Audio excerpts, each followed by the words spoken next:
But you didn't think a couple of drops of rain was going to keep us away for the whole day, did you?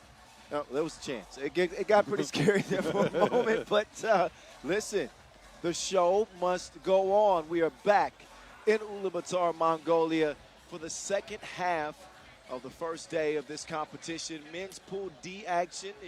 If you don't remember it, I can understand. It was a while ago, but the Netherlands and Lithuania were a couple of minutes into a marquee game of the day. 2-1 contest, 7:41 officially left on the game clock. This is a big one. Listen, before we go any further, let me say a big shout out and a big thank you to the floor crew that worked so diligently to get the court back in playing form so that we can continue today's action. So, again, a big one here, Lithuania and the Netherlands. Netherlands emerging from a crazy finish against Great Britain, a game that looked like they were going to lose, probably should have lost, but they did not. Meantime, for Lithuania, they dropped to Spain to start the competition. So they need a win here more than the Netherlands do. A rematch of the Olympic semifinals that the Netherlands won en route to gold. There's your Golden Lion, MVP of those Olympic Games. Also, another note, once we show him on camera here, he's wearing number 13 in white. His name is Daniel van der Horst. It is his 34th birthday. So big shout out to Dimes on 34 as the lead Lion. How will he handle the Lithuanian? That's one of the big questions that I'm not really equipped to answer. That's why we have a top-notch analyst sitting next to me. His name is Boz Rosendahl. He's been patiently waiting to get some thoughts in on this game. The Mountain is here. Boz, what do you think? I know we're just scratching the surface of this game. I know you're happy to be back. I am very happy to be back. And look, I don't want to downplay what just happened. You said rain. We had a storm. We had hail. We did have hail. And we had thunder and lightning. And you know what that means? What's that? We're Thunder Buddies now. I tell you what, if it ever happens again, Boz, we get some weather like that. You can stand under my umbrella, Ella, Ella, hey, hey, hey, under my umbrella, Ella. All right, enough of the singing. Back to serious business. But please, oh, what a dime, 2 dimes. The birthday boy, gifted with a nice setup, 34 years old. Today is Daniel van der Horst. Happy birthday to him. Now Pukelis coming back re-energized, but still unable to connect on the jump hook. Big Drizzy, the hero or co-hero of their first game. He gets the steal. Worthy got the shot, and he gonna get another one. The net's all wet, and it ain't because of the rain. It's because of height. That got Ray smiling. All right, we back. The voice of 3x3, that's me. In your ear, what's good? Hello. But after today, it's going to be a long one. I think the only thing we should be playing is I Can't Stand the Rain. Against my window. All right, that's it for my singing. That's a lot of singing, although I like Missy Elliott. I'm lying. You know I'm going to sing again. You know I will. Yeah. I'm just going to limit it. Look at the Netherlands coming out sharp after that rain delay, though. This always does something to teams, right? You have a break. You're very much unsure of when play is going to start again. Yeah. So you have to keep sharp, but not really. Yeah. Oh, that's some sharp shooting. Januszewicz. Oh, no. That was looking like it was going to end badly. Luckily, there was a foul. Ulaanbaatar, I don't think he's had a whole lot of experience guarding Worthy. No, I don't think so either. Bring your dancing shoes. I think it's going to be him guarding Worthy and Worthy guarding him as well, because the man's an offensively very gifted player. He's a weapon, without question, on this Lithuanian team. They got to unlock him here. And listen, there's no such thing as a must-win situation on day one.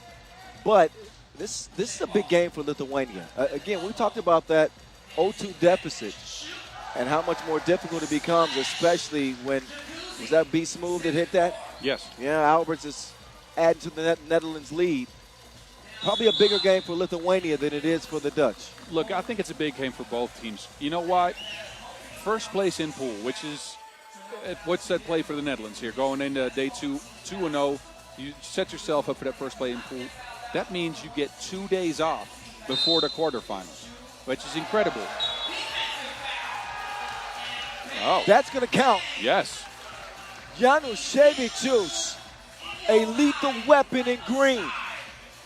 That two-piece goes plus the foul. Here's a look at the replay. That foul is actually off ball, but the shot is released. Foul happened underneath the bucket. So a big chance to maybe swing the momentum here for Lithuania. They'll at least have a shot at tying this game.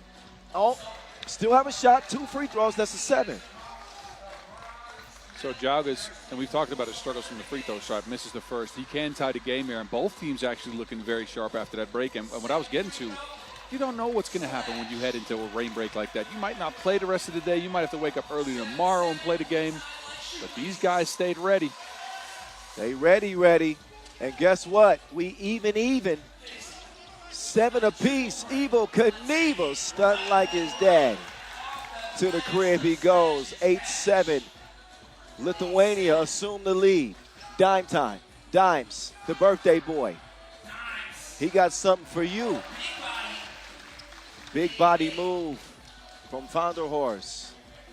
Olympic gold medalist against Olympic bronze medalist. They will connect, but Pukelis is able to finally convert it. Hadn't quite looked himself today. Poor performance in game 1 where he scored just 2 points in that loss. And he's coming along slowly. Meantime, Alberts is money. He ain't been broke in a minute. Right back. Man, different strokes for different folks. Both teams burying twos. 11-10. Big Drizzy on the move. Get you some. Oh, he almost had him some, but he missed the crib. Going back to Pukelis and Jaugas, both those guys are very handy to have on your team in a situation where you have the opponent in foul trouble, right? Because they play so physical. They're so big. That's what Lithuania is going to try to play the rest of the game. 2 on the way. Dimes. Offline that time. Jaugas will snuff it out. Up top he goes. Kumpis. Back to Evel Knievel. Uses a screen. Evel Knievel inside. Pukelis using that side. Check out the hook while the DJ revolves it. That's a big throwback. That's way back. I don't know. What ice, baby. Oh, wow. I won't do that again. That I promise. Meantime, Pukelis in the post. Now things have shifted. The wind has changed. Alberts. That time he will miss fire. Rebound lands in Green's hands. Down to the post office. Pukelis has got to like that matchup. He dribbles it off of his foot, though. Turns it over. Vanderhorst. Ooh, he is slick as a can of oil. Watch this here. This is a very long stretch of play with no subs. Look at DiMeo. Hands on his knees. There's a timeout now, which is very much needed for these guys. They must be out of gas. Yeah, especially at 34 years old. Dimes is breathing through his mouth and nose at the same time. He's trying to get as much wind as possible. But this is the type of confrontation we expect when these two teams face up against each other. Yeah, for sure. They know each other through and through. Again, they played against each other 4 times on the national team circuit. This is even discounting the pro circuit. Last year, twice at the Olympic qualification tournament, twice at the Paris Olympics. So they know what the other team wants to run, and they got a good grasp of which player to guard and which player to kind of leave open sometimes, maybe. The familiarity is there. Jaugas with the runner. Too strong. Kumpis.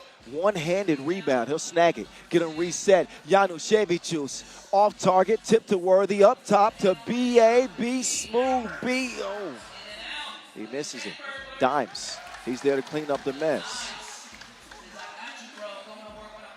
And shout out to the fans, too, that stuck around. We had fans that sat out here for 2 hours waiting for the action to return. That's pretty cool, too. Shout out to the Mongolian fans. Much love. Man, they did some work here. I've seen courts as wet as this court was before, and we couldn't get them dry for a day. It took them an hour. Yeah. I don't know how they did it. There's some Mongolian nature magic. Miracle workers is what that is. It didn't look good. Had water coming up through the floor.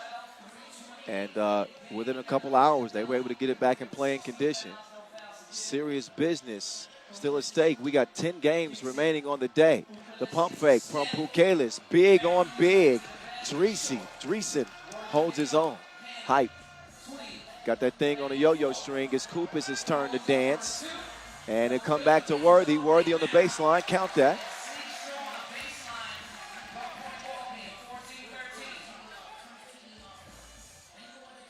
Januszewicz. Oh, risky pass with Worthy lurking. Worthy, bag work. Two-piece puts the Netherlands back in front. Now he's going to nearly out-duel Pukelis, but size matters. I don't care what they say. The length of the long arms of Pukelis earns the rebound. That one off target and in the hands of Lithuania. Pukelis now he's settled in. He's so much more patient than in the first game he played. He's taking his times on his post-ups. Even the start of this game, before the rain delay, he was rushing some stuff. Hey, man, BA is in his feels right now. Wow. Alberts is in his feels right now. Man, hitting twos from everywhere. That one was deeper than a shrink's visit. Did a shrink's visit? BA, he's a torch right now for the Netherlands. And that's exactly, you made this point many times. They become an entirely different team when Alberts is playing at this level offensively, and this is what they expect from him. Consistency has been an issue. Yeah, but we know that he can play this way. Imagine this guy only got into 3x3 about a year and a couple of months ago, right? So he's still growing into his 3x3 player, whoever he wants to be. They've accepted his mid-range shot now. He's starting to get comfortable outside the two-point arc, but you can see him taking steps every tournament he plays. Not just on offense, also on defense. That's a fact. Yeah, I tended to overlook his defense, but you're right about that. He's elevated his game there as well.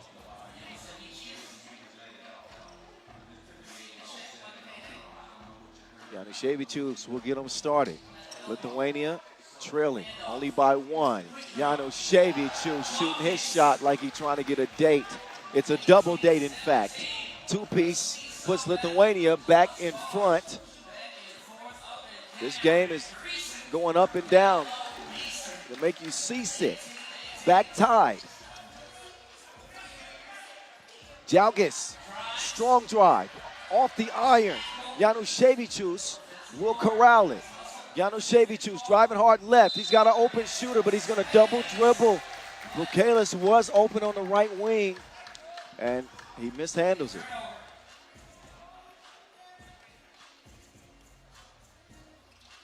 Worthy over to BA. BA, Worthy to the crib.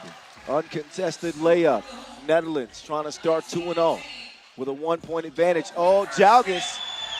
He links legs with Worthy. Doesn't get a whistle. Gets the score, though. I think fortunate not to get called for a foul there. Worthy. No. Worthy's got some fans out here in Mongolia. People standing on their feet. This is an exciting game. The offensive level is incredible. Oh, take that back. Worthy, 2-ball. He is a killer. An absolute assassin. 2 for 2 on his game winners today. Height Worthy for the Netherlands yet again. The man is magical. Second game winner of the day. How many more clutch shots do we need to see from this guy? He's as magical as Dumbledore. The man's got a whole poker deck full of game winners now. His right wrist is like Potter's wand. Worthy de Jong with all the sauce for the Dutch again. Mama, there go that man. He said, I'm a real bad man. I won't argue with that. He is. He's Michael Jackson bad. My goodness. Another incredible finish, and it is Worthy de Jong proving why he's the league MVP on the Pro Tour, Olympic MVP, and that's an 0-2 start for the Lithuanians. Think about it, though. Lithuanians actually came out very sharp. They were hitting shots. They were finding Pukelis. They were getting Jalgis involved. But against this type of shooting from the Dutch, I don't know if anybody can beat them like that. And Januszewicz was great. Alberts really carried the weight in this one. He did. And he just set Worthy up for the knockout blow. And man, I think I might have to change what I've been saying. We love Ralat as maybe the most clutch shooter. He always makes the big but I think we might have to change that. I think we might have to switch. I think Worthy is Worthy. He got the clutch gene, man. Yeah. So until further notice, I think Worthy has got that crown. Those big shots today and his body of work the past couple of years. Like, what can you say? Anyway, enjoy those highlights. That was as good as advertised. It was a 10-minute action film. And we see who starred in the ending. It is Worthy, Dion. He is him. One more again.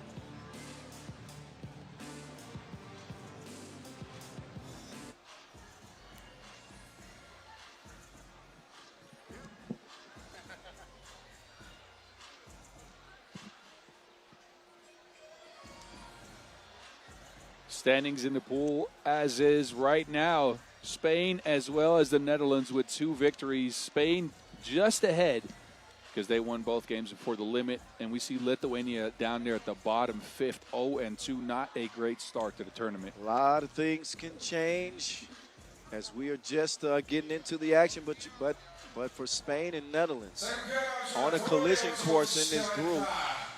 And both look spectacular. Netherlands got away with one their first game, but that one they took in a back-and-forth affair with Lithuania. So obviously the action is going to continue. And guess who we got? USA. USA and Team Japan are on deck. We're going to roll right through the games. So it'll be fast and furious the rest of the day today because of that the rain delay. We're not going to delay too much between these games. So shorter warm-up times and no breaks. So me and Boss, we probably should look for some coffee, double espressos, because we ain't getting up. No. So they'll get warmed up here for a couple of minutes, and then we'll get into this next clash, Pool B action, USA, Japan from Ulaanbaatar.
All right, as we continue the action, we move things over to men's Pool B action.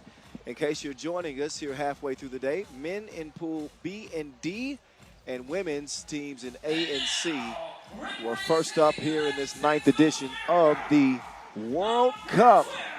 Well, the United States, they know a little bit about this event because they won it in 2019.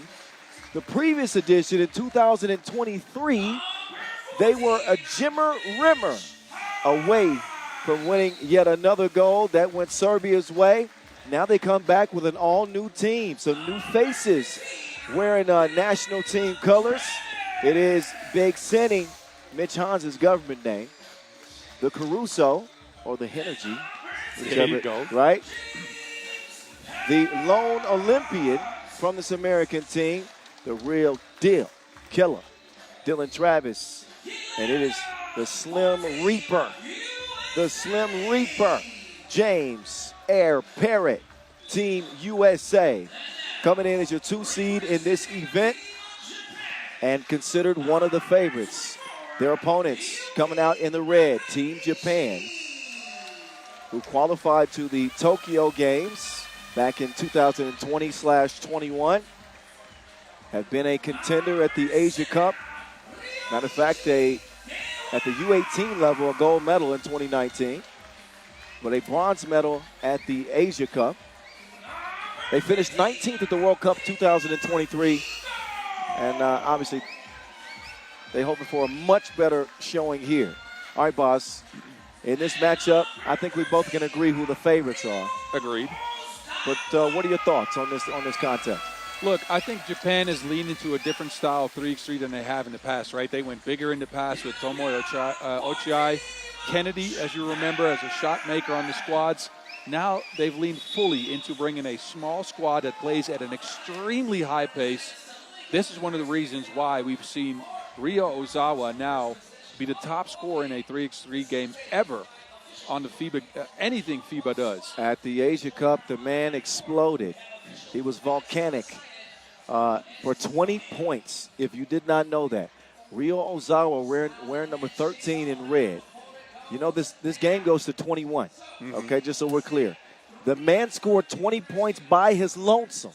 That's the type of offensive weapon that the USA are going to have to find a way to deal with. Not just him, but I think Dewa's become a much better player.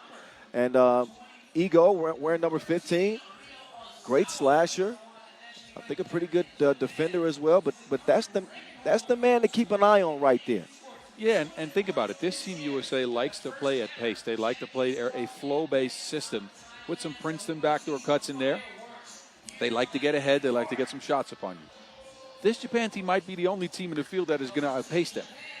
Yeah, that's maybe that, and I'd say Madagascar maybe. Yeah. But this Japan team is the one team that could outpace a Team USA in a race to 21. I'm curious to see what's going to happen. Obviously, the USA bring the size, they bring more experience, and they bring more athleticism. Don't discount the Japanese, though. All right, I will not do it. I wouldn't dare do it. I think they got a shot. Meantime, of course, the United States have dominated the AmeriCup. Winners in 2024, also winners in 2021. Dylan Travis, Mitch Hahn, James Parrott, and Henry Caruso have all shared in those AmeriCup victories at one point or another. But now they come together as a collective on this stage for the very first time. Always a big bullseye on the Americans' back in any competition that involves a round ball outside of football. I'm talking about the real football and European football, not American football. Whoa. It's got to be clear. So they bring that gold medal experience from the AmeriCup to this stage. And they'll see how they do. Here we go. We are back going again. Pool B action, Game 7 of the day. Kyle Montgomery, a.k.a. the voice of 3x3. Ozawa defended well. Second session in full effect right now. And an offensive foul is going to be called on Travis. I was going to say, you could see Ozawa is trying to shoot his shot early to try to see. He's a volume shooter, right? Or maybe not. He's more hot and cold. He was trying to see if he can get hot, but I don't think Dylan Travis is the guy to attack. I actually like Dylan when he's more aggressive offensively. The Wizard of Ozawa. He's heating up. I told you he can erupt. He's volcanic.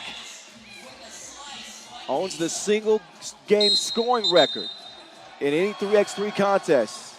That one will be wiped away, but he hit another one.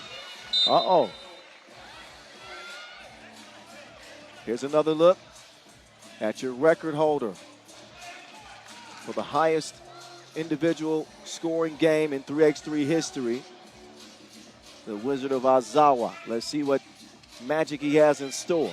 2-1 start. Here he goes again, and that was another one, but it's wiped away too. Woo! Listen, this is what he does. I know it doesn't count, but imagine if they don't get that whistle. He's up to 6 virtual points. Yeah, virtually. But in reality, it's a 2-1 game and a couple of fouls apiece. And a packed-out crowd here from Ulaanbaatar Square here in the capital of Mongolia. Boz Rosendahl alongside. He's the Mountain. I'm the voice of 3x3. You can follow us both at 3x3 The Voice, at 3x3 The Mountain. Caruso down. Oh, you got to take that somewhere else, gang. No. Big Cindy said you ain't got to go home, but you got to get the heck up out of here. I think that may have hit the backboard. Oh, you thinking it's goaltend? I think it was. Well, I won't tell nobody if you won't tell nobody. Okay. Okay, then we play on. Air Parrott trying to turn the corner. And he's defended all the way to the rim after the whistle.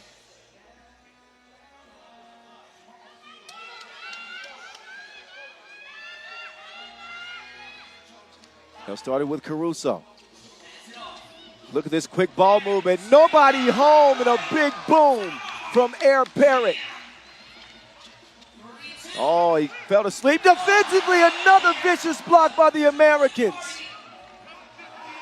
Parrott, defense turns to offense just like that.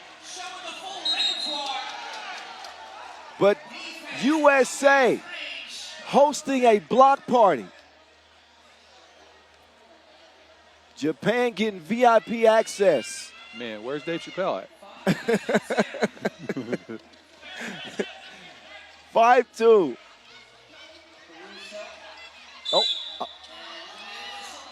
Got an offensive foul there.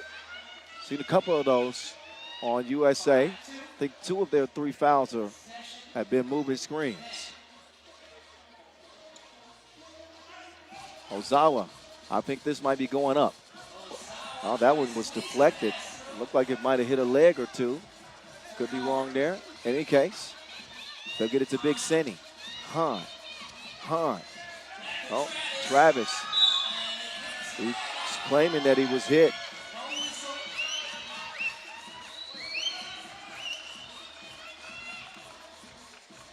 This game is played at a very, very high pace. We knew that in advance. Now Travis gets a technical call on him. A chance for Ozawa to unlock the shot again after those 2 missed makes. Right, 2 missed makes. I couldn't have put it better myself. After those 2 missed makes, he's been a little bit quiet the last minute or so. Clever description, but accurate. And so is Ozawa at the line. A new-look Japanese team at this stage and a new-look American team at this stage.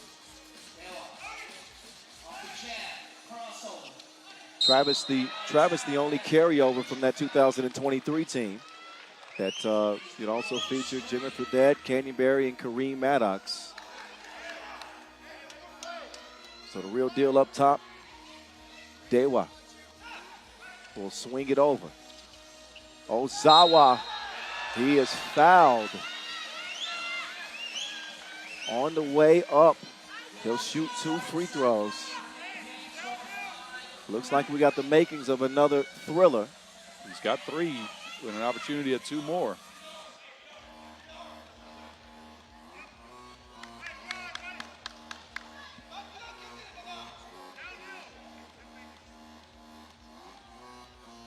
Ozawa at the line, no problem. Can even this game at the stripe.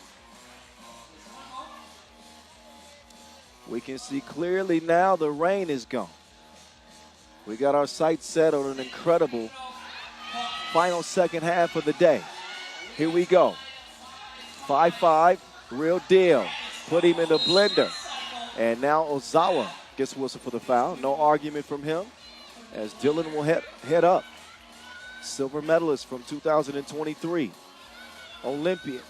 Also an AmeriCup gold medalist 2 times over in 2022 and 2024. And Dylan, we've seen many iterations of him, both on the national team as well as on the pro circuit. He started out as a scorer, as Ozawa reigns in another one. FaceTime. He started out as a scorer, then became more of a role player on the previous iteration of Team USA. But look at this. He's back to his offensive ways. Double shot from Dylan Travis. 8-7. Oh, Parrott. He's got to stop leaving his feet. They avoid a 2-make that time. Now Parrott, smart, savvy play to draw a foul there on the Japanese defense. He will head to the line. Technical free throw added as well. Oh, I didn't realize that Japan got hit with a technical. So he will shoot. This is for the technical. And then 2 free throws upcoming for Parrott, but it's Travis. He will shoot the tech.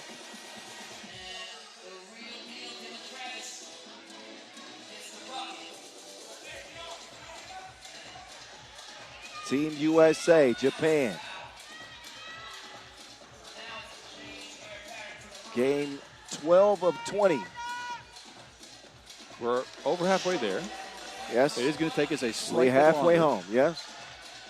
Hey, make sure you guys stick around after the action concludes at the end of the day. 3x3 overtime makes its debut as me and Boz will recap all of the day's action. Best players, best teams. We're going to go through it all. Again, that's immediately following the final game of the day. With me, the voice of 3x3 and the Mountain. Ozawa all up in his pores. The man's working on another masterpiece. He's got all 9 points for Japan. Dewa. Foul on the floor. He's done it from deep, from the free throw line. That's number 7 on USA. That is the 7th, indeed. 2 free throws coming up. So Ozawa is erupting. Imagine, we've been at it for 3 minutes, and the guy has 9 points. Some players don't even, like the best players in his tournament might average 9. Right. He's got 9, and 7 minutes to go. He's likely not done. Nope. Very few players that you have in a league, in this league, that can go off like that. Yeah, he is incredible. He's not the one you want to allow to get in rhythm. Nonetheless, tie game, 9 up, Dewa. He contributes. Oddly enough, I think it was Dewa that scored the only other point in that 20-point game that Ozawa had. Dewa had the 1 point, and now he's the only other member of Japan to get a score here. Japan to get a score here, and he will miss the second. Big offensive rebound. Ozawa, big Senny, good defense, throws the shot off. Travis, he's going to take the scenic route, goes west to east.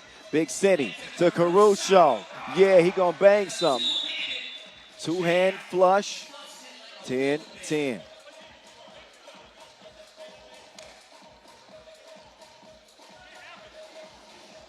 After the rain delay, conditions have shifted so much that where now teams are just putting out offensive masterpieces. Think about it. Netherlands, Lithuania, very high-level offense.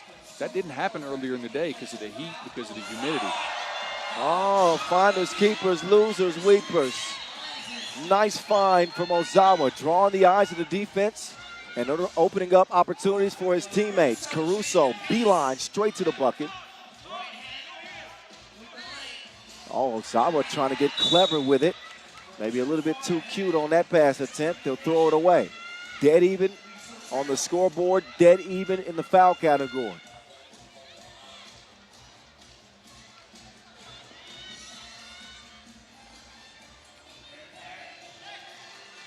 Caruso will start from the left wing. Parrott comes free, but later, Travis. That is not a high IQ foul right there. No. But they were in the penalty, so regardless, 2 free throws were going to be the result.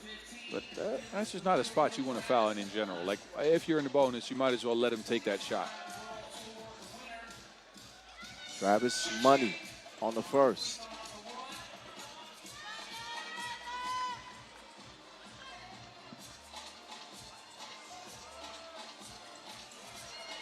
And his second is good. USA, a narrow miss, cleaned up underneath as Japan keep pace. Out to Parrott. He repeats his performance from that spot earlier.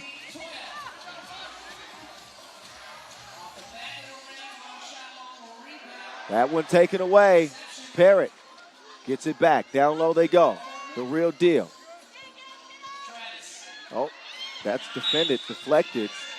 Out of bounds. 5:35 on the game clock, but the pace that this has been going, I don't think we're going to play an entire 10 minutes. Oh, no. We're not going to get to the end of regulation here. USA at 15, Japan at 12. Both teams looking to outpace each other. But this is why this sport is so exciting. The midi is money from the real deal. Dewa coming around. I don't think that's a smart foul in 2 ways. At 1, it's going to put Dewa on the stripe for 2. And 2, it gives Ryo Ozawa, top scorer in the game, a chance to come back on the court. He was on the bench. Dewa back up to the charity stripe for the second time in the game. Split a pair his last time.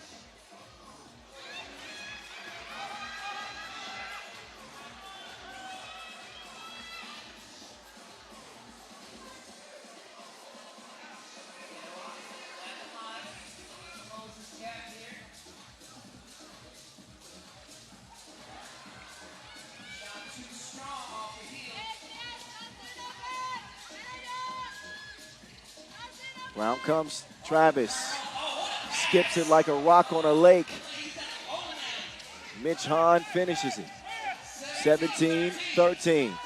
Ozawa draws another foul. He's been a headache for the USA. When he gets a look, He knocks it down.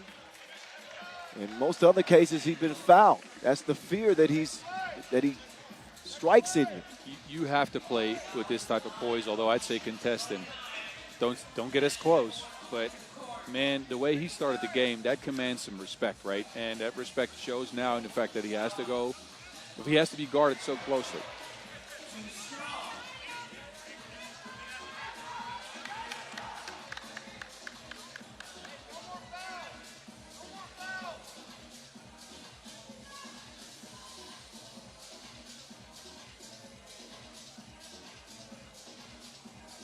Ozawa, free throw, blown. USA with those 10 fouls and a double penalty. That's an absolute nightmare in most scenarios for most teams.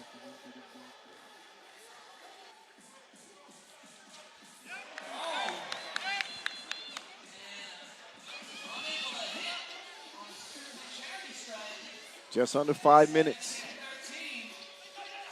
Dylan Travis cashes out from deep.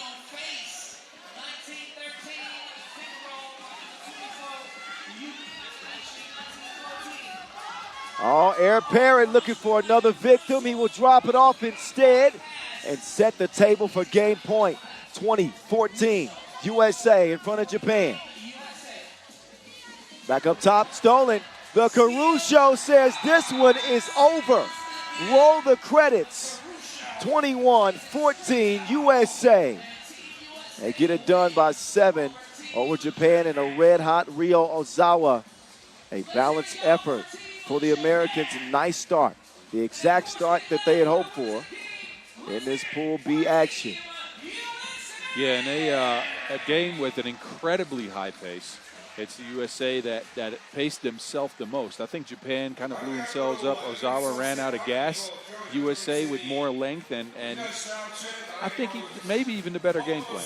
Not only twos, also one sprinkled in, some looks for the energy. And I like Travis's offensive game in this one. He's hit a couple twos. He drove to the basket. He even posted up once. Yeah, definitely more aggressive, but also finding his touch in this one as he's a team leader. He's Captain America for the Americans. Highlights for you to enjoy for your viewing pleasure. We will switch things over to the women's competition, and we will get Hungary and France taking the court, followed by Austria and Canada. More action.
All righty, there's a look at the Pool B opener.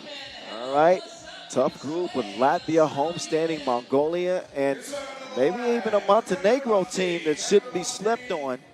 But at this stage, again, this is the World Cup, ladies and gentlemen. These are the best of the best from around the globe. It has been a festive 3x3 week, more than a week. Had an Ulaanbaatar quest here, had the Women's Series here, had the World Tour here, and we also are beginning the World Cup here. And Mongolia, the only country to have hosted every kind of event U18, U23, World Cup, Asia Cup. I mean, they can't obviously host the Europe Cup, so every event that they're eligible to host, they've hosted it. They could try to host the Europe Cup if they wanted to. I wouldn't mind coming back here. It would be a little bit useless because they couldn't play in it, so yeah. I'll come back here any day. They give us steak like they gave us yesterday. Woo. Yeah, really enjoyed the hospitality and the hard work from the staff today, going through that big rain delay. And, you know, it looked bleak for a moment. Looked like we might have to make some adjustments to the schedule, but fortunately we avoided it, and we play on. We play on. It wasn't just the staff. Did you see Eng Taifun out there helping dry in the court? That's a player. Oh, wow. I played against him back in the days. He's still on Team Zavkan on the pro circuit for Mongolia, and he was out there helping. That's that community we got. That's the type of love. It's the 3x3 family coming together. And again, a packed-out crowd here. 1,500 is the capacity here at our venue, Shukwatar Square. And slowly but surely, we are making our way through the day. 20 games scheduled, not just today, but the first 4 days of action. That's group play before we narrow it down to the last 16 is what we call it. So the top 3 from each group move on. And then day number 6 is the quarterfinals. Day number 7 is the semifinals and our medal games. So again, we got a lot for you. Women's Pool C action. We've had one game in that group, and that was a pretty dominant Canadian performance. Not perfect, but they got a great performance out of Sasha Gren Allen, and they are the only winners in the group. One of these two teams is going to also get a W. Two European powers, former world champions, in fact, in France, against former European champions in Hungary.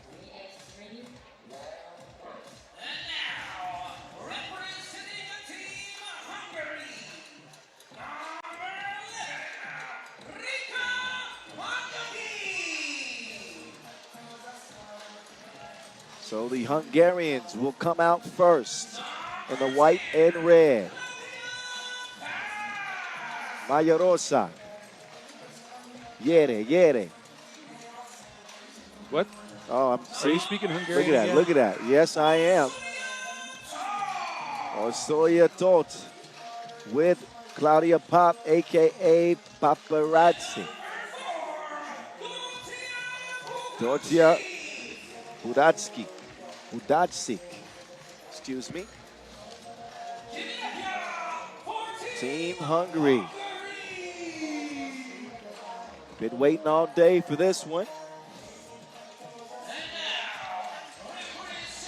Hungary, who have had some heartbreaks over the years in Olympic qualifying tournaments and back-to-back OQTs, have always been one of those countries that's been on the cusp of success, on the cusp of something, really big. Even at the World Cup, I believe silver medal one of those years, 19, something like that. I'll have to look at my notes, but yeah, the point remains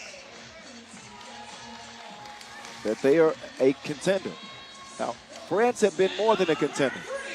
France have been an absolute power in women's 3x3. And they're looking to claim another gold medal with this squad. Hortense, Limousin, Marie Milapi, and Camila Droguet. I like Droguet on the squad. She impacts the game in such a huge number of ways. I'm not sure we're going to see her score a lot of points. Watch her game. I like her game. Very active defensively. She's got some long arms. She cuts backdoor all the time, and somehow players lose her on defense for some easy points. But she's one of those X-Factor players. Crafty player, high IQ, long arms, constant motor. Yeah, but, as we get a look at Claudia Pop, I think she's a future Hall of Famer. All eyes on Paparazzi. That she's got game-changing speed. Literally, game-changing speed. If you've never seen it, first step is blinding. Marie Mané, I think, pound for pound, is the best is the most skillful women's 3x3 scorer. She's got a mid-range game. She can handle the rock. She's an ISO nightmare. So maybe that should be her nickname. Nightmare Mané. I don't know. We'll work on it. We'll work on it. Whenever Boz starts squinting his eyes, then luckily for me, this one, we got to throw luckily this one. for me, I'm not going to run it. I don't have to run it through him for approval. Okay, you keep using that. And I'll throw it through the lab and see what we can get out of it. All right. Warm-up time is over.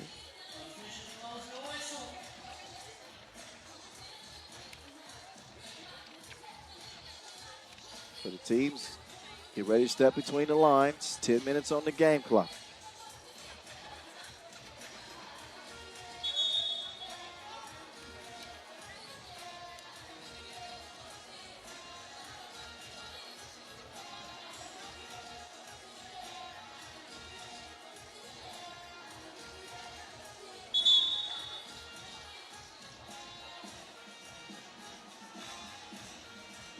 All righty. Everything's in place, it seems.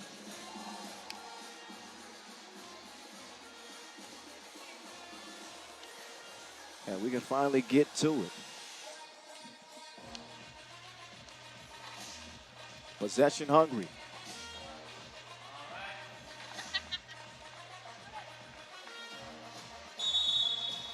All right, it's Pop that's going to start with the rock.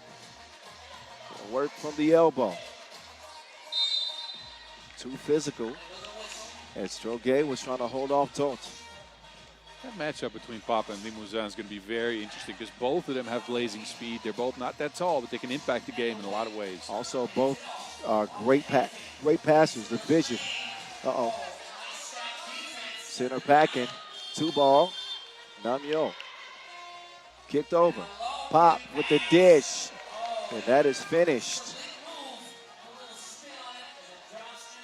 Droge inside off the window.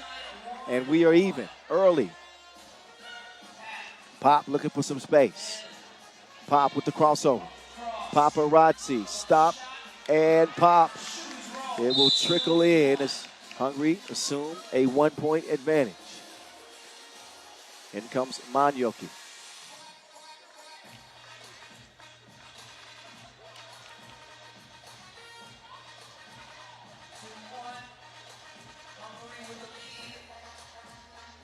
Hungary European champions in 2016. Silver medals at the World Cup in 17 and 19. Here comes Hortense Limousin. There's a whistle on the drive. Out of bounds off of France. Yeah, Claudia Pop actually a part of both those World Cup silver medals, huh? 2017 and 2019. Yep. I think the 17, Dora Medjesi hit that crazy shot in OT against Spain. That's one that's going to live in the all-time highlights for a long time. That was in the semifinals, I think. Maybe. Uh-huh. All right. It is 2-1. Kyle Montgomery, that's my name, at 3x3 The Voice, in your ear. The mountain of 3x3. 3x3 The Mountain. Hello. Bas Rosendahl here as well. From the capital of Mongolia. Been a pretty good day one. I mean, even considering the rain delay and all that, it's really picked up here in the second session. I think it's gotten a lot better, but I'm telling you, conditions have improved. It's not as hot. It's not as humid. I think for some reason there might be a little bit more oxygen in the air after the rain. So you can see teams have more energy. Just over a minute into this one. Here's that matchup you wanted to see, boss. Limousin trailing Pop. Manyoki all by herself. She misses it. Limousin up top. Milapi swings it right. Mané will not get the bucket, but will draw the foul. MVP of the Women's Series Final 2024, Mari Mané.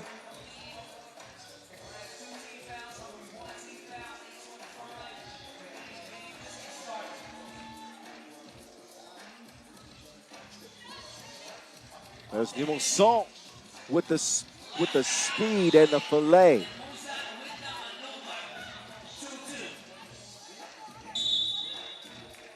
Limousin, a mainstay on the French national teams of the past, also played for France on the women's series. Actually made a move on the professional circuit this year. Yeah. She's playing for a new pro team out of Romania, CS Rapid Bucharest. She was also on that 2024 Olympic roster as well. I know that it ended in disappointment for the French women in Paris. Now, I try not to bring it up too much, but it's part of the history. Yeah, you have to mention it. It's relevant. Sure.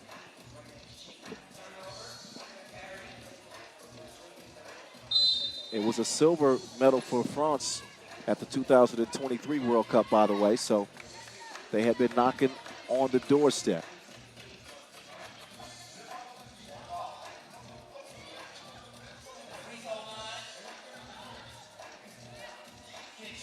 Here comes Mane. Milapi. She flicks it up and in. Great touch inside for Milapi. Now, this is a chance for Pop to take advantage. Miss dribbles it. 2 to shoot. Got to get something up. Manioki splashes it.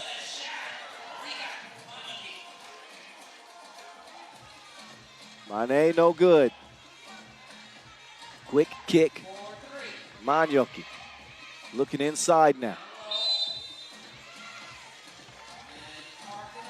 Oh, Budaksik didn't pick up her foot. Off of that It's travel. a 3-second. Yeah. No, it's a 3-second 3 violation. second. Yeah. Stood in the paint for too long. New ad. Manioki also fairly new to 3x3. It is Claudia Pop and even Toth as the veterans. Oh. Clean block up top, but a little hip check, I think, is what drew that whistle.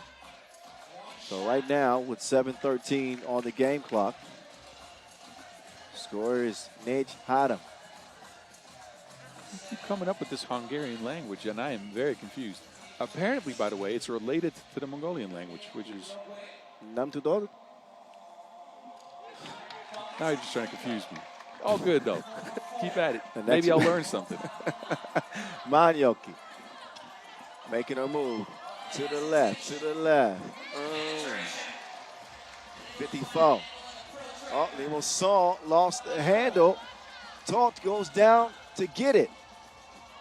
Poked away, stolen, delivered quickly. Good court awareness there from Jorge.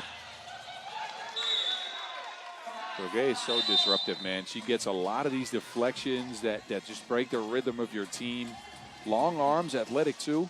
I like the way she plays. Active hands defensively. Good game here to start between European rivals. Teams representing Africa, South America, North America, Asia, Oceania. Exactly. I mean, Did you say South America? yes. Okay. This is where they all collide. Pool C action. Let's get back to it, shall we? We shall.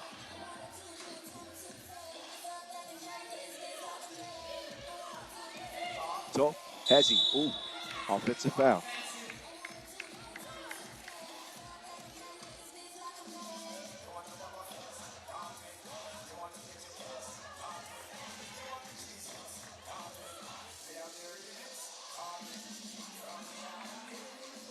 Pop defending up top. Speed on speed. Limousin inside. Lofts it. That's the mismatch that they wanted. Well, Pop might have had an argument there. She's saying 3 in the key. You're right. And at her size, you know she's counting. She's like, okay, how long can I hold her off? All right. But she doesn't get the 3 in the key instead. It's a foul. Limousin, no.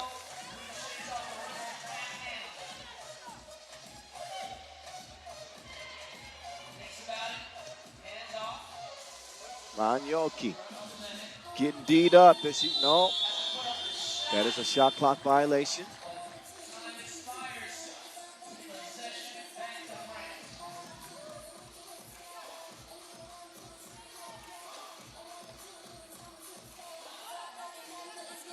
To Milapi, elbow, Droge. She's going to launch that, get it out the bottom of the net.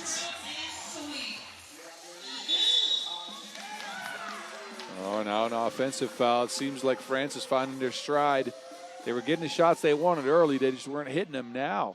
They're starting to fall. 7-5, you're right. They are starting to put the round thing in the round thing. That's the name of the game. Auton to Droge. Droge got a little extra gear, too, with it. I'm telling you, man, she is athletic. She has a bit of burst to her as well. Long stride. Yes, can shoot it and disruptive on defense. She is she's one of those, if you build a women's 3x3 team and build a player, you get a Camille Droge. The coaching staff's been very pleased with her. And it's getting more and more opportunities. Wearing a national team jersey. Yeah, she was already part of that silver medal last year. Yep. At the Europe Cup. Well, 2023. 20. Yeah. All right. Right, because Olympics were last year. Europe Cup. I've said it. It was in the Europe Cup, though. Oh. That's all right. I'm sorry. You know what? I'll just go ahead and leave now. No. Please stay. We got a couple more games to go. Okay. Can't do it by myself. Droge with 12 international caps, and Boz is absolutely right. Silver medalist Europe Cup. It is 10-5. Yes. Also known as These Ut. I think when the Netherlands play next, I might start counting in Dutch. No, I wouldn't mind that. I need to try to learn some Dutch. Okay. You want to learn the good words or the bad words? You know which ones. All right. I'll teach you how to order a steak.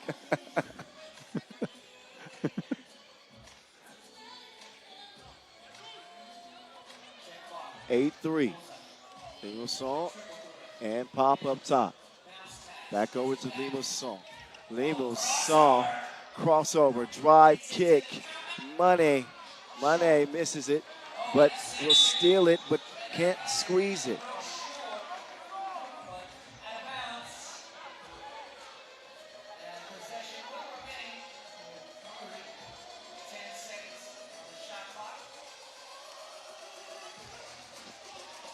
Pop. Setting it up inside. Uh-oh. Oh, step through. Nice decision. Count it plus the foul.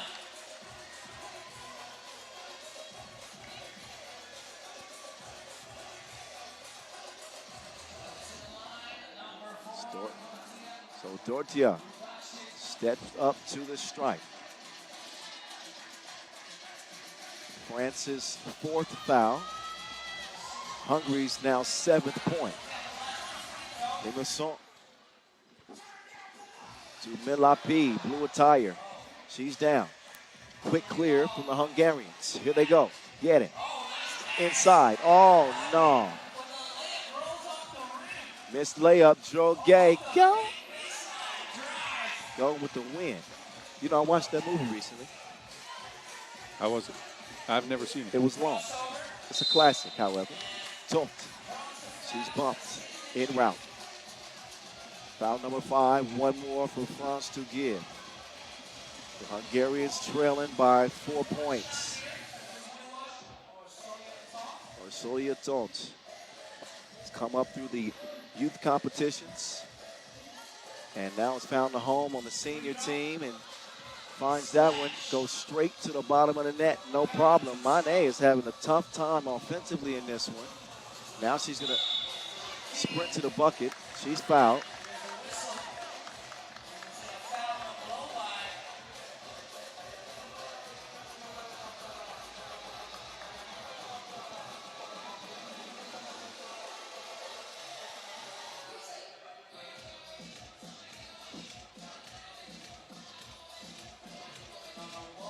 Marie-Michelle Milapi, Marie Mane. The two Maris on France's team. Mm-hmm.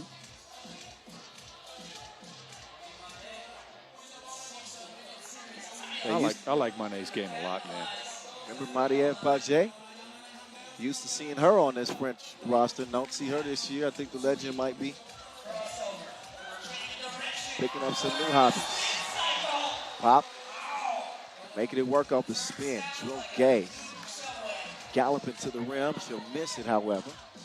Limassol given space by Paparazzi. Marty. Mane. No. Tipped out. The rock is in Pop's hands.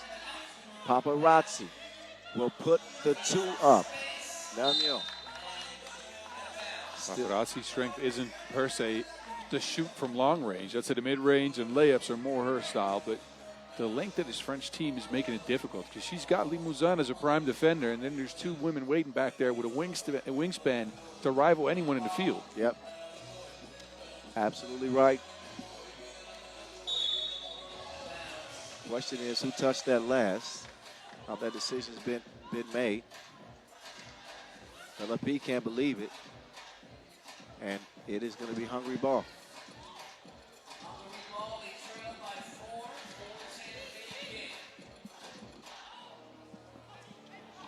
So France, they got to be looking at this World Cup as a redemption tournament. Magno. She is fouled. Right after the Olympics, this is their first, I guess, big event. Europe Cup last year. Oh, yeah, but World Cup's bigger than the Europe Cup. You are completely right.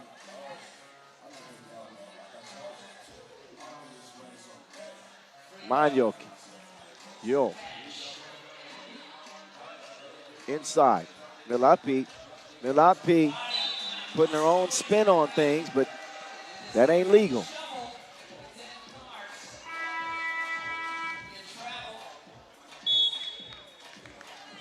So under 4-minute timeout.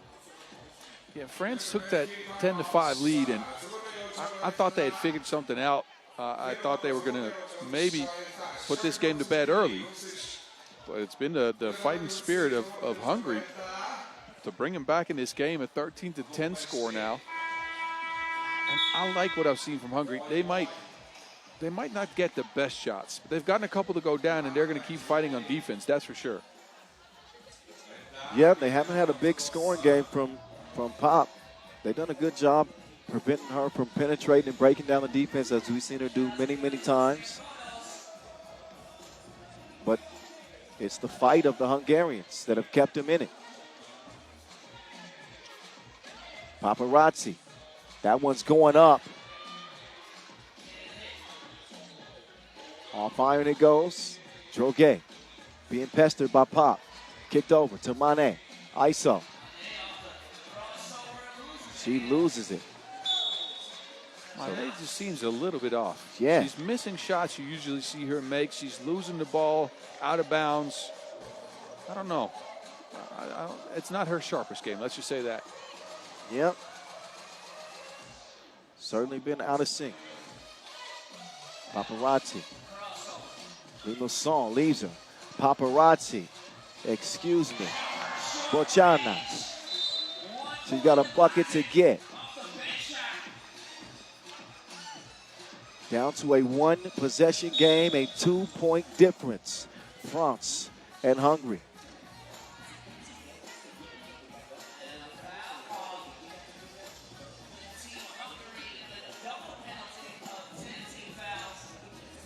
Tenth foul, though, on Hungary. That is not good at all because 2 free throws make that 1 now after Droguet misses the first.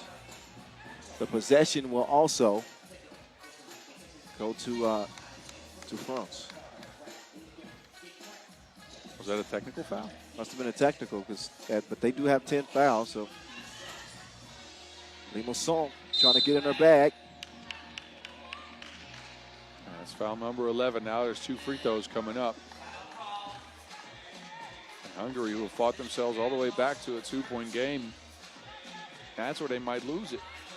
All the fouls underneath the basket, all the early ticky-tack stuff we saw get called, that might come back to bite them in the behind here.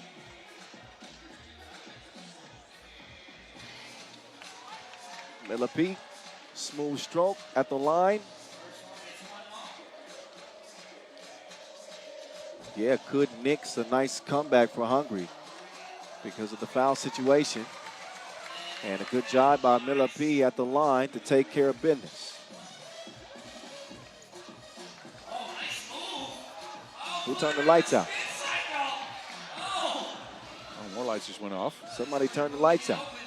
Well, Talk doing her best to light it up. Knocks down the 2. Got a whistle on the floor.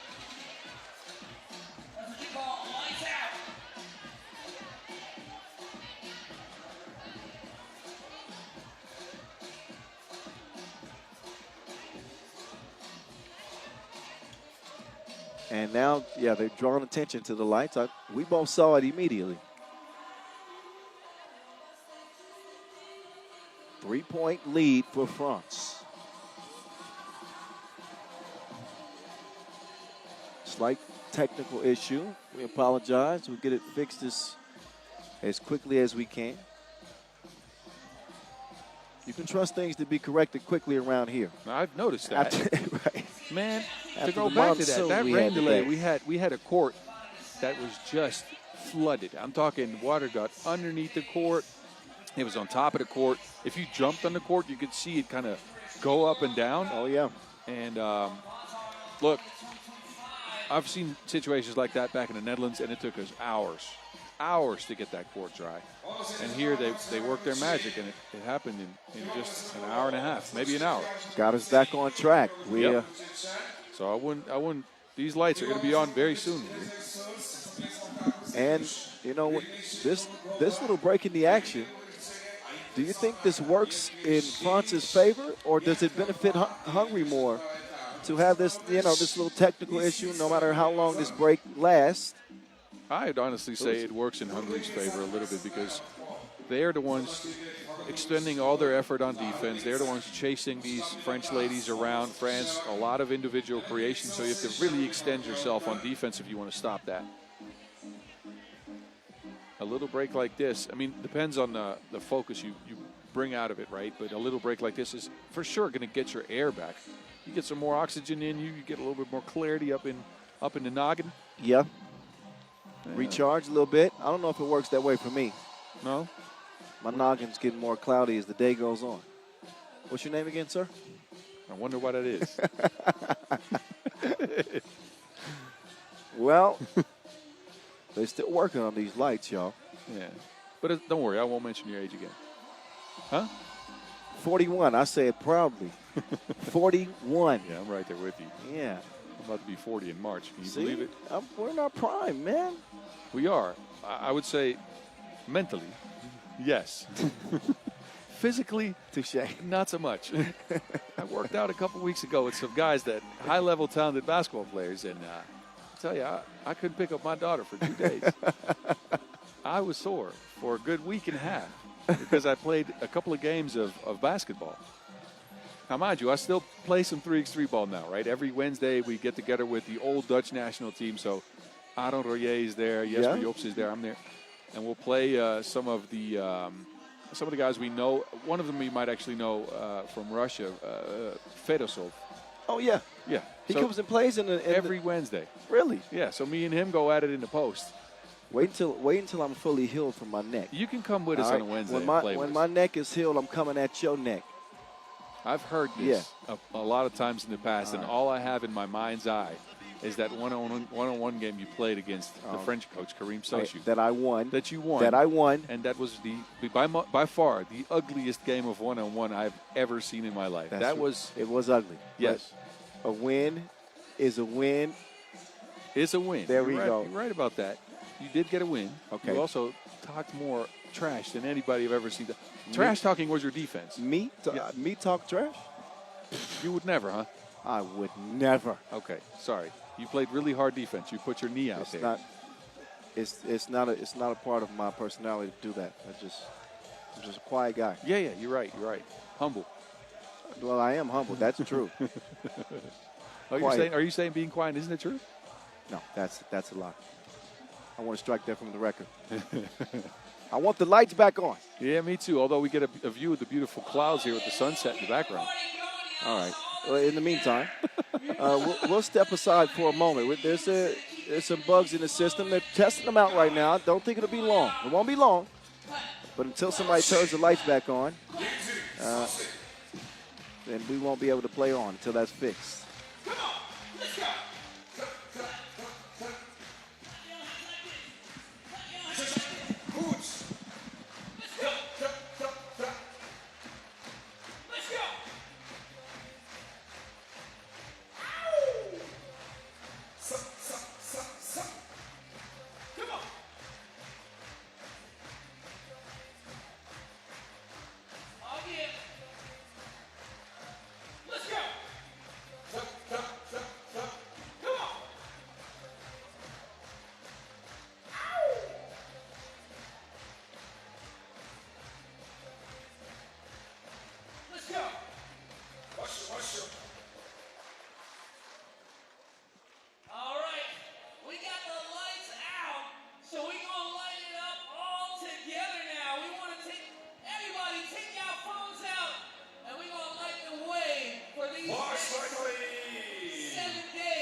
Hey, we love you, Mongolia.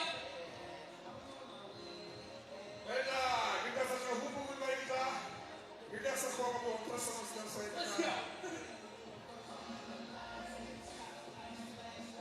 Ulaanbaatar, give yourselves a round of applause, y'all. Y'all the best 3x3 fans in the world.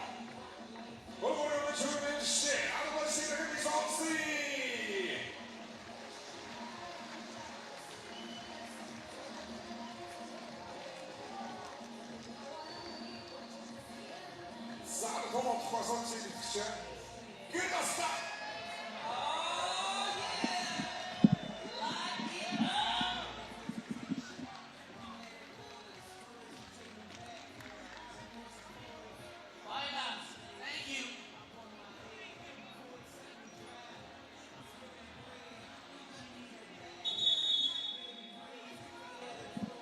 All of the lights, all of the lights. We back. I told you we was going to get the lights back on. We had talked to the power company real quick. They was tripping and everything, but we took care of that, so we good. So we'll get the water back on next.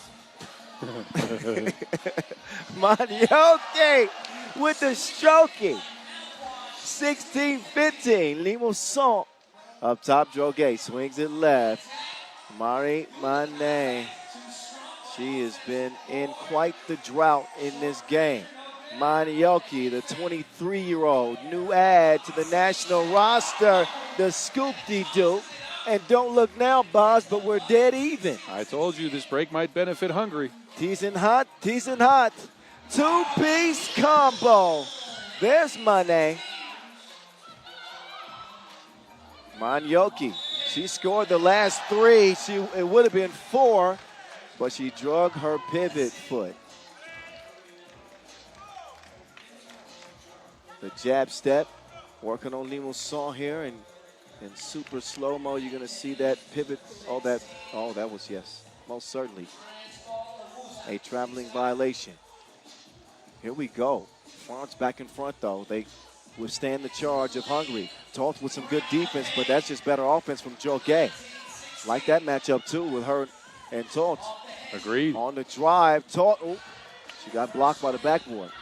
That's never fun. France closing in, though. They'll reverse it. Left wing up top. Limason guarded by the equally quick Paparazzi. Shot clock violation. Dobaj. Good defense. Nothing more to add. What? I said good defense. Oh, yeah. You looked at me like you wanted me to say something. You looked at me with your eyes wide. I was like, okay. Let's get back focused here. We're all focused in on Paparazzi.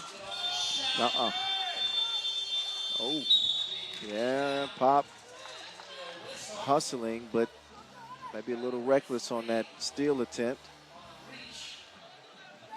And already in the double penalty. This will very likely be the nail in the coffin. 2 free throws and possession for France.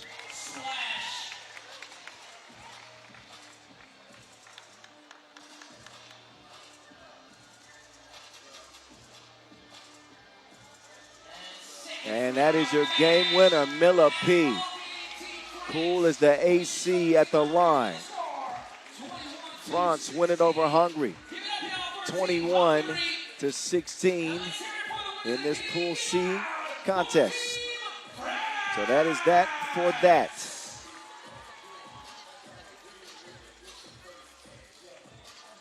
What do you think about this newly put together France team? I like him. They have a lot of offensive firepower with Mané, who didn't have a great game. Milapi underneath the basket and Droguet, as well as the speed of Limousin. I think there's still some chemistry stuff they can work out. It wasn't their sharpest game, but they got the job done. And again, that's always a confidence builder. But they certainly got options. So for Mané to struggle in a game like that, Droguet picked up the slack, Milapi as well. So that versatility of France was on full display in a 5-point W over Hungary. All right, we'll keep it in the women's competition in Pool C. And we'll have North American Power, Canada, back on the floor after a long rest today against an equally well-rested Austrian team that we have not seen. So that's on deck from here in Ulaanbaatar. Enjoy the highlights, and we got more coming at you.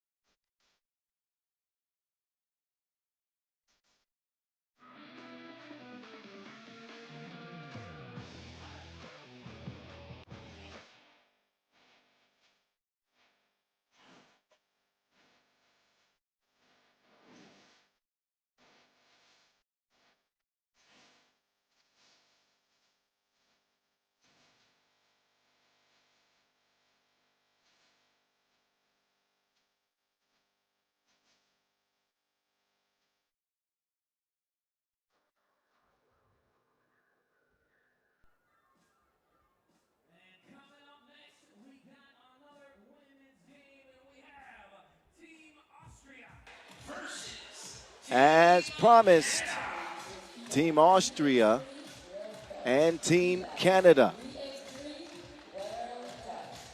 Game number 13 of 20 here at the World Cup in Ulaanbaatar, 2025, the 9th edition, and for the first time ever, a 7-day competition. This is heaven for 3x3 fans. What a treat. They get to wake up for the next week and watch their favorite sport and listen to you and me. What can be better? I would even turn the TV off and only the sound on. Very few things. They get dad joke after dad joke, and sometimes replace the D with a B. Look, both of us have the legal ability to make dad jokes, though, because I'm a father of 2, and you actually have something. That's coming, right. huh? Oh, yeah. Father of soon-to-be 3. Congratulations. You know, I got certain responsibilities in the off season. Well, you made sure to get the job done. I'm going to get the job done. All righty. All righty. The Austrians make their way onto the World Cup stage. Yet again, had a really fun Europe Cup in Austria last year. Legendary type tournament. It was unbelievable. Men's team won gold there. Women's team performed well, but they want to put their best foot forward here.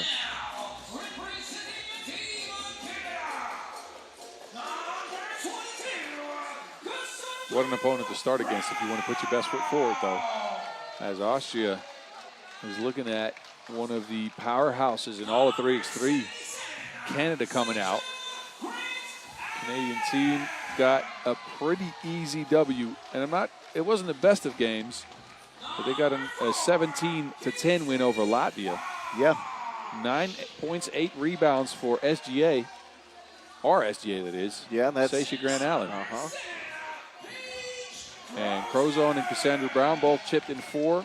Again, not the most efficient game from the field, but as far as her first step, Canada took theirs. Yeah, Austria are the underdogs in this one, but I will say this about this Austrian women's team. They are well coached, and they got good balance on this team. Anja Fuchs-Robertson is one of the most experienced. Of course, Rebecca Kalejiev, once she returned from a car accident that nearly ended her career.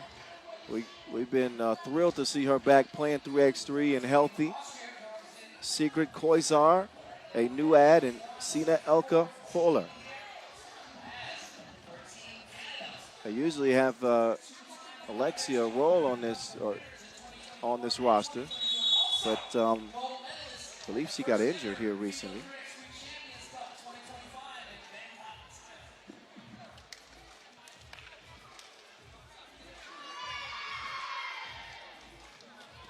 If Austria wants to stand a chance, what they're going to have to try to do is keep Canada and mainly Sasha Grant Allen off the board. They grabbed 22 rebounds in that victory over Latvia, 8 of them at the name of Sasha. Yeah, but keeping Sasha Grant Allen off the boards, how? I don't know. And she's an absolute machine and crashing the glass. We'll see how the Austrians do as we are back underway. Ooh, I like your cut, G. I don't like the layup so much. Got to work on that. They get it up top to Crozon. Ooh, give me those cookies. Dime nearly delivered. They'll continue to fight.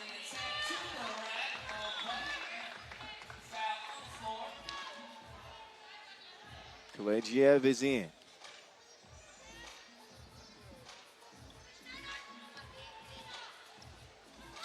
They'll start left. Fuchs-Robertson turns it over. Brown up top now. And a shove in the back.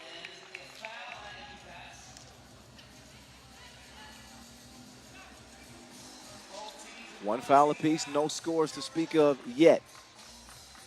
The Canadians rocking the red. In possession. Sasha Fierce to Breezy. Brown inside. Grant Allen right on time. The more they feature her, the more successful they are. The AmeriCup MVP 2024. Oh, that change of pace. I don't know what happened to Boss there. Did you just get tripped? Yeah, I think so. I hope it wasn't because of that hezzy. 2-1 contest. Uh-oh. SGA will get a breather. As will Koisa. Becky up top.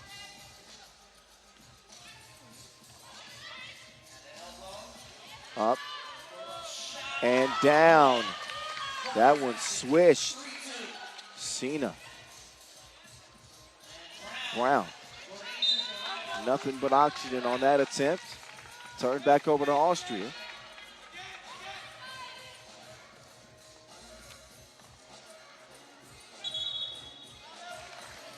Oh, travel. Koiter comes right in off the bench and then travels. Should mention that Sina Huller is only 18 years old, playing here at the World Cup for the first time, defending Sasha Grant Allen right now. Krozen, turn around, no man, missed everything. Quick clear from the Austrians. Here they come. Screen is set. Foxy, Fuchs Robertson on the inside. Bucket for Deuce. Good patience on the pick and roll there, and well-timed pass. 2 to shoot. Do they get it up in time? Wouldn't have mattered anyway. They didn't touch any iron.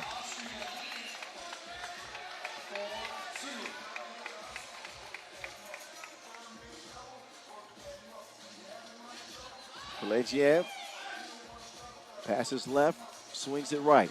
Koiser, drive, kick. Fuchs Robertson. Money.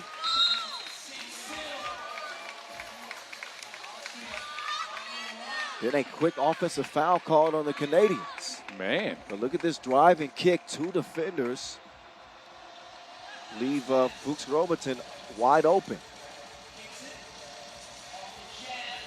Sina couldn't see nothing there. Thanks to the defense, the contest there from Sasha Grant Allen.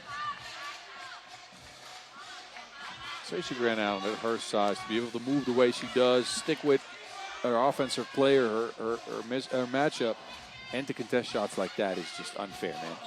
She's got one of those motors.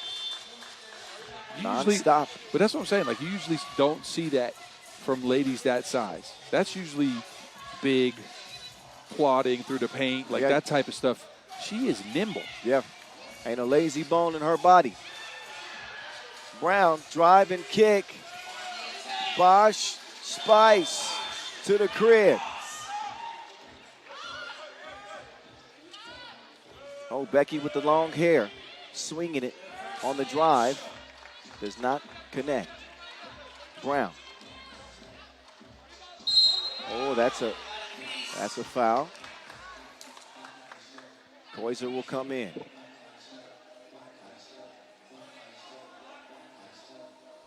One free throw coming up for Brown.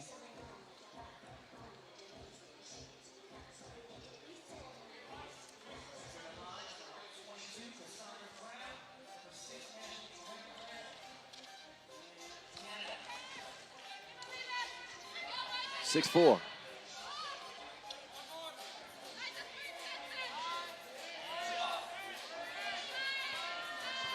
Sina takes it at 2. Shot clock violation. I don't like what I've seen from Canada so far, and I think it's mainly due to Austria's defense. They're physical. They get up into the Canadian ladies, so I like that. But I think Canada is missing a go-to action on the court. Not to say go-to play, but back in the days, that used to be the plouf ball screen, right? Yeah. You'd see the sisters screen for each other, and they'd get a layup or a shot out of it. Yeah. So far, we've seen good things happen when Sasha Grant Allen screens and rolls to the basket, but they have not gotten back to it that often. And that's the type of action you want to milk if it works. More reliant upon ISO game, individual talent.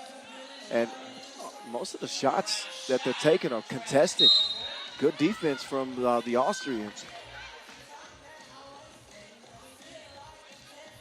So there's a transition to be made when you've had the Plouffe sisters, or at least one of them on the roster for every edition of the World Cup that the Canadian women have participated in. Oh, look at the hustle there. Krozen. Good hustle to prevent what would have been an open look for Pelagiev.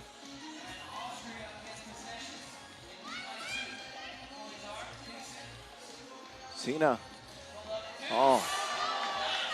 She is wet right now from deep. Second two-piece splashed from Sina. 18 years old. Well, not afraid of the big moment. No, not afraid of the big moment. Stepping up. Crozen, drop step.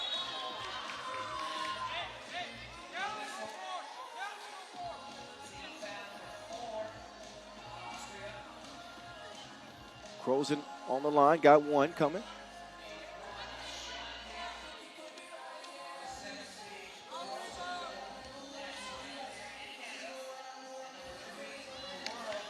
That'll count. Canada with 5 points. So we are nearly 4 minutes into this Pool C contest.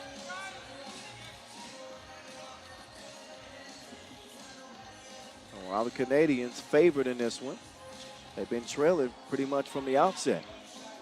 Fuchs Robin has had something to do with that. She's going down to the post office. She can't deliver the front of the rim. Brown can't hold on to it, or she finds a way to get it back, and she finds the bottom of the net there. One possession lead, 8-6. Oh, Becky with the long hair swatted.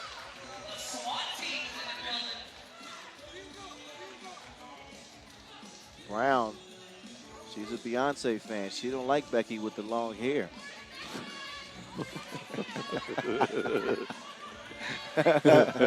Hey, what's wrong with you? Oh, come on. Where'd you come up with that one? There's some people who will get that and many who won't. Oh,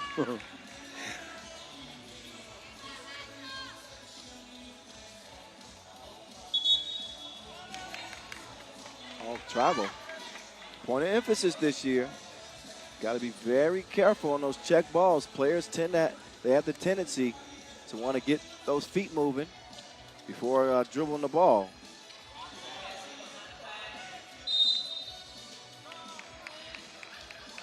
Got an offensive foul. That nears Austria to the penalty. They got one more to give.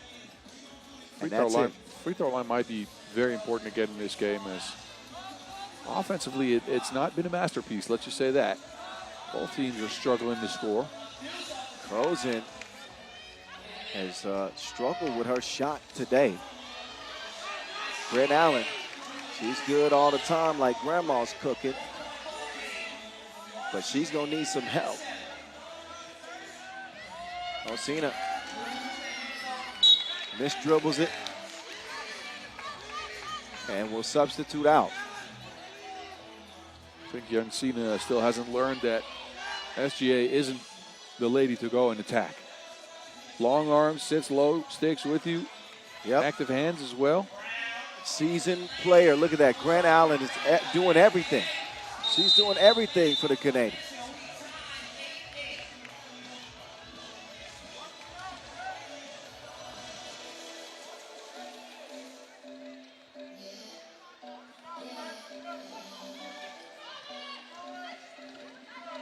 Koizar will pick up the dribble. Reversed it. Left wing. Inside they go. Fuchs Robin and turn to the drop step. Austria advance by one. Oh, Cassie got her cookies taken. Kind of a reckless pass. Fortunate to have it stay in Austria's possession. It's still in their hands, and that was a slap across the face, incidentally.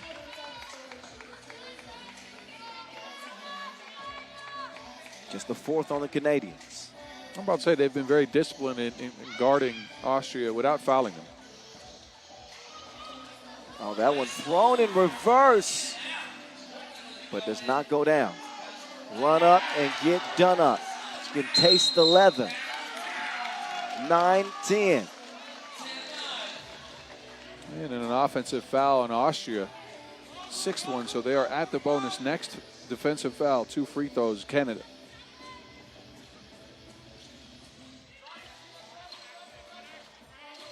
Bosch quickly over to Crozen. Once Crozen finds her touch, then that unlocks this Canadian offense. I mean, Sasha Grant Allen, as spectacular as she is, I don't know if it's a better shooter in the league than Crozen. I don't know. That'd be up for debate, but she's amongst the very best and just cannot buy a bucket. Nice play from SGA.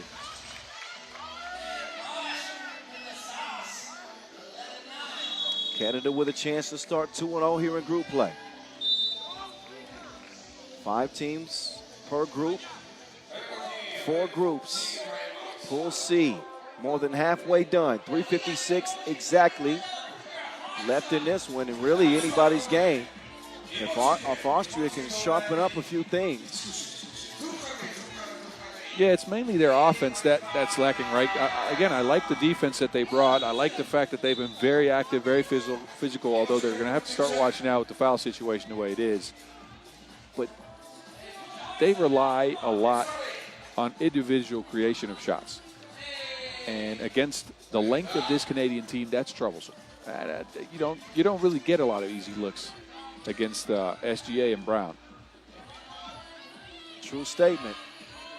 Koizar on the baseline, inside Fuchs Robertson. Who touched it last? Well, it won't matter.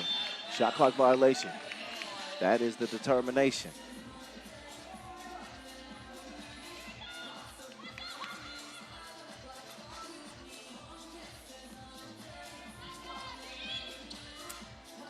Crozin coming around.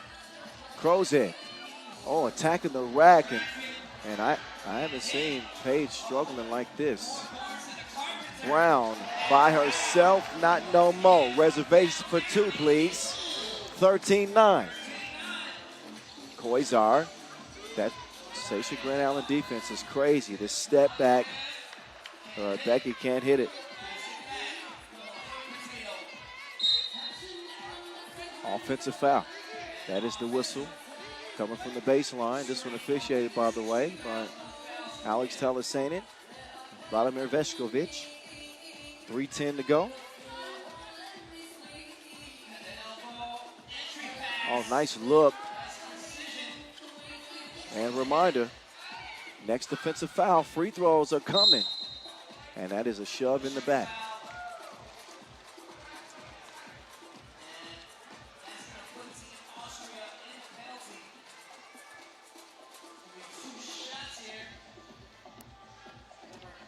Two shots to add to Sasha Grand Allen's total. Been one of the top performers today. Numbers aren't crazy, but her activity has been all the difference for Canada. She expands that lead to 5 now. And it's a two-way effort, right? Offense and defense. Deterring shots, getting deflections. That one off iron. But the Wilson finds his way back to Canada. Oh, Canada. Bosch will put it up. That one off target. But I think there was a shot clock issue there. Yeah, it should have been a shot clock violation, and that's what's being discussed at the scores table right now.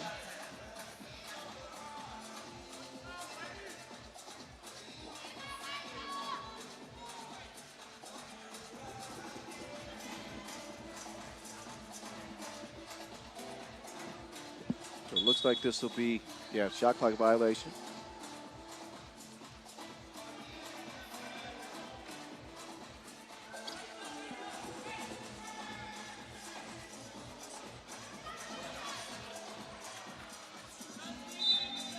Good shot by Koizard. Looked like it was on line, but just off the mark.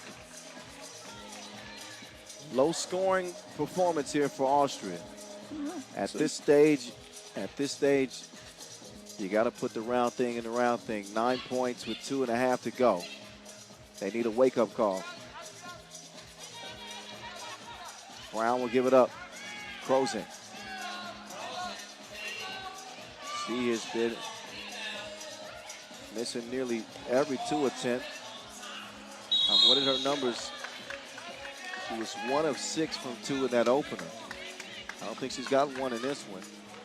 No, it's been Cassandra Brown that's knocked a couple down from range.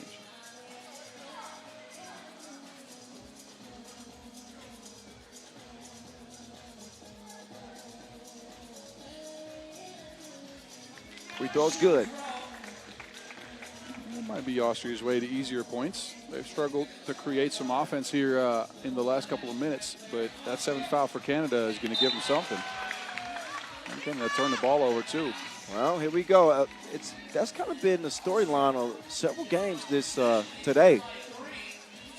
You know, Canada in front, say 5, and late in the game, Austria start to creep back. It's happened in a few contests today.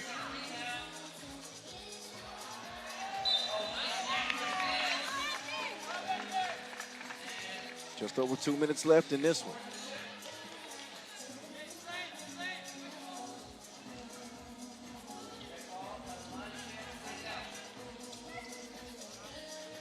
Entry pass. Koiser. Spin move. Kicks out. Robertson. No.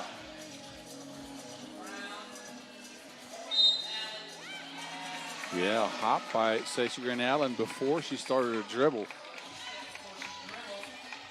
And a turnover again on Canada, who are unable to close the door in this one. Yeah, they've had some of the lingering issues from that first contest of the day.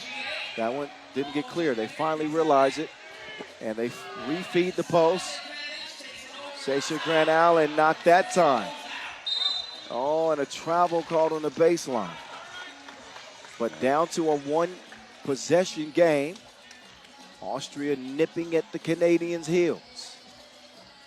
Again, credits to Austria for the defense they played against these Canadian ladies who, again, they seem a bit out of it. Offense is not flowing as much as you'd like it to. Bosch sensing that her team needs a big shot, and she connects. When Crozon's off, Bosch takes a page out of Page's book. Takes the page from Page. Clever. 16-13.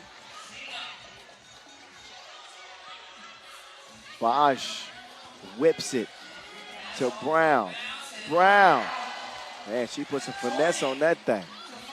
Koiser eyeing a 2. Instead forces the entry pass, which then earns a foul on Bosch. Stops the clock and will put the Austrians by way of Fuchs Robertson on the line with 2 free throws. They hope to get it back down to a one-possession game.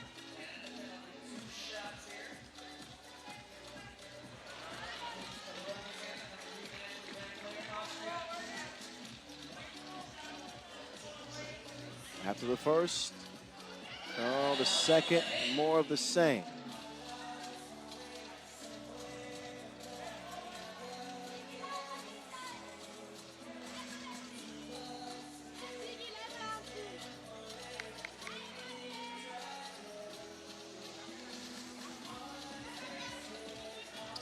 Bosch from the elbow. Brown, jab step, does not get free. Shoving foul called on Bosch. That is the 9th Bosch. Next defensive foul on Canada. They're looking at the double penalty. You want to talk about something that could turn this game on its ear.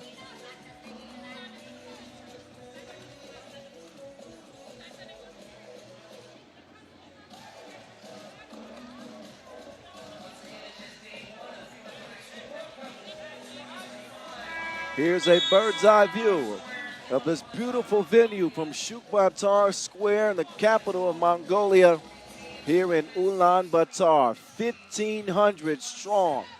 Checking out this first day of action at this 2025 World Cup. This Pool C contest still fairly close.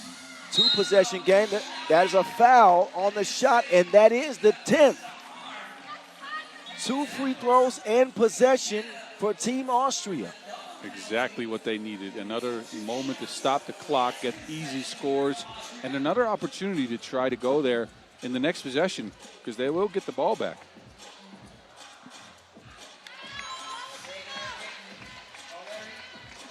Calm free throw from the 18-year-old, Sina Huller. Oh. Loses the points on the board here. Off the board. Am I to blame? No. Did I announce her jinxer? No. All right. Cena with the jab step. A narrow miss from the teenager.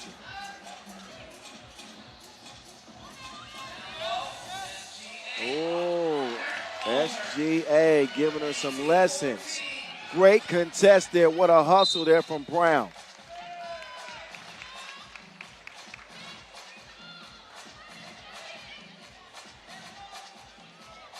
Oh, I think Koizar stepped on the line there.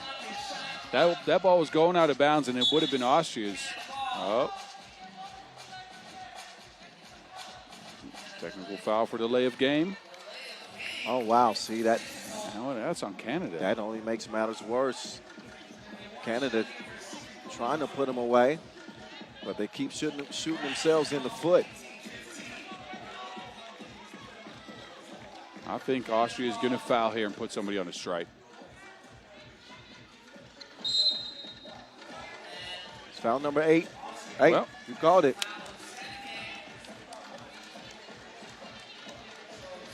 You stop the clock, you try to see if you can get a miss, and then you magically you need to get 3 points or more on the board. Oh, Brown gets it to roll around and finally drop.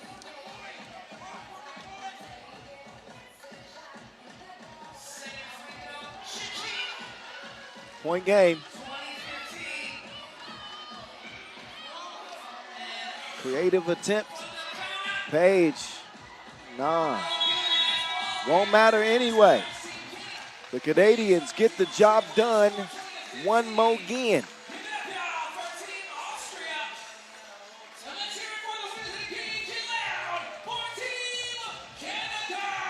So Team Canada find another way to win in a gritty contest. 5-point victory, 20-15.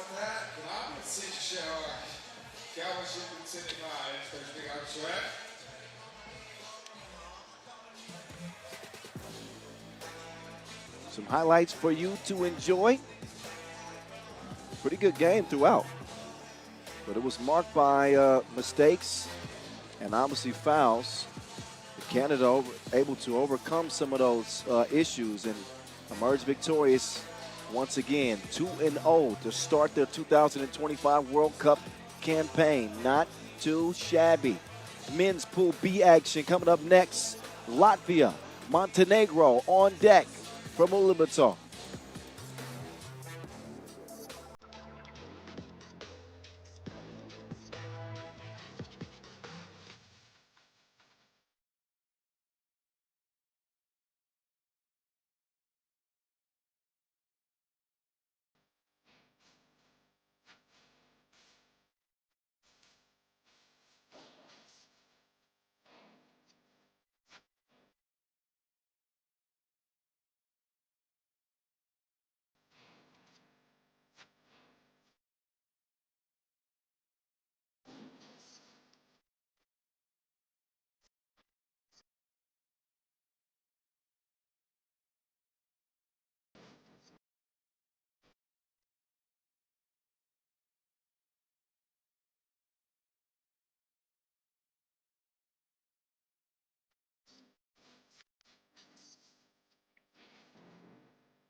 After that game, this is how things look in women's Pool C. Canada atop with 2 victories, and we will shift our attention on over to men's Pool B, a game or a pair of games I've been looking forward to. We saw United States and Japan already in a race, 21-14, the result in favor of the U.S. of A.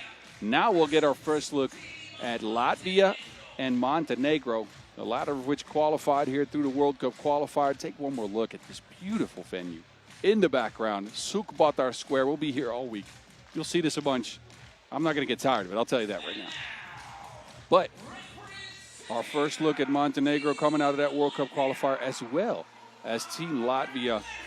And it's going to be an interesting one. Latvia brings some serious firepower. And Kristaps Gludaitis, he featured some on our pro circuit last year, and he did a tune of 9 points per game. And back on the squad here, of course, with the legends, Naris Miezes. There's the defensive force of the squad, the enforcer, Zigmar Zaraimo. You're not going to see him take too many shots, but he will guard the best players, get the rebounds, and there is Batman. Carlos Lasmanis back with the team, and this team, man, if they can figure this out, isn't it maybe the most dangerous team in the field? I think so. I think all eyes are going to be on Gludaitis and how he fits with this crew right here. Lasmanis and Miezes, future Hall of Famers. There's some questions with them as well. They're getting a little older now. Can they still play at that top level? It's the only medal that has eluded them in their career. Olympic gold medalists, European champions, World Tour final winners, but never winning a World Cup. Now, you've seen this Montenegro team probably a little bit more than me. Yes. Well, I'm curious. What are your thoughts on them? I think they're a versatile bunch. You know him. You know them from last year on the pro circuit as Team Podgorica Kodia. But these guys can shoot it all. I think they have some drivers that can get to the basket. It's a matter of can they get rebounds. First of all, that's going to come down to team rebounding and of course Milos Jovanovic under the basket. But can they get stops? They are a bit undersized against this Latvia squad. And I'm curious to see if they can stick with the offensive firepower. Look for Marko Rajcevic, the guard. He's a crafty one. He's walking around there with number 5 on the back of his jersey. Not the tallest player, but quick. And there's Naris Miezes. They could have shown both Gludaitis, Lasmanis, and Miezes here on the start profile. But it's Naris Miezes this time. Yeah. And, man, two-time Olympian and just a legend in the game of 3x3. We're always talking about who's going to be in the Hall of Fame. This man, a first balloter. That's Miezes and Lasmanis. Agreed. So here they are. Gold medalists at the Tokyo Summer Games. Missed out on the podium at the 2018 World Cup. And 2023, they were able to have a spot, but it was a bronze. That's good. That's nice. But they want gold. My man. Come on. Pool B. Oh, that's proper to start this one with a bell. It's going to be a battle, a fight, as we are underway. Latvia, Montenegro. Montenegro again with Alexa Vujodinovic, Marko Rajcevic, Milos Jovanovic from the dog pound, and Petar Ivanovic. Oh, yeah, that's a foul for certain.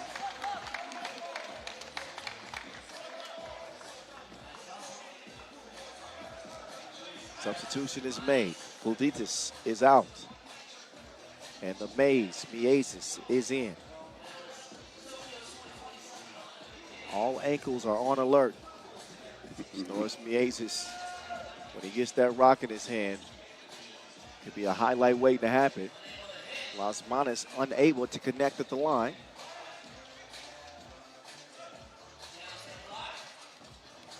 Strong drive. Oh, way to muscle that one up and in. Like the mentality that Vujodinovic plays with, 25 years old. And look, he's got the athletic chops as well. I mean, he's going to try to dunk on somebody now. I'll tell you that right now. He can create his own shot. He can shoot it too. Won't shoot it at a high volume from range. He'll leave that to Ivanovic and Jovanovic. But he's a leaper. We're going to find out if he get bouncy in this one. Raimo will start it left. Batman to Gludaitis.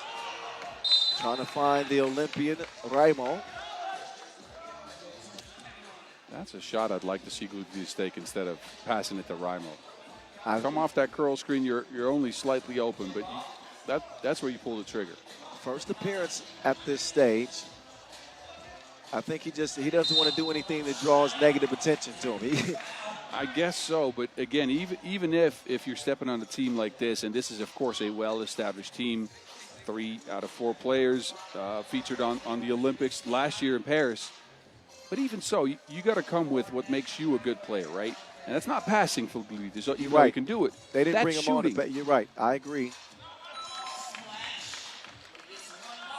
Can't be afraid to stand out. I agree. Him being passive, I think it's a negative for Latvia. Trying to create something off the dribble here now. Gulidis. Hezi takes a bump from Jovanovic and misdribbles it, apparently out of bounds.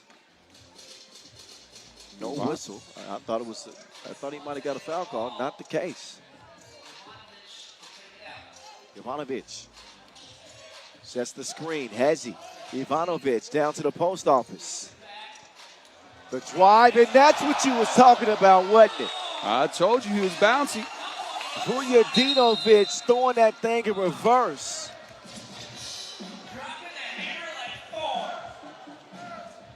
So once he gets to the baseline, clear line of sight, nobody in sight. It's cuffing season. Nice one-handed stuff from him. The Aces off mark. Remember how hot the Latvians started at the previous Olympics? I think they were 6 or 7-0. 7-0, and then I think disaster struck a little bit for them because, as I remember, Liezes got stung in his shooting hand by a bee and cooled off tremendously. Couldn't hit a shot after. That contributed to them not medaling, which was a major, major shock. Meantime, it's Liezes getting called for that foul on the inside. Saw the Latvian ladies in action earlier today as well. They did not come out victorious in their matchup against Canada. So the fellas trying to restore the good vibes to Latvia in this 10-minute sprint. Well, technically now 8-minute and 23-second sprint. 5-1 Montenegro out of the gates. What a start for them.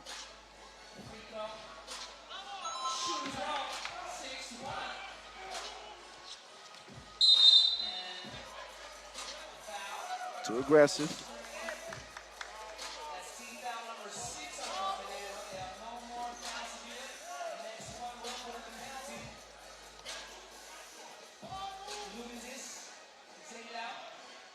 Gulidis gets them started.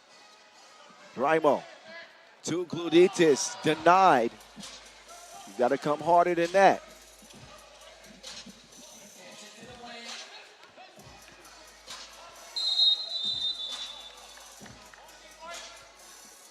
Third foul on Latvia.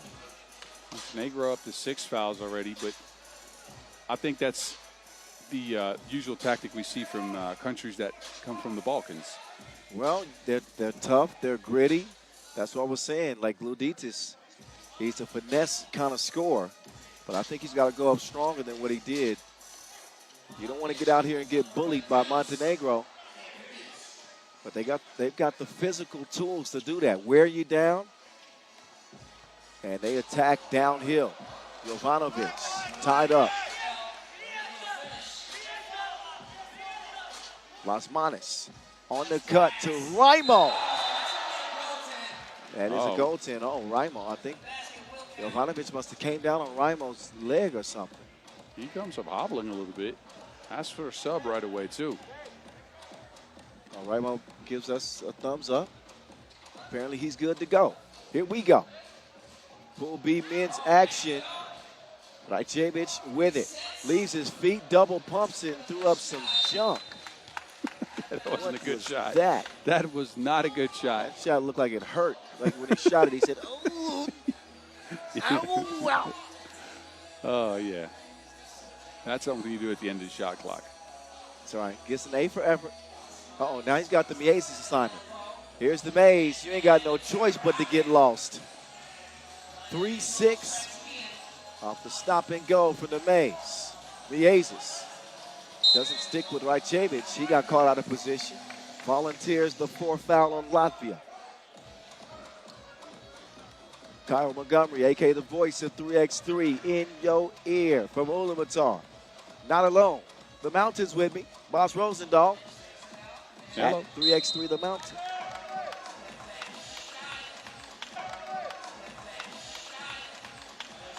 That shot won't count. 7th foul on Montenegro. This is an offensive foul, so I don't see any free throws. And while Montenegro had a 5-point lead here early, we've seen that trend today too. Teams getting out to pretty sizable leads, but also racking up a bunch of fouls, and it ends up haunting them in the second half of the game. We'll see how this one plays out. Lasmanis, he's built for this. Lasmanis has got the frame. He's built to do battle with a Montenegrin team like this. I agreed. Raimo too. Raimo, and don't count out Miezes now. He might be a little frailer than those other two guys, I but he is wasn't very done strong. yet. I was going to throw Miezes in the mix too. But look, we've seen good Montenegro early. Now they're getting in foul trouble, and they're putting Latvia on the line. In the case of Latvia, I thought they started a little sluggish, and the usual stuff that works for them, which is a guard-to-guard screen from Lasmanis to Miezes or the other way around. We didn't see that work all that much. Do you think they feel like teams have kind of figured out that part of their game and maybe changing up the strategy some? Or? I mean, maybe, but I've seen that work for years. Lasmanis, nothing but cloth, but also just the 4th point for Latvia. 3 minutes in. Coaching warning now. No coaching in 3x3. During the games, that is. Only prior to and after. And the second free throw is money. Lasmanis with the thievery. KLM, 2-piece. Long rebound, stays with Latvia. Here they come, Gluditis. He will put it up top, Raimo. Oh, and then Raimo with the defense and the effort. Here they come. Great ball movement from the Latvians. Gluditis. Inside, Raimo with the running hook. It goes. 7-7 now. Latvia starting to get some life. This Latvian team's got another gear to it, man, especially with Raimo getting defensive stops and enforcing the way he does. They can get you 4, 5, 6 points in a row in a very short amount of time. They can hit you with a flurry. Fujadon! No! See what had happened was he had me fooled too. Gluditis couldn't ask for a better look than that. Maybe that unlocks some offensive aggression in him. Uh-oh. The tide is turning. Latvia or Litvia right now. The energy is flowing, and they got the ball back in their possession, 9-7. Latvia, I like it. You might see that on the gram. I think Rachel liked that a lot. She might put that in the caption later. What y'all doing? Never mind. Miezes from the land of far, far away. Missed it. Raimo coming around. Gluditis. Locked in. But you see, he finally took a shot that kind of wasn't within the flow of the offense, but the confidence is building, I think, as the game progresses. Right, Javic. Well, I ain't going to say we've seen that before.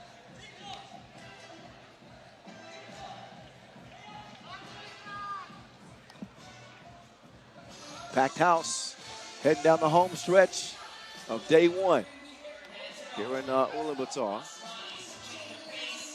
Lasmanis with the adjustment.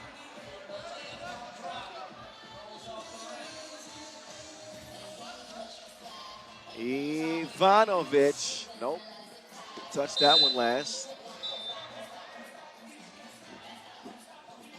It'll be Montenegro ball.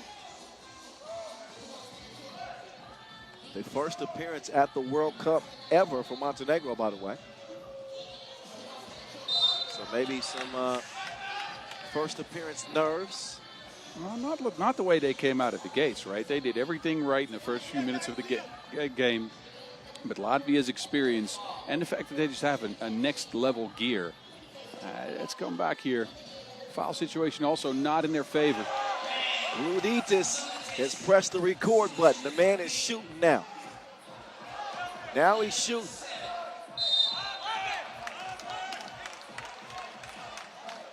And there goes the 10th foul for Montenegro. There is another look at Gluditis stepping into that two-piece confidently. His second knockdown from long range in the game. And 10th foul on Montenegro. As Boz just mentioned, that is double penalty.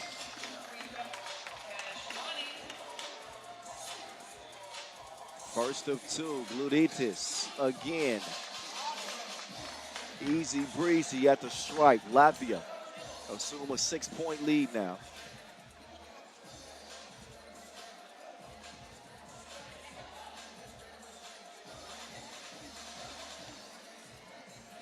Miezis wants to rock. What he wants, he gets. The Maze up top. The dynamic duo, Batman and Robin. Back dog, Gluditis swatted.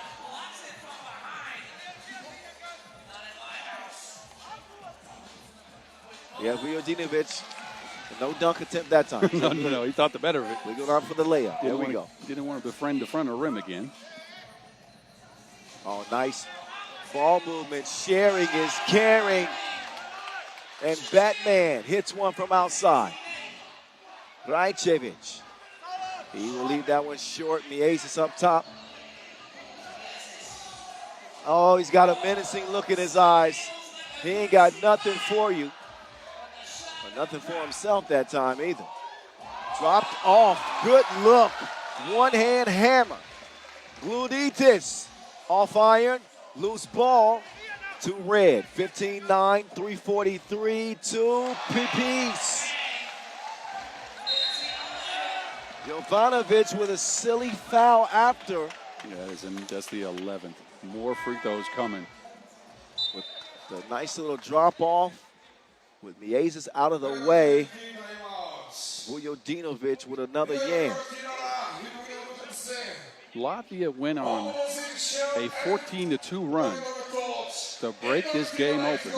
It went from 1-6 to 15-8.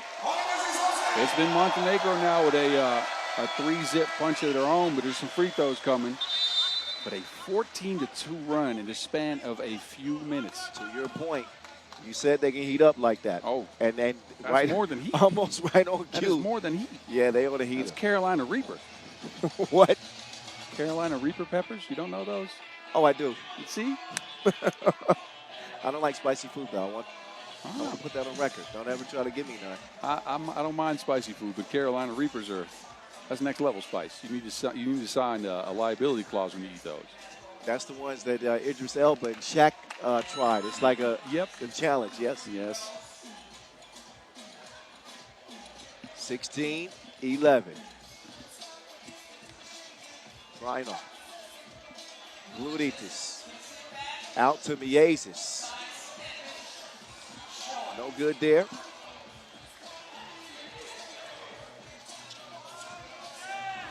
Clear lane. Way to attack Ivanovic. Montenegro not ready to go away yet. Only down by 4 points. Here's Miezis. His shot not on target. And Latvia's strategy of only focusing on 2-point shots and pretty much going ham from distance. In this phase of the game, they're going a little bit cold. Yeah, Miezis, you can see the frustration coming from him on the bench there. He's going to get rehydrated and got to get locked back in because I got a sneaky suspicion that Montenegro, they are not going to go away quietly in this game. They're a seasoned team. They've played tournaments all over the world in the pro circuit, as well as on the Quest and Light Quest level. Ivanovic, 2 up, 2 down, 2-point game. Raimo drops it off. Gluditis, front iron. A narrow miss And also a narrow lead for Latvia now. Offensive foul on Jovanovic.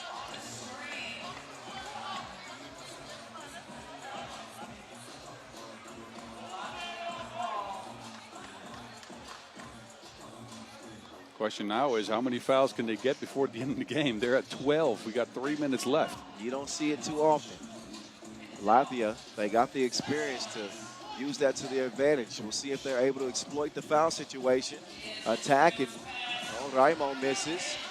Oh, my goodness. 4 misses on that possession alone. Latvia. There's Jovanovic with a nifty Euro step. Oh, he got some dog in him. Jovanovic got some dog in him. There we go. And the Serbians, the defending gold medalists in attendance, checking out the action. Well, they're VIP, so I know how they got space, but it is absolutely packed in here. It's like a can of sardines. No empty seats. DJ Lass on the spins. Mob deep in your ears. Is that Bogdan's new nickname? No? No, I know.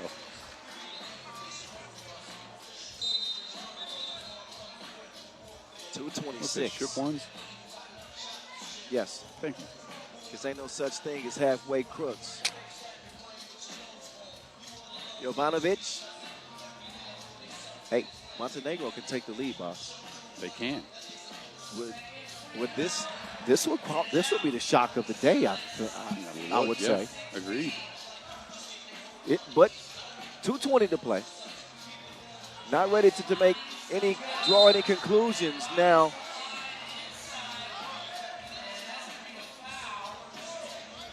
That's the 7th on Latvia. Lasmanis flying in, trying to snag that rebound.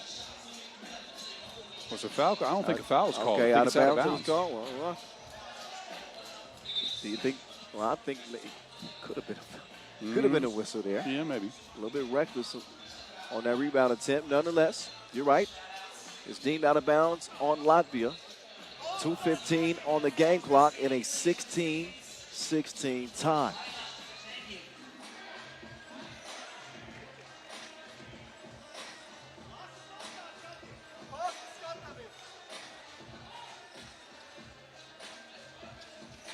Ivanovic with the jab step.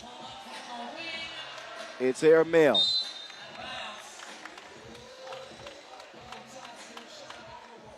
That was the shot Montenegro wanted. They got Ivanovic a handoff. He had an open look. The guy's a good shooter. Can Miezes find his touch? He fakes the screen. Leaves the lane for Lasmanis to attack Batman. He'll set up Gluditis. Saved by Miezes. Quick clear. Jovanovic. Narrow miss there. The Latvians breathe a sigh of relief. There's the mid-range. Basket counts, but I think Lasmanis is going to get hit with a technical. He is. Complaining after because he wanted a foul call.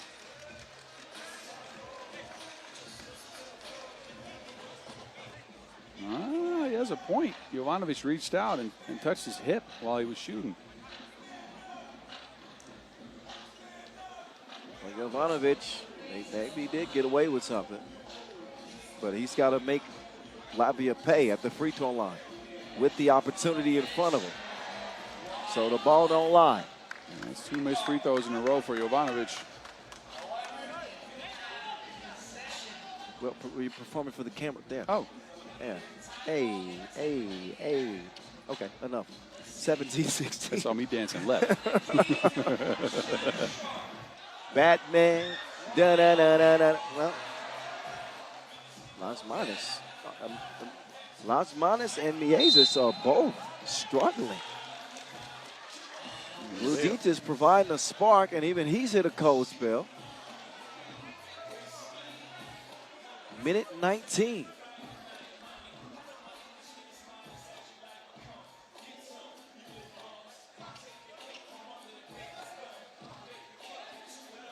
Here's the maze.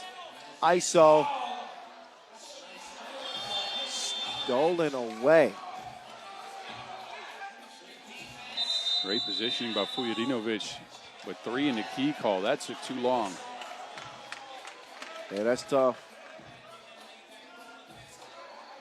60 seconds left. Latvia stormed back after trailing by 6 early. 14-2 run. And Montenegro put together a sequence of plays that put them in front. And meantime, the Latvians have caught cold from deep. They need some chicken noodle soup, some Theraflu, something to get them back to themselves. The Maze up top, cross, moving left. Is that an offensive foul? Yes, That is, and it's the 9th. So Latvia now also at the double bonus, a game that's seen 22 fouls called. These teams been hacking like cyber criminals. In a game separated by just 1 point, 17-16. Latvia just barely holding off Montenegro at the moment. It's Jovanovic leading Montenegro with 6 points. And Gluditis and Lasmanis co-leading Latvia at 6 apiece. But they've hit such a cold spell. I think they've missed the last 5 shots from range, maybe even 7. Jovanovic kicks it. Ivanovic, no. Miezis climbs in the sky to grab the rebound. Uh-oh, Jovanovic is down. Oh, that's not a good play there. He flops. He's trying to sell the officials a story that will get him in trouble. They are good lie detectors. And that is it. You just can't make that play at this point in the game. Down 1. 25 seconds left. Offensive sub here. Gluditis came on the court for Raimo for the last 25 seconds. Latvia in a 2-point lead.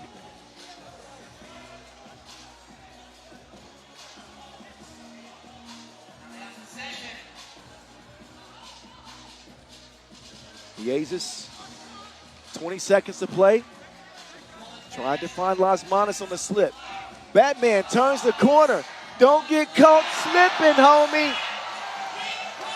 Too late for you. 20-16 rebound to Miezis. They will have to foul. That can't foul. That's foul number 15. So it's going to be 2 free throws to end the game here.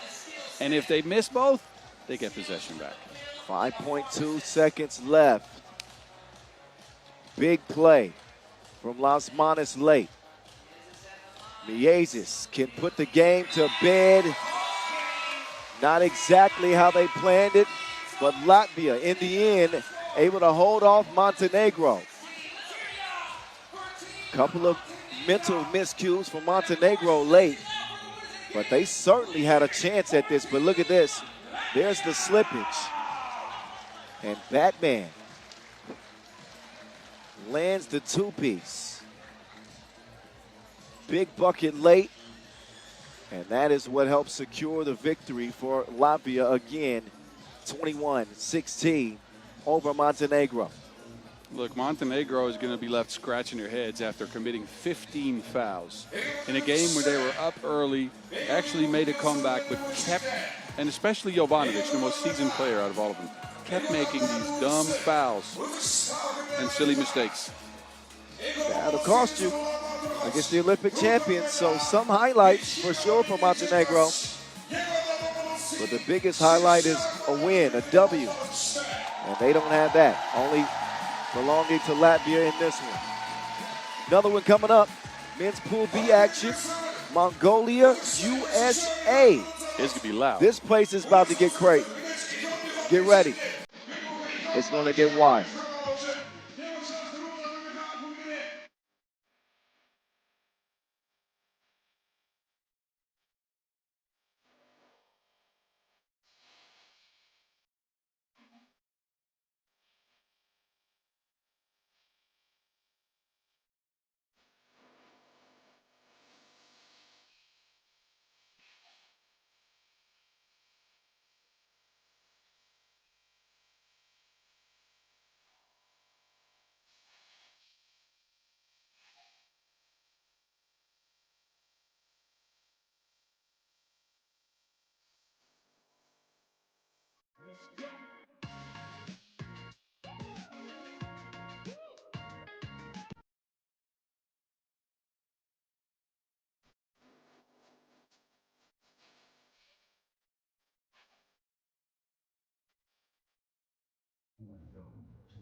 Like we said, it is about to get loud. Men's Pool B action, USA coming out first. It's the Henry Caruso. He had 5 points in a 21-14 takedown of Japan. A race of a game. It ended prematurely. United States out racing the island nation. And it was mainly because of this guy, Dylan Travis, with a double-figure performance. 10 points, 2 of 2 from 2. Only missed 1 shot from the field. James Parrott also had 5 points, but it was mainly the poise Team USA played with. Did commit a bunch of fouls on Japan, but they managed that game quite maturely, I'd say. Quite maturely. But they got a whole different beast, or a gang of beasts in front of them, actually.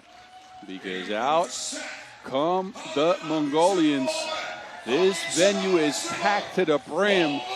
I think there's people on top of our Magic Sky. Boz, the floor is about to shake. It is. The there we go floor's with about to shake. There we go with the music. Here they come. The chant of the Mongolian Warriors hosting this 2025 World Cup with Ulaanbaatar Ulaanbaatar. First out in the all-white. The Archer ready to let loose a non-Aryan bull. They call him Monster Deck around here. I just call him a bull. Delgayam Davasambu. And last but not least, his longtime teammate, ready for war, trotting into battle, the war horseman, Dogun Inkbot. This is Team Mongolia. Finished 3rd recently at the World Tour. Had a good run. Had a good run. It was mainly Dilganyam Davasambu that did the work. The man averaged 10 points per game on the first day of action there. But look, this team, we saw 2 faces for them, right? It was Monster Deck that had a great run, that did well in front of his home crowd, that outplayed the pressure that comes with playing at home. And it was the Archer that didn't play so well. He shot 1 for 19 from range. That is the X factor to me. There he Can is. the Archer, a non-Aryan bull, who's a highly skilled player, a very good shooter. We've seen him hit some of the biggest shots in 3x3 history in the past. Can he break out of his cold spell? Well, we got to look at Dylan Travis. Wasn't nothing cold about him in that opening win. The real deal had 10 points, 2 of 2 from distance. And the lone American Olympian looking to lead the way again as USA come out in the dark blue red trim. They got, I don't think people realize that, you know, this American team played with a chip on their shoulders too. They've also got something to prove. These are guys that have been looked over in many regards in their basketball careers. And you better believe they've heard the whispers. If the 2023 Jimmer team couldn't win it, oh, they don't think these guys can do it. They've heard the talk. Now it's time to hoop. After opening miss, USA with the rock. They'll get it to the Caruso. So not only do they have to worry about the Mongolian Warriors in front of them, they got about 1,500 more surrounding the floor, but we'll try to make this as difficult as possible on the Americans. You're listening to an American. The voice of 3x3, that's me, Kyle Montgomery. Boz Rosendahl, he's from the Netherlands. Mitch Hahn missed that one from forever away. He'll try to get reloaded.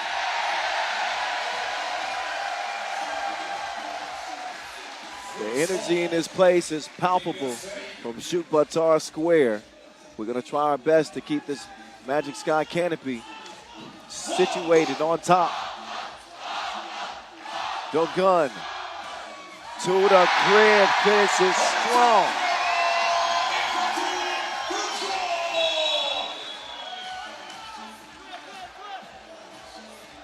And a shove in the back is the whistle.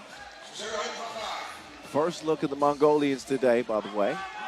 Second opportunity to peek at the USA. Emerging victorious over Japan. That pass came late. Travis says, my bad. He very likely had Caruso on a oop, but I'll have to try again. Caruso out. Big Cinnamon is in. Along with the Slim Reaper and the Real Deal. The Archer. They will not get anything going on this possession because of an offensive foul.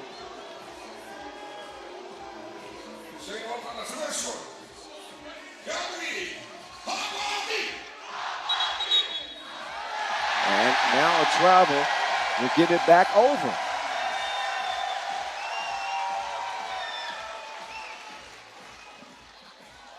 The Mongolians are former Asia Cup champions.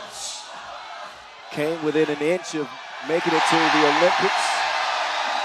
They missed out, trying to take advantage of the opportunity in front of them now. The Slim Reaper, easy breezy. The Archer, oh, that was a bad miss. And again, big thank you to the local fans for sticking around today. We had a extended rain delay. The floor crew got it fixed up quickly and got us back in form to finish the action. Let's get back to it. Real Deal from the logo. Being defended by Inkbot. He had him in custody. He didn't even read him his rights. 2-1. Inkbot is such a good defender, man. He's so physical. He sticks with you, and he has a heart of a lion. That is without question. Former Asia Cup MVP on the cut. No. Have you ever seen Dulgun try to dunk that? Yeah. The extracurricular activities. Han with the block that didn't matter, but still. It's a tone setter, I think. Labasambu to the Horseman. Dulgun Inkbot. 3-1. Travis. Get out of my way or get put on the bucket list. You choose. Wrong option is Dylan will head to the stripe. Chance for a 2-point play.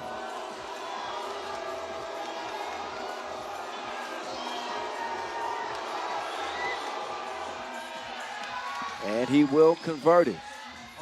3 apiece. The Bull on the charge. No.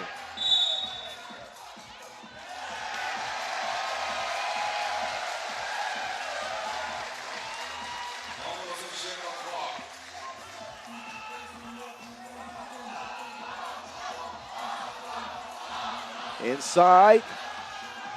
And that is certainly Davasambu's office space. He goes to work. That's easy eating down there. Caruso returns the favor. Back-to-back buckets. Ulaanbaatar gives it up, but oh. Davasambu traveling. Another thing to keep an eye on is the foul situation. Mongolia with 5. And we are just past 2 minutes into this contest. Big Cinnamon making his debut on this World Cup team. He will not get it to go. Oh, Inkbot. And another travel on Davasambu. So the Bull will need to collect himself. Get another look. Han, Caruso, slicing and dicing the Mongolian defense. Aryan Ball.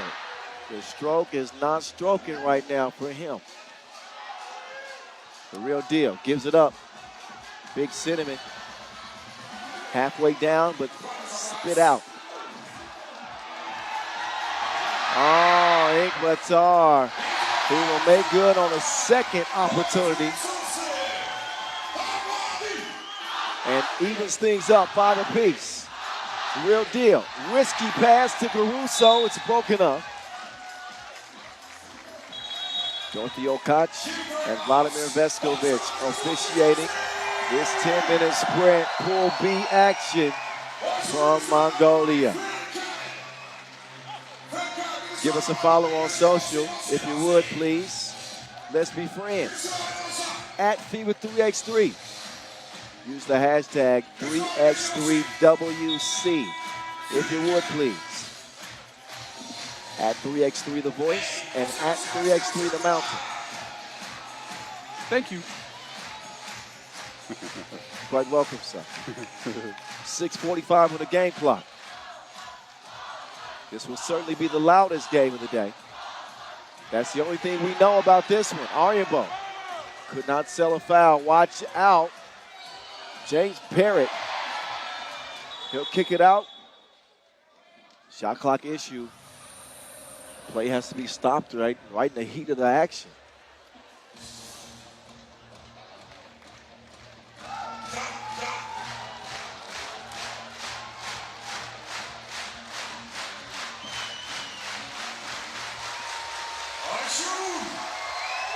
There's a ton of people outside of the venue watching this game as well. I'd love to see here is incredible. I would love to see a bird's eye view outside shot of this venue right now for this game. If we have a drone. Oh, well, I'm certain we toss do. it up in the air. Oh. That. Yeah. Get on your job, bro. I hear it can't be done. That's disappointing.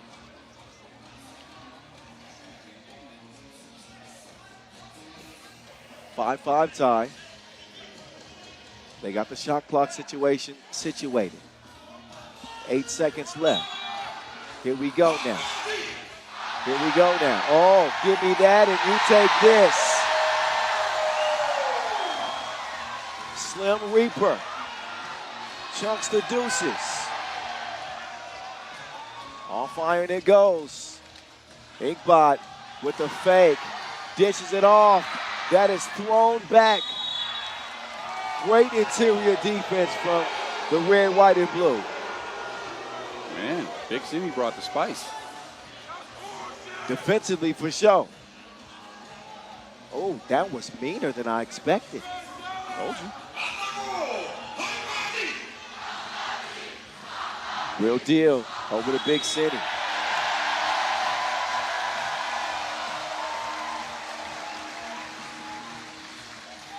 Well, the Americans were locked in. Gave one defensively, too. They had, I think, 4 blocks in that game.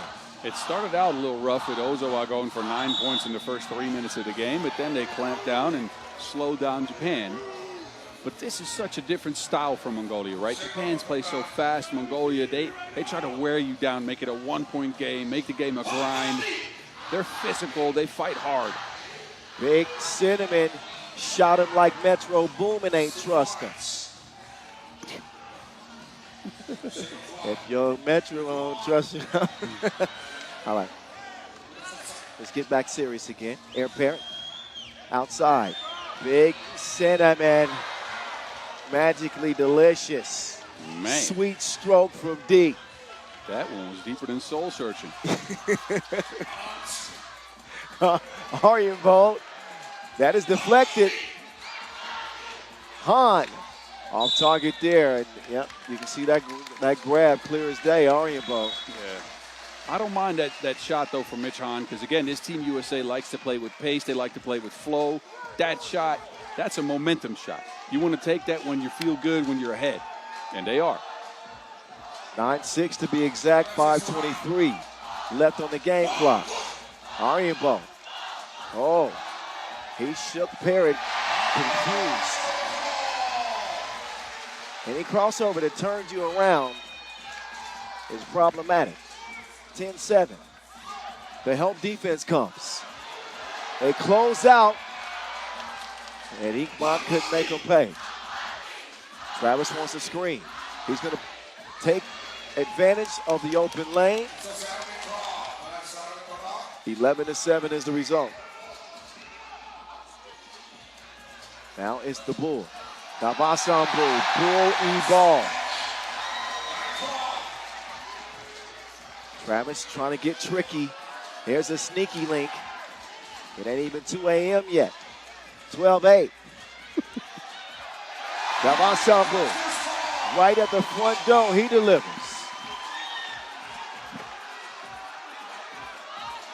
Parrott.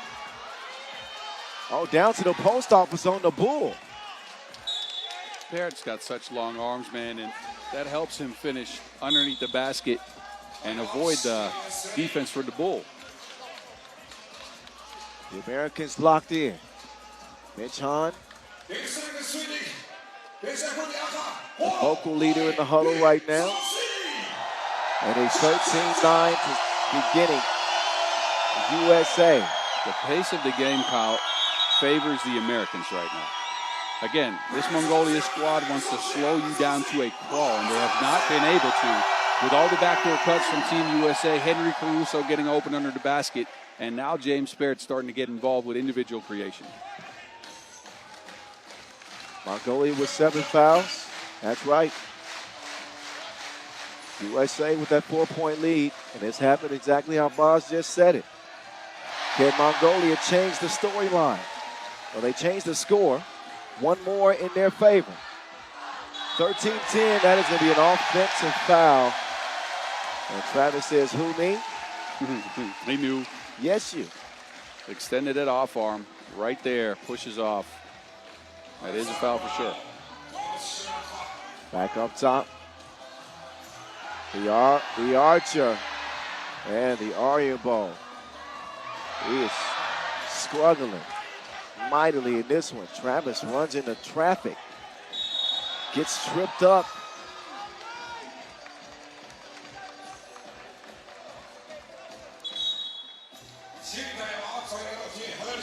Three-point game.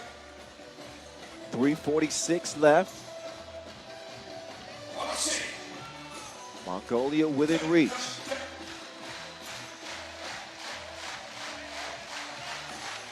The problem has been fouls to this point. Offenses look pretty good. But in the penalty, it's not a favorable position against an aggressive downhill American team that really put pressure on any defense. Yeah, and you're saying offensively Mongolia has done all right, but their main problem has been that they haven't been able to knock down twos. In a game at 3x3 today, the way it's played now, you can't win a game without hitting at least 2 to maybe 3 2-pointers. It rarely happens a team does it without that. Travis, good. Damasambu with the handoff. Up top comes Groot, the Archer. Confidence probably a little bit rattled. This could help if he scores it. He does. Past Big Sentiment. Now the real deal. He wants to chunk the deuces, and he is fouled. That is not a smart contest from Anand Aryanbold. He jumps right into Travis. Leaves his feet early, doesn't give him a landing space, and then even bumps him. That's too easy. Well, potentially easy points for Team USA. Yeah, Aryanbold playing a little tight this week. And we've seen the talent that he has. It's got to be a mental thing. He's got to have a short memory. Yeah, that's what playing with a home crowd might do to you. You might start playing a little differently. I think Anand's got a lot of voices talking to him about certain things he should be doing on the court. Take more shots, take less shots, drive more, drive less. And that will get to your confidence as a shooter. Yeah. Oh, step back. Barrett kind of grinned at him like, okay, you got me. They get a bucket. Oh, technical on Travis. It was out of my line of sight. I'm not sure exactly what he did, but I'm going to guess that he was chirping a little bit at official Veshko, and he didn't hurt enough. Aryanbold at the line, yes. And again, as a shooter, hitting a shot from the free throw line might boost your confidence, right? You can see the ball go through the net. You can feel your touch. Yeah. Some of that weight on his shoulders. Barrett, sneaky to the rim. And then swipes it away from behind. That'll leave 9 seconds to shoot. 17-13, USA. Creeping a little bit closer. Name of the game is 21. First to get there is your winner. We got under 3 minutes to go. Dugan, he almost did it. He almost did it. Han, no. Will track it down.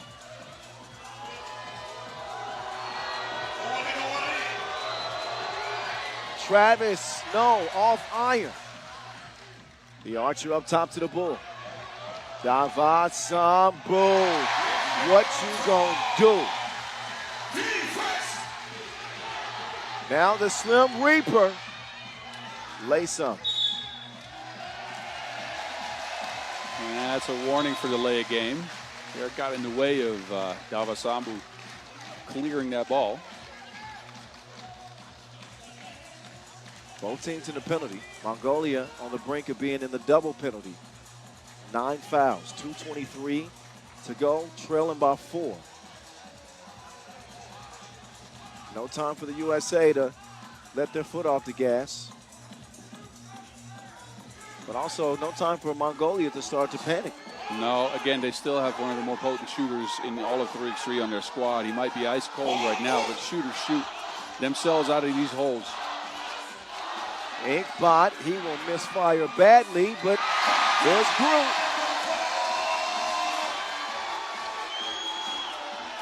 Ball fake, cross court. Caruso, no sir. In the hands of the Mongolians. 3-point game. Uh-oh, that's baby food. Wham! 18-16. Parrott just too small on the inside. The miss.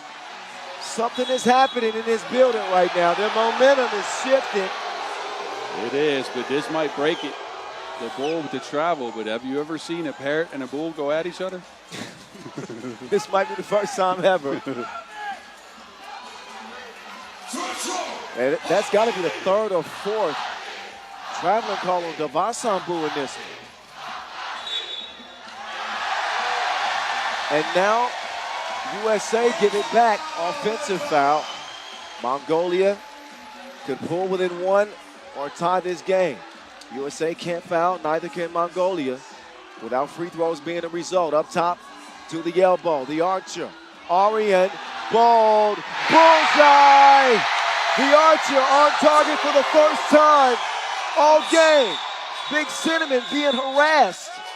He needs to file a case against Ulaanbaatar. Actually, a foul is called. That 2 free throws in possession, Team USA. They finally get an archer too, but now they give USA a possible 3 to 4 point play here. Bad bull. That was a...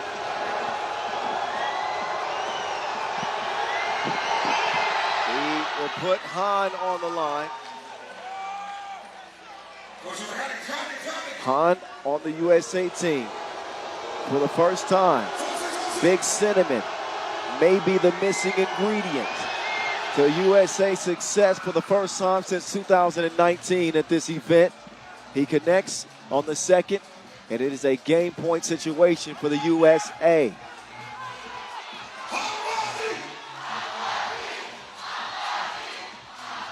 Travis, ISO game, real deal up top. Big Mitch Han, no, foul on the play. We got to make sure these officials get home safe. You're right. They still have to get to the hotel.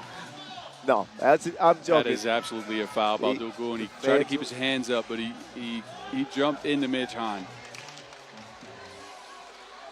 Han at the line.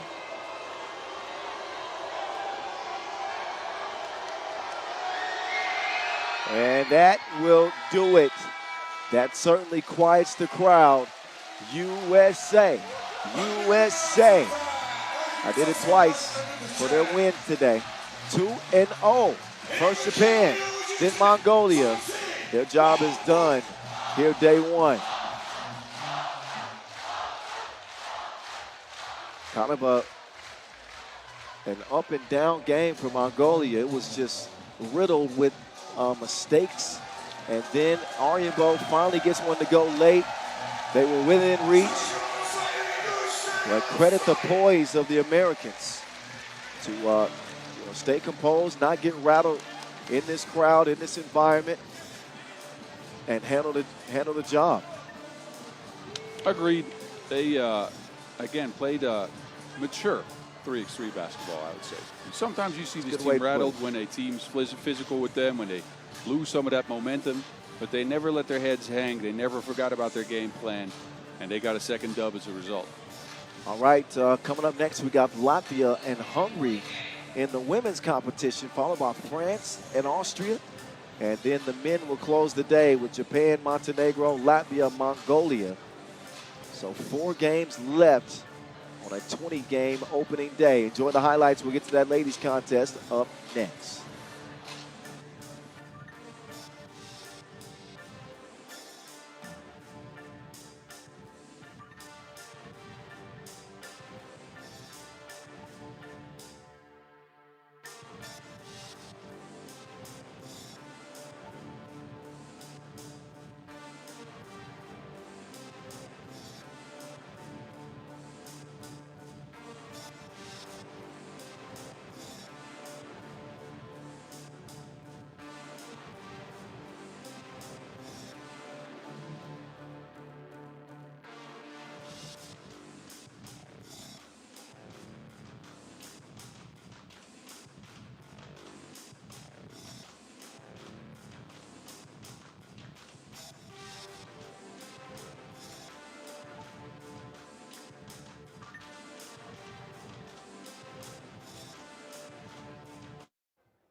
There's that bird's eye view.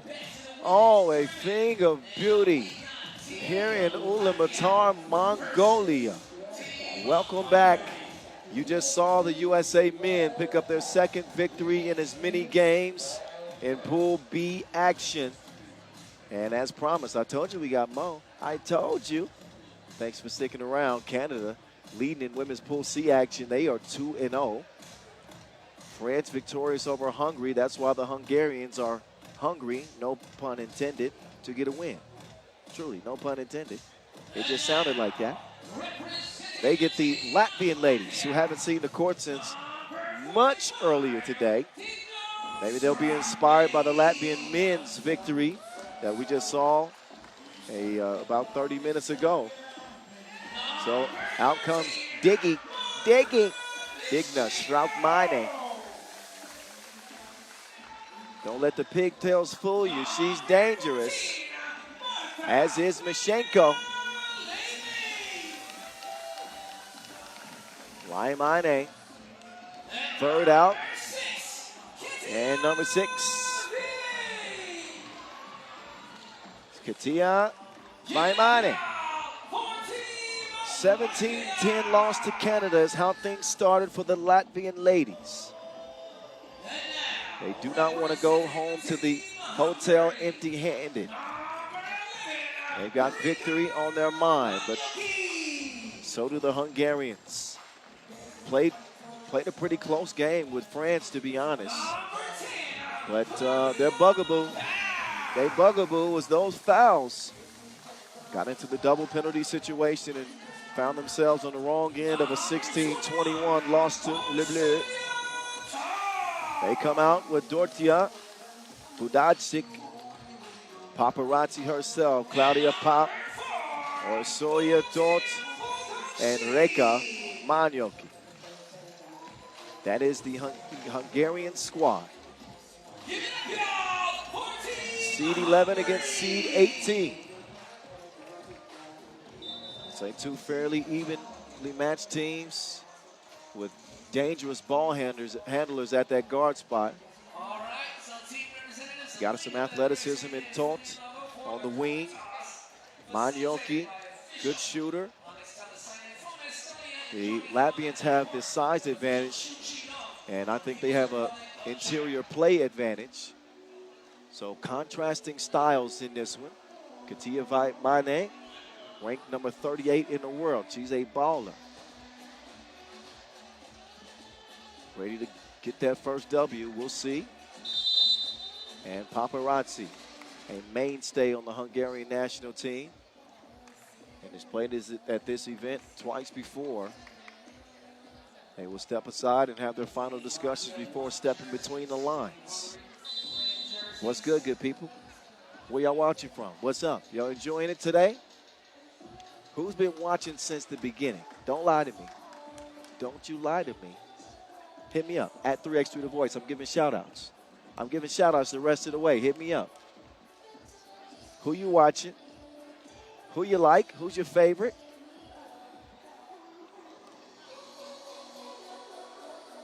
Only 4 games left on the day. And it's check ball. Hungary gets the first possession. Here we go. The Hungarians on the move.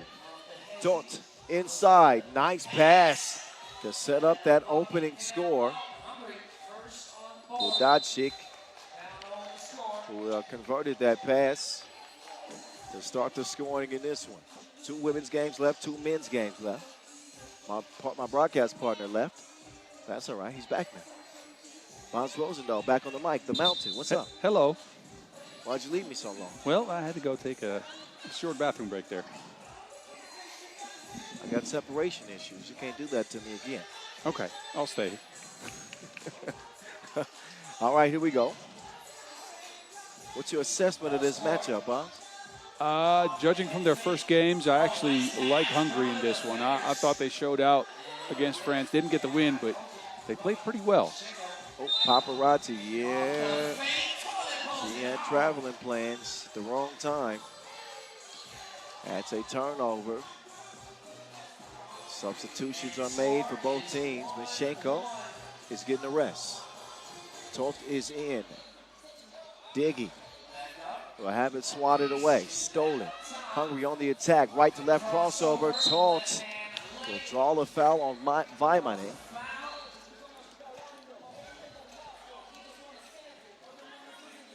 Solia Tolt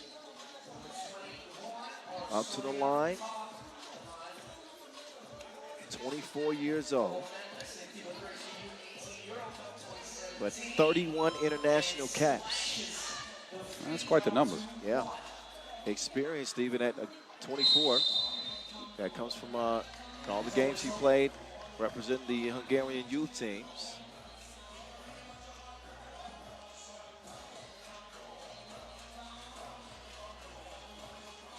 Uh-oh, that one mishandled by Mishenko. Tolt on the move. Wait a minute. They got an offensive foul.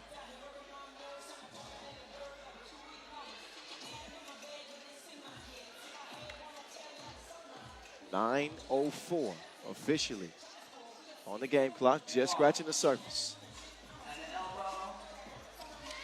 Mishenko from the elbow, got another whistle.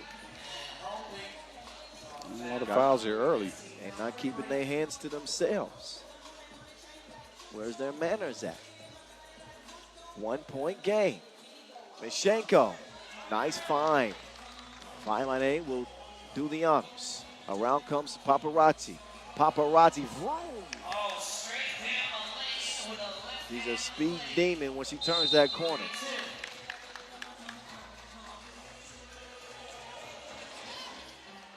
(3-2).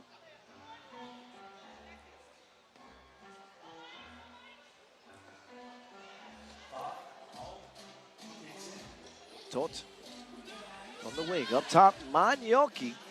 I'm not sure that's the smartest decision to leave her wide open like that. Defensive breakdown. Fortunately for Latvia, it doesn't cost them. Oh, look at the defense here. Paparazzi was sticking to her. Now the Wilson lands in her hands. Manioki. Yep. As Manioki, I kind of want to take that shot there again. They left her some space. She had a really good game 1. Why not? Yeah. Pull the trigger. That pump fake really wasn't faking nobody. Just let it go confidently. Mishenko backing it up like a U-Haul truck. Oh, she gets it sent back. El Mishenko.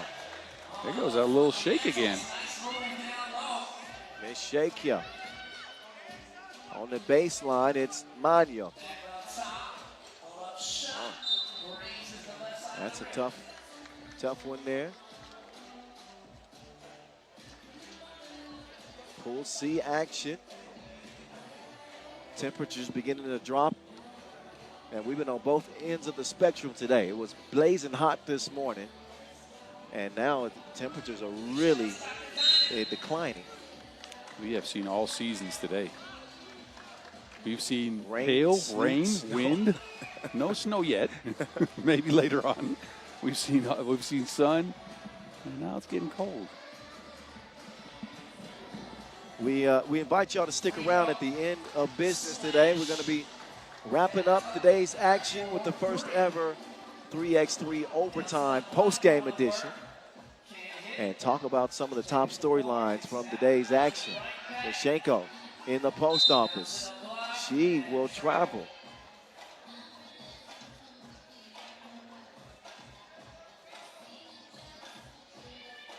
So she left that pivot foot.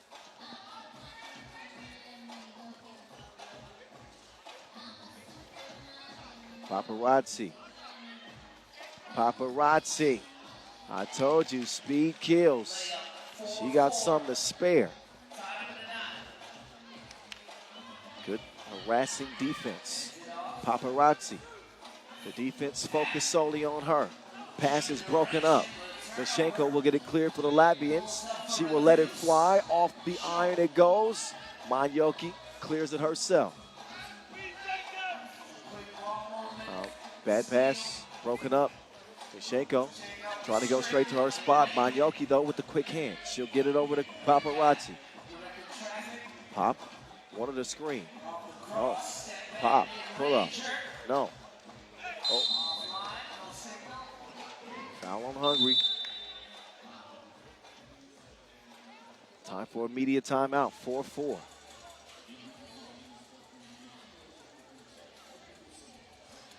I think for Latvia, a lot of it is going to come down to whether they can get their scores going. And I'm not saying they score like this every game, but Kecevimana led them in scoring at that World Cup qualifier. She only had 2 points in their first game. Didn't take too many shots either. Missed all of her attempts from long range and has not gotten going in this one either. And that's usually their strength because she is crafty. She's quick with her handles. She can get to the basket. It just hasn't worked here at the World Cup. Back to the action. Latvia in possession. Strautmane off the rim. Foul white, number 3 on Latvia.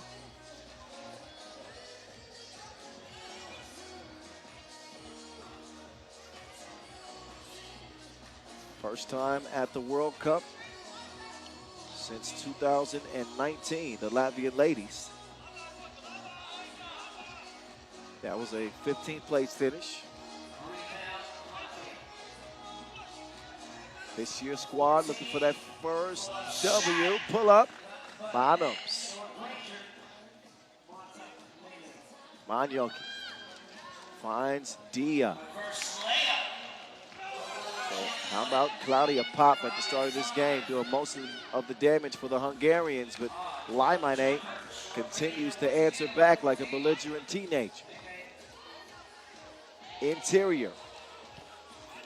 No make, however. Some struggles on the inside from Dortia. But making her first appearance at this stage, some struggles to be expected.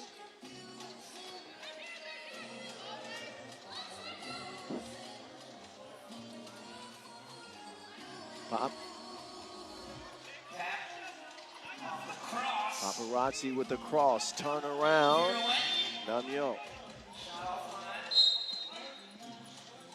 5.5 to go in this one. Separated by just 1 point here early. Yeah, close game. Both teams aren't able to get to their spots due to team offense, so it comes down to individual creation so far. Well, most of that creation early has been via Pop and Vaimane for her team. Latvia have a decided advantage, I think, on the inside. When you look at their two tallest players, you're looking at 190 and 193 with Mashenko and Strautmane. Yeah, in this case, I think Strautmane should try to post up more, right? She's got the size. I know she's more of an outside player, but Mashenko is usually going to get matched up by Budaksik. And then Strautmane has a slight mismatch with her size. Good hands, quick hands there. And right on cue. Strautmane Getting diggy with it. Na na na na na na na na na. I look over and Boz is dancing. Hey, look, I'm into it, Her man. nickname is Diggy. Is it? Yes, getting diggy with it. Don't those look like dance moves, right? Na, na, na, na. All right. Okay. So you heard this from the Latvian delegation then? 8-5. Oh, Tonk got out of there with the quickness. Laimani. She couldn't put it down. Monyoki going right to left, left to right. Oh, tough attempt right there. 8-6 on Mashenko. This is the definition of mismatch. And Pop, no choice but to foul.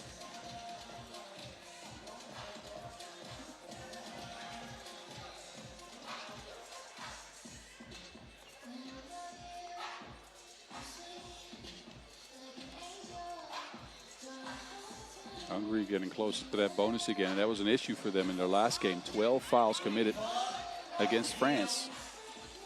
Yeah, a lot of times left. Oh, Pop served up that dish like fish soup. Phenom. 8-7. This dish straight out of Saget with it. That had some paprika on it. There's a lot of Hungarian references that you're using there. Hungary's playing. I speak the language. Not really. Kind of. Taunt. Way out there. And ill-advised attempt from the logo will cost Hungary the possession. Timeout on the floor. 8-7 game. 3:56 officially left.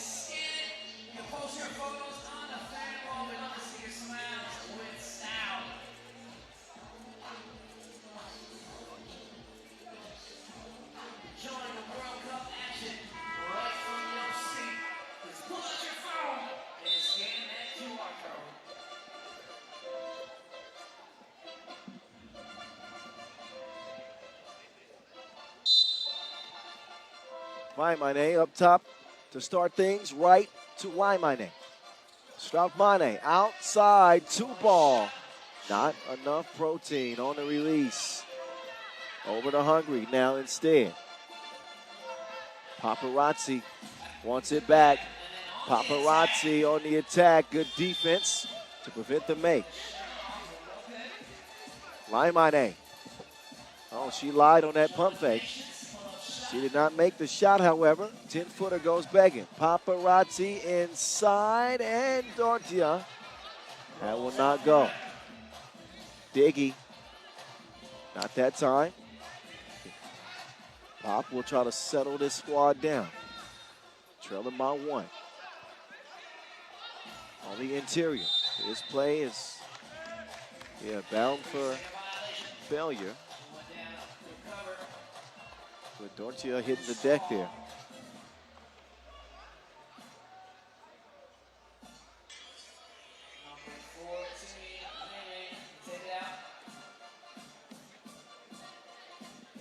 Back on from the elbow.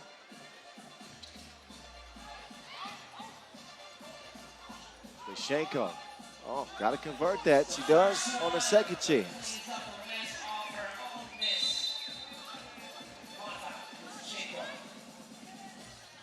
6 fouls apiece.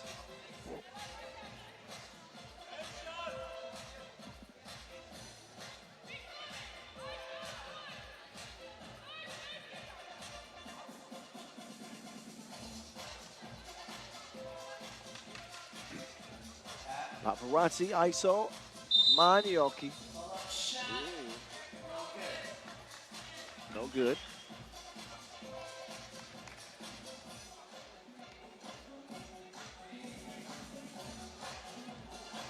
We cannot foul defensively now because of their penalty situation. That doesn't mean you got to let shooters shoot freely. That last 2-piece from Waimane. Tolt trying to answer right back from the same spot. Vaimane. 2-1 advantage. Pop swats it away. A lot of contact on that one. Now Pop on the attack. Speeds from east to west. Took her on the scenic route. You like the views? 11-8.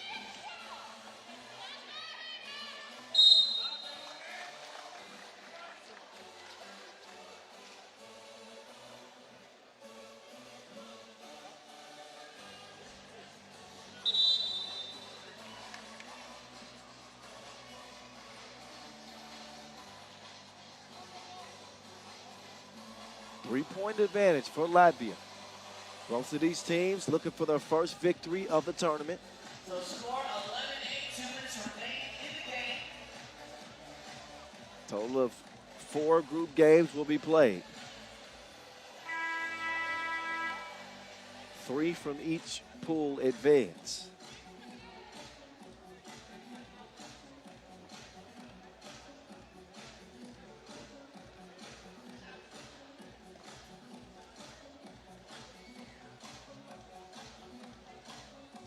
Mitchenko, a little strong, and can't advance Latvia's lead, at least at the moment.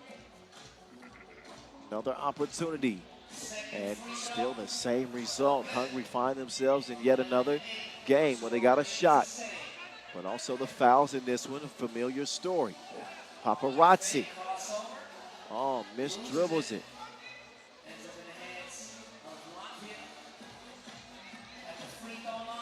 Diggy with nowhere to go. Good defense to hold her off. Magno. Paparazzi doing her dance. Paparazzi, no. Hungary just has not had any twos go down this game. At least they had Manjoki in the last game against France do some damage from range, but not in this one. It's the Latvian size that has been a problem. Pointed it out at the beginning of this contest as that being a big advantage for them. But Hungary a little bit more fleet of foot and maybe an opportunity to use their quickness as their main weapon. Has not quite worked out that way, but also not out of reach.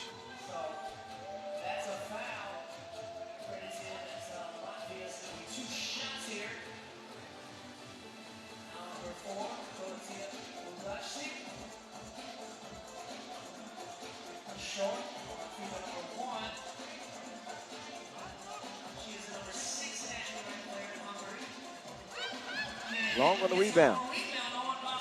Oh, get it out.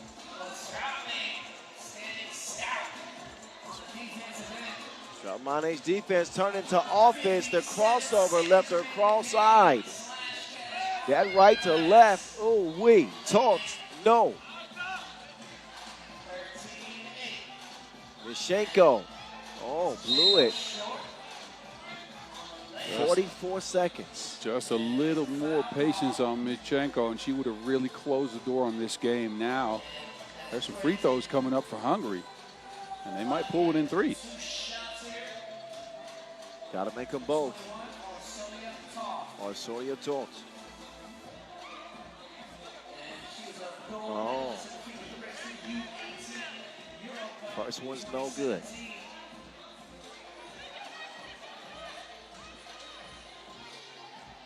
Second one. That is.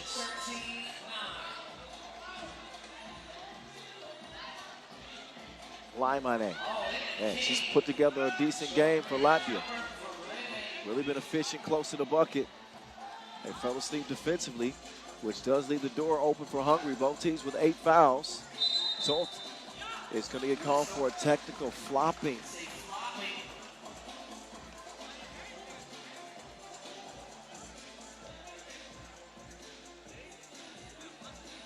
What do you think? Is that a flop? I was more paying attention to the body language. I didn't see the screen. Was it, though? What do you think? Okay. Egan. Diggy converts at the free throw line. That probably will put this one out of reach for Hungary. with 24 seconds left.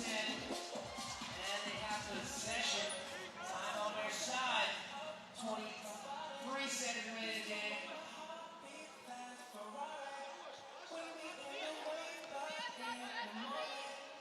Defense from Tot. 2 ball. Manyoki, not good. Jump ball is called. Looks like Pop is somehow shaken up. And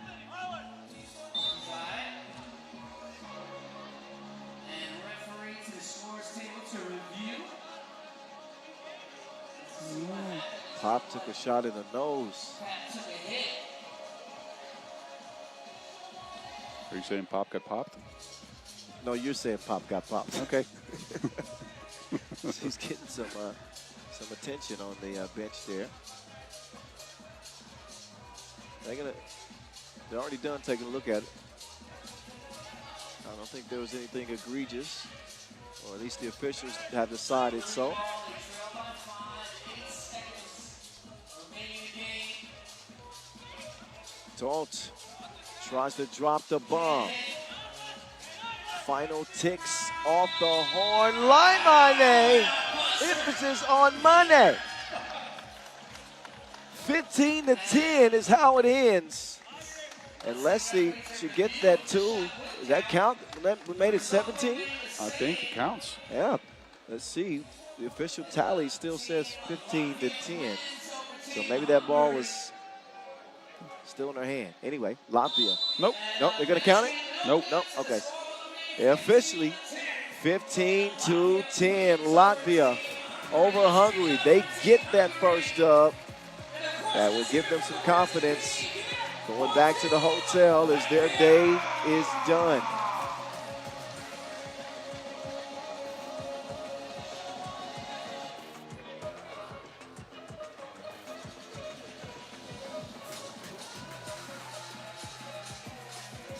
Enjoy the highlights of this one. We got one more women's game left on the day.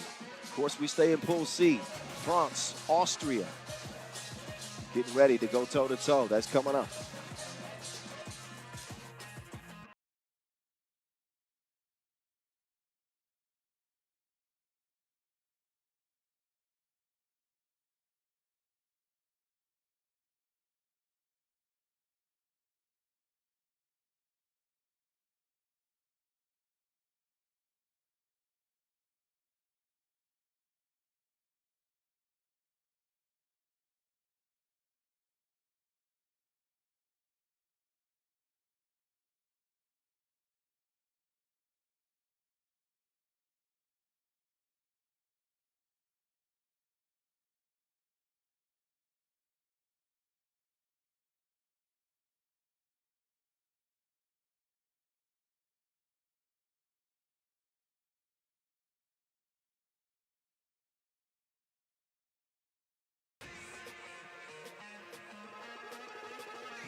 There goes that beautiful shot yet again. Ulaanbaatar Square in the center of Ulaanbaatar, the capital of Mongolia. And we continue women's Pool C with a France-Austria matchup. And it's France coming out first. And Camille Droguet was okay. 9 points in a 21-16 victory over Hungary. She led the way. Lots of free throws for her. A single two-pointer went down as well.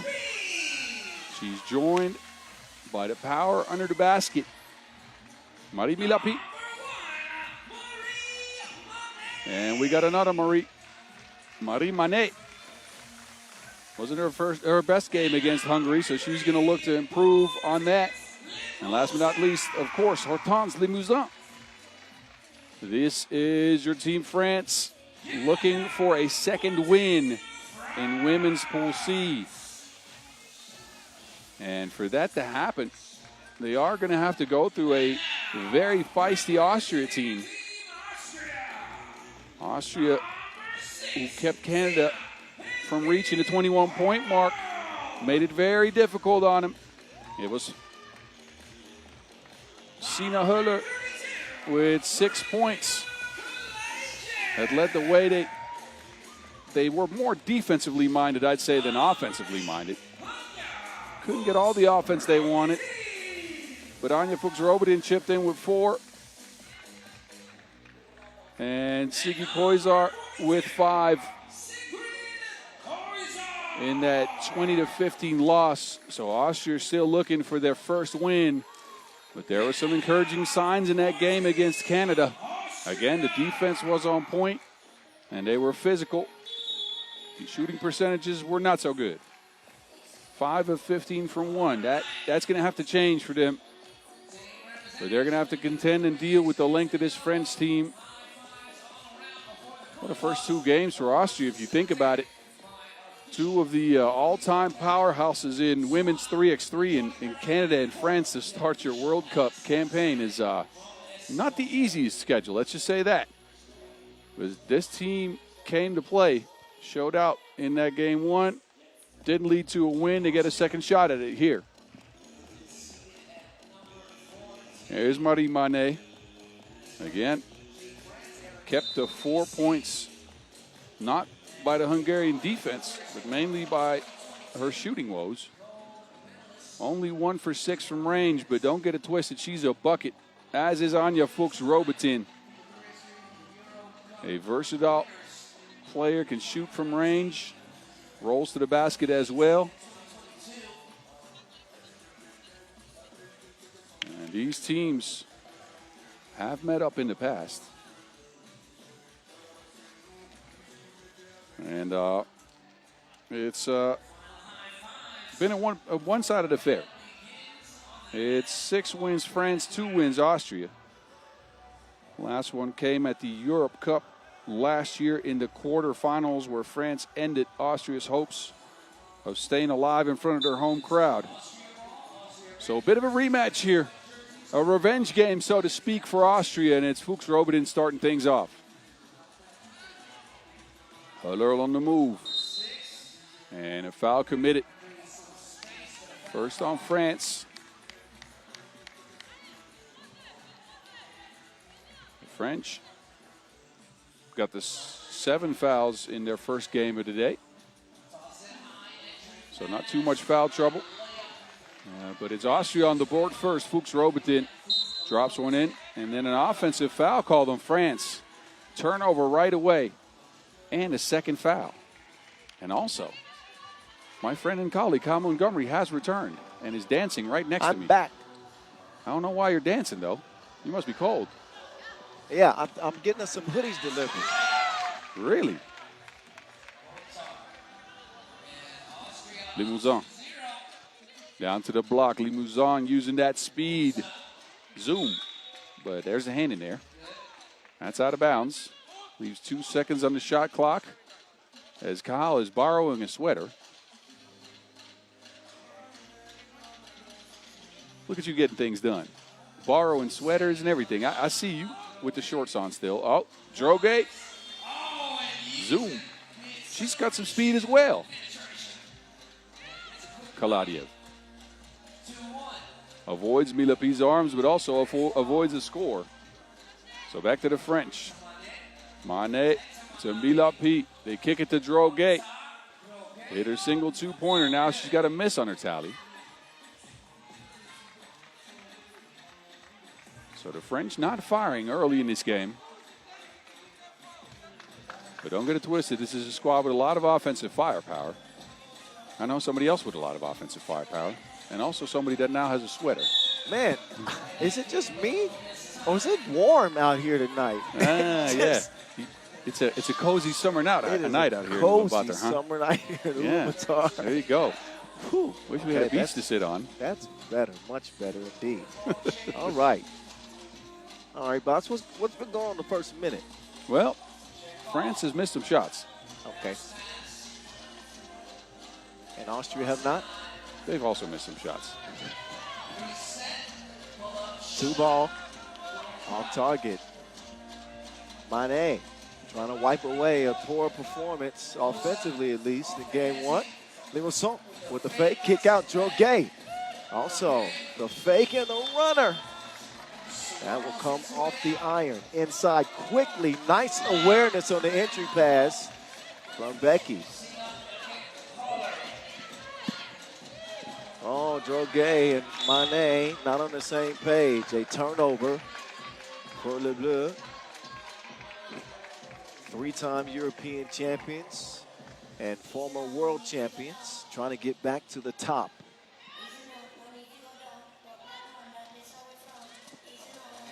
Koiza. Nice bounce pass on the entry to Futsarovinen. Step back. That one nearly found its mark. Not quite, however.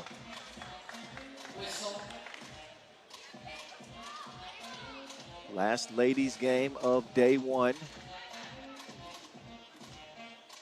And then we've got two men's games to close out the day, but not quite, because we also still have overtime coming. That's right, 3x3 overtime to be exact. Post-game show, making his debut with me and the bro you're listening to right now. We're going to have some thoughts on today, for sure. There were several good storylines. Yes, sir. Which I need to check back up on. I've actually gave my input already. Well, that's because you've got the time to. You want me to just get it together in one message for you? No. Okay. Go figure it out then. Don't worry, y'all. We'll be ready. Be some infotainment as we see who comes out on top in this one. Mané. Struggles continue. First a miss and then the errant pass. Mané's just not had a good day today, let's be honest. Shocking. She's one of the players to watch before this tournament for sure, and she might end up still being one of the players to watch, but so far. And I still stand by what I said in terms of her ability, pound for pound, being the most dynamic offensive player in the league. Just out of sync.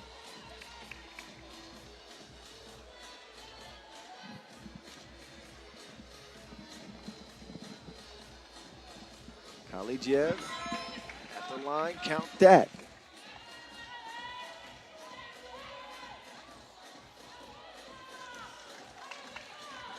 (5-3).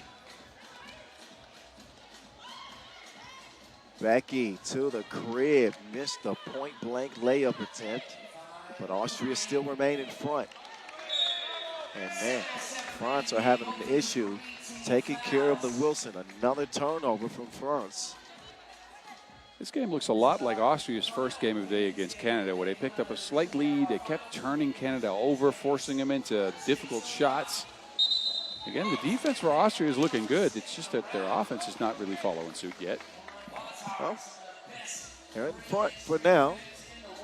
Good offense or bad offense has been enough to outlast France through 3 minutes. Limason wants it back. She's got it. ISO game up top. She's a tough guard, two guard. She decides that there's a better advantage. Milapi is hacked on the shot attempt. She will shoot that free throw after our first media timeout. Game C finale.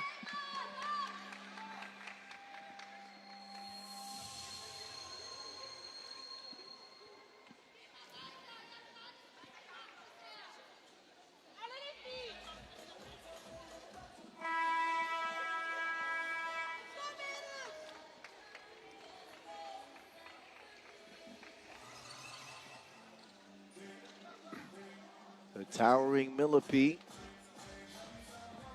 to the stripe.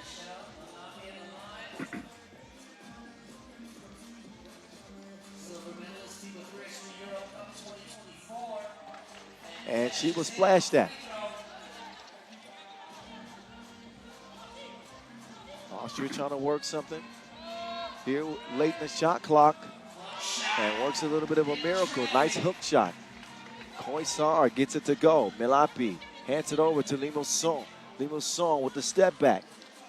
Inside to Milapi. Turn around. Cash. I like that 1 foot fadeaway. She's shown some great touch. Been aggressive on the offensive end. I think she and Droge have been the bright spots.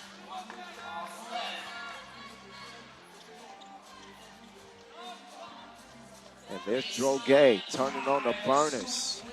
Those long strides straight to the rack. Ties the game at 6 apiece. Kalejiev swings it over. And Tina Fuller is going to draw the foul.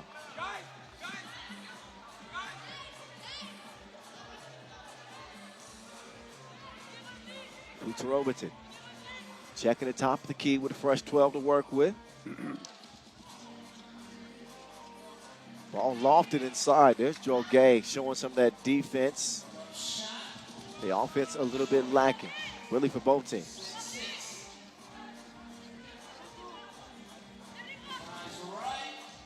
Fuller, nowhere to go. Oh, look at that. Just clamp down defense. But Joe Gay does make a mistake there, committing the offensive foul. No more to give for France. So I thought that might have been their 6th. Instead, it's actually their 5th. So they do have a foul to give. 5:34 to go in the game. Futurovitin streaking left, hands it off to Koiser. Koiser, Limousin defending. Koiser attacking. Drop step. Koiser locked up. Limousin put her in cuffs. Limousin's motor is just incredible. I've seen her play all the way down from the Nations Leagues to the FIBA 3x3 youth competitions. Now, of course, a mainstay on the senior national team. But she never stops going. I didn't recognize her defensive game was like that. Her on-ball defense has been on point today. Now, the offense hadn't been there. Joe Gay, short tee is missed. Oh, there's that defense again. Active hands by Limousin. Here comes Oton. Offensive foul. The missteps for Joe Gay have really been little mistakes like that. Offensive foul. Other than that, played a good day so far. Still plenty of time in this game for her to have an impact, a positive one. 6-6. Foxy. Robertson. Oh, Kalejiev left to Wilson. It's in the hands of the enemy now. Limousin, crossover, pull-up, foul.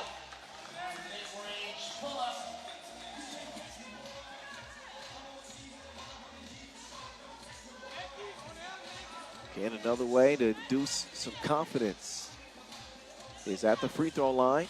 But Limousin has one in front of her to break this 6-6 tie. Yeah, credit to both teams for bringing the defense, for making this a very slow game, low-scoring affair, 6-6. And again, team offense is snuffed out. It's scouted out, especially after that first game. So now it comes out to who can create individually. Limousin with the save. What a pass. Oh, Milapi. Offensive foul. Had the right idea. But well, had the defender on her hip. Maybe it was that off arm. I think so. That must have been it. There's a precision pass right over the shoulder, which leads to the bucket for Sina Polera. Look, man, Sina's been balling today. Led the team with 6 points in that first game. And again, you said she's 18 years old, so not showing any signs of fear.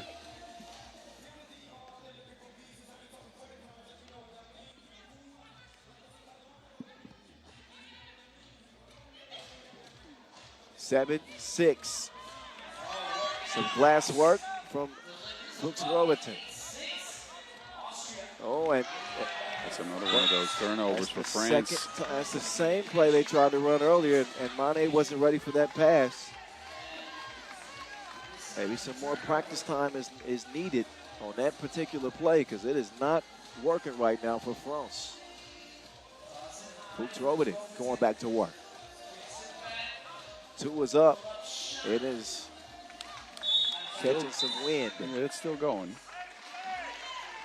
This will be a low-scoring affair. I'd be shocked if somebody scored 21 in this one. But don't you think in a low-scoring affair like this, France should have the advantage with Mané, but Mané looks a little bit out of it. She's thinking too much. You can see the wheels turning. Not confident offensively. She understands that She's been sitting for a while. mistakes have been made. She sat coming into this timeout, and now she's sitting going out of the timeout. So I hope everything's okay. Yo, physically, yeah.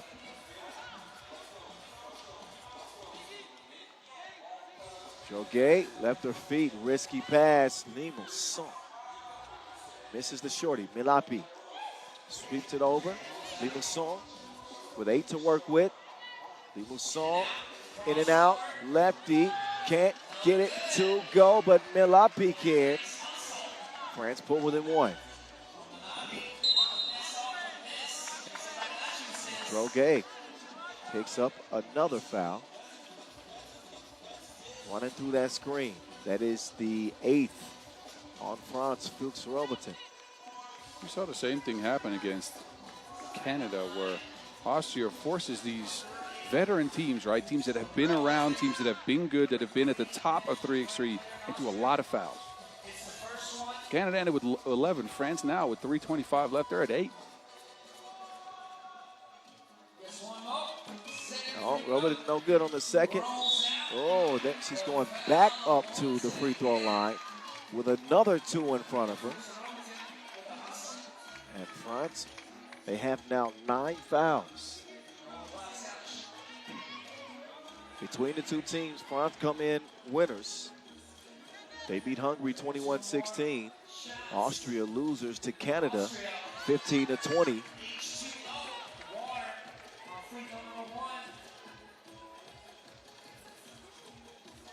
Another one coming for Anya Fuchs Robertson. And the same thing, splits a pair. So 2 of her last 4 free throws go. 3-point game. Ain't nothing out of Droguet's reach, but she couldn't convert it into a score. Koisar wants to use the Fuchs Robertson screen. Maybe not. Instead, they swing it up top. Sina on the move. Tough shot. Great defense from Droguet.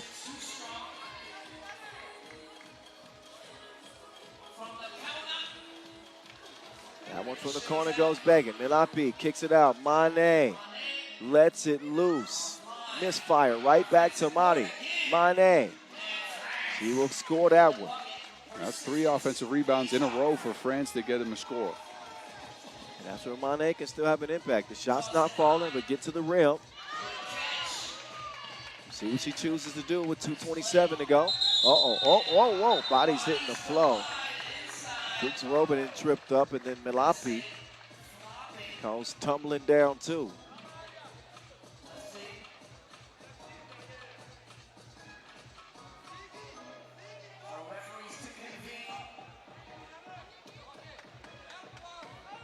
That's a 10th foul on France.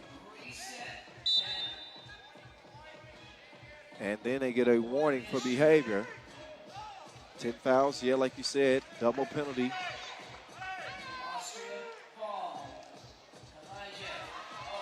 Mané. Gets the steal. And a trip to the line. That's the 7th on Austria. Penalty situation, but double penalty situation for France. They are much worse off when it comes to the foul situation. Mané. First, yes.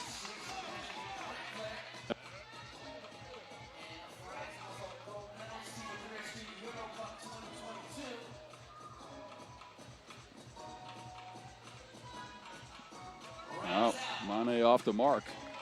So France still looking at a 2-point deficit. Oh.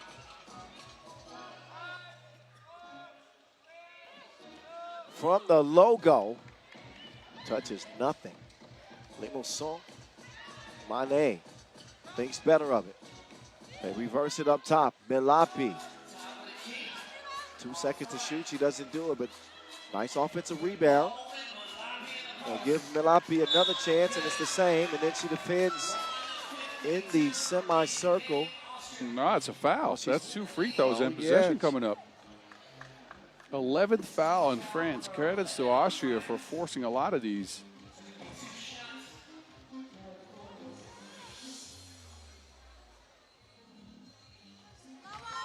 And Fuchs Robertin with some very valuable points here from the free throw stripe to put Austria up by 3. Under 2 minutes here. Be a big win for the Austrians, who are considered one of those middling teams. Good, but still growing. But maybe not good enough to beat the big dogs. I think France would qualify as a big dog. Minute 45 to go. Fuchs Robertin in the foxhole. Droguet turning on the burners. Turns the corner. 14-10. Mane, Hezi, skips it. Droguet inside, shots deflected. Mane sprints straight out to the 2-point line and throws up a brick. Oh, miscommunication, ruined relationships. Becky will take a seat. The Austrians still encouraged. They should be. They got a 4-point advantage, and they got France in all kinds of foul trouble. If they can alleviate the mistakes, take care of the ball, they're going to have a good chance to pull off a shocker here over France.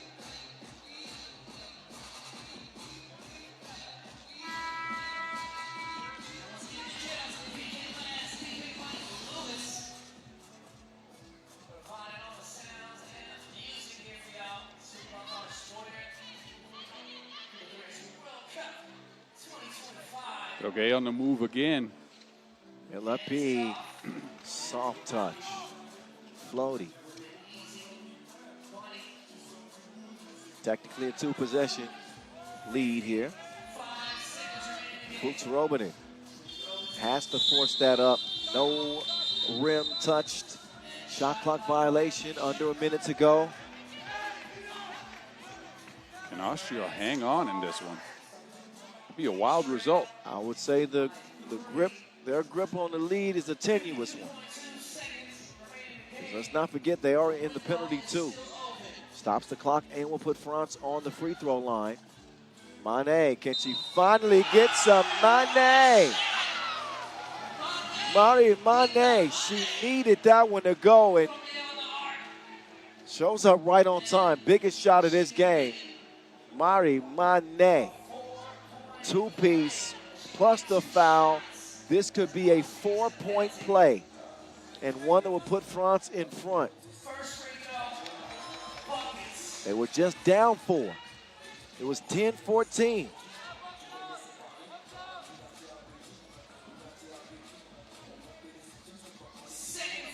Second free throw, good.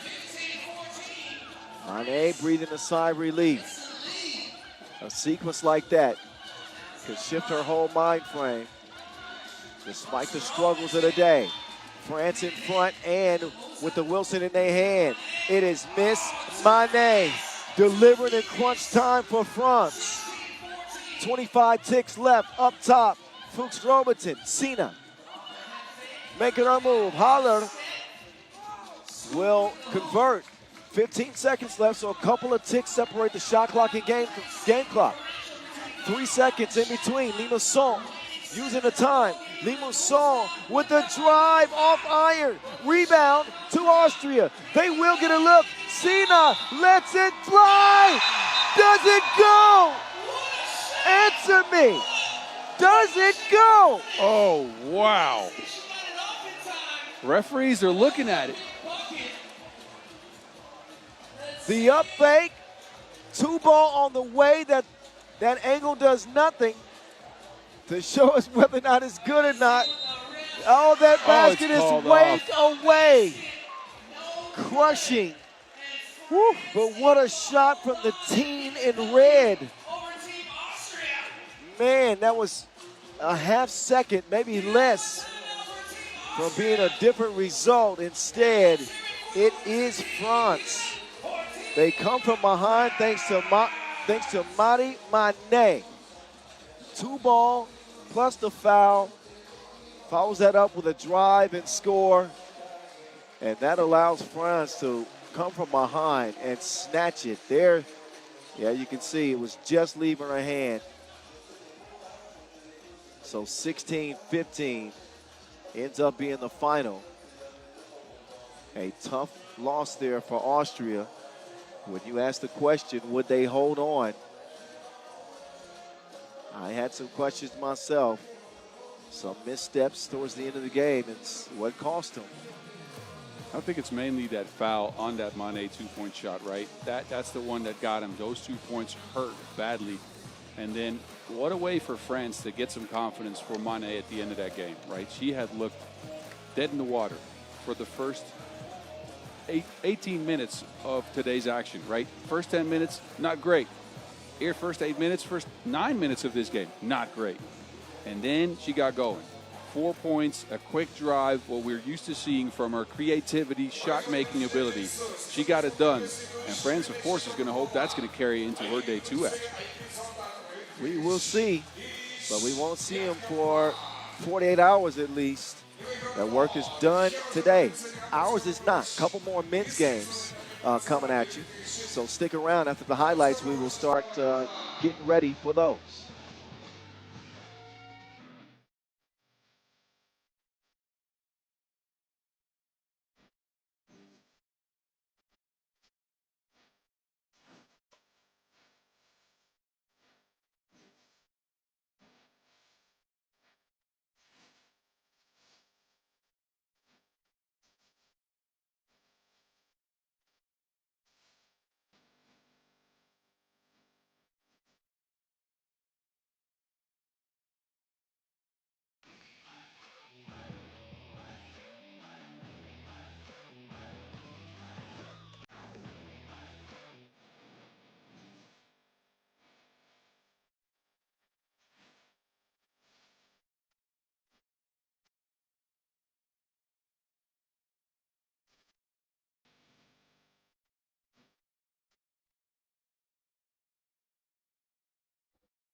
Coming up next, we move back to the men's tournament for our final 2 games. But up next, we got Team Japan. This is what we got after 2 games for each team in women's Pool C. Latvia, the only team with a split. Canada and France, as may have been expected before today's action, both at 2-0. France, they needed a little bit of luck to get there, but we're shifted back to men's Pool B action to close out the day. USA is already done playing. They're at 2-0. The rest of the teams still have to see how things shake up. It's Japan and Montenegro up first. And now, representing Japan. And Japan is on deck. They had an incredibly hot start from their superstar, Ryo Ozawa, who scored their first 9 points, but then went completely dry. Actually, he might have scored their first 13 points, but 2 of them were discounted. 2 twos, that is. Nakanishi and Dewa to the court first. But that game against USA ends up a 21-14 loss for the Japanese. And they're going to hope for some more fireworks from this man, Ryo Ozawa. 3 of 6 from range, 3 of 6 on his free throws. And if they win, it's going to come at his hand. The system, the Japanese system, the speed, the pace, it's all built for him.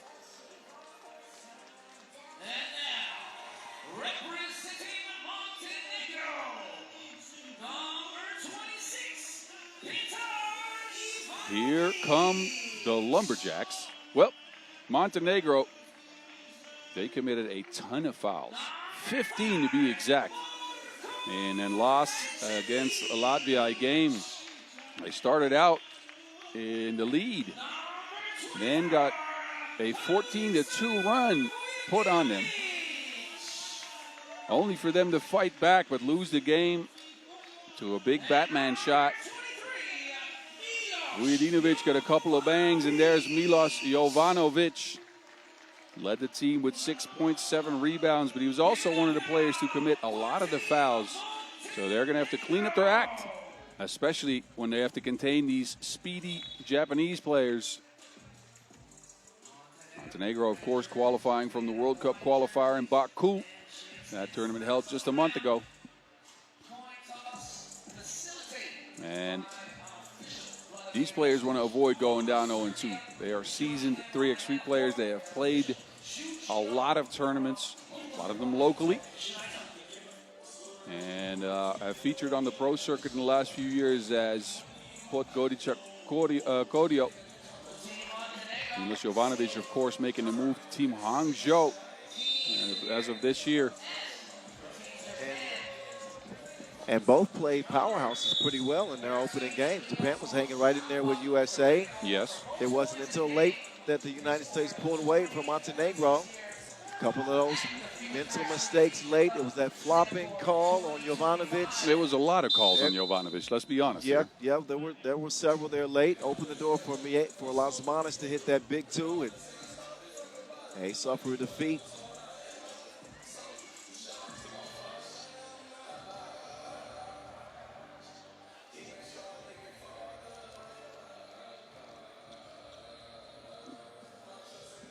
Here we go.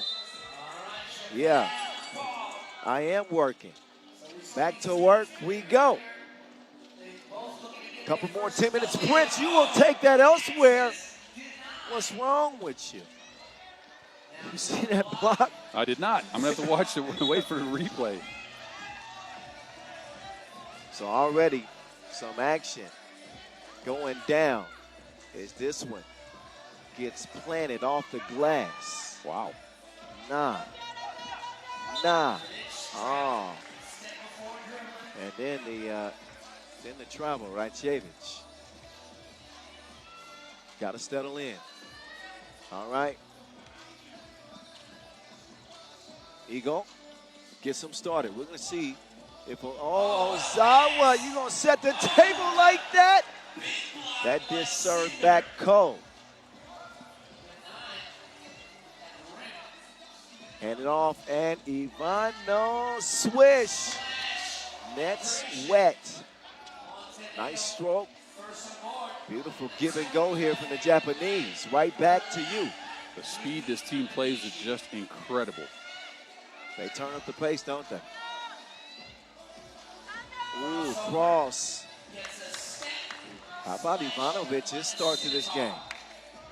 Ivanovic is a gifted scorer. Don't get it twisted. He can shoot. He can drive. Oh. Strong frame. Nakanishi. He's going to likely substitute out of this game. He took a shot in the diaphragm. So he'll get his wind back. Jab step. Up top. Dewa. Eventually, this ball's got to make its way to Rio. Or maybe not. There's Dewa doing his best Ozawa impression. Knocking down the two-piece.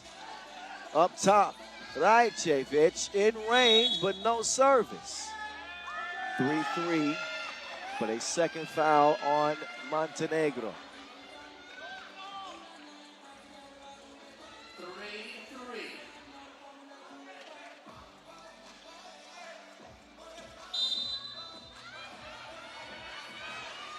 Well, here we go again. The Lumberjacks back at it. Hacking? Yes.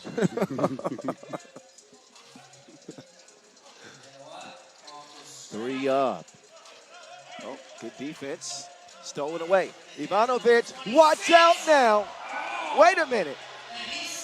He just, did that count? Did that I'm count? not sure. If that, I got to see if that counted because he dunked that ball, but it came out. This is successfully failing. It's all the way down and it pops back up. Yeah. I'm not sure if that counted. Successful fail. We need to check into that. I don't think that should have counted. Or it should have. If the ball's fully underneath the rim, I think it counts. And it looked like the Wilson was fully underneath the rim and then got caught at the end of the net. All right, we're going to have to call in some reinforcements on this.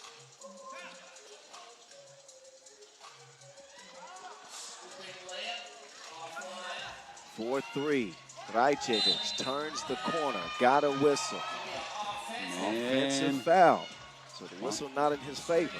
Montenegro up to 5 fouls now. Wowzers.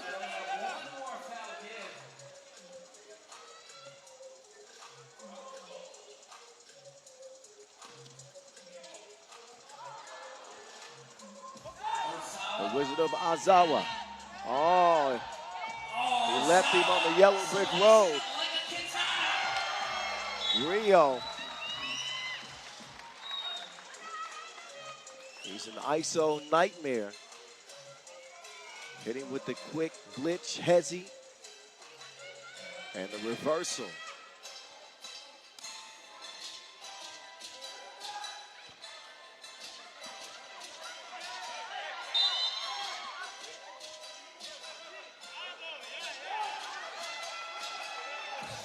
.751 on the game clock.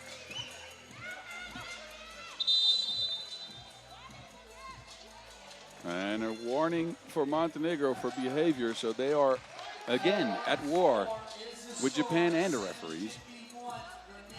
Coach Nemanja Bejov, he says it should not have counted. Ball has to stay in the net or pass through. If it returns, it shouldn't count. Really? Well, Voice he's one. more of an expert than me. Voice 1, Mountain 0. Oh, we're keeping count now, huh? We're keeping score for the week. There we go. 4-4.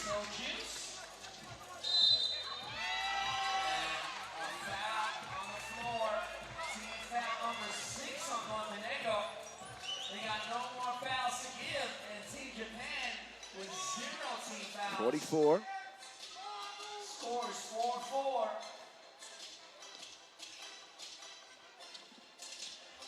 Two up. Oh, off the glass. Thank you very much, sir. 6-4, and now Rio is in trouble.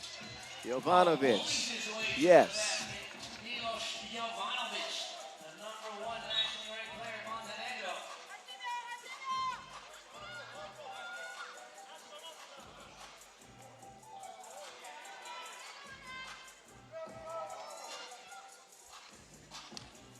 .65.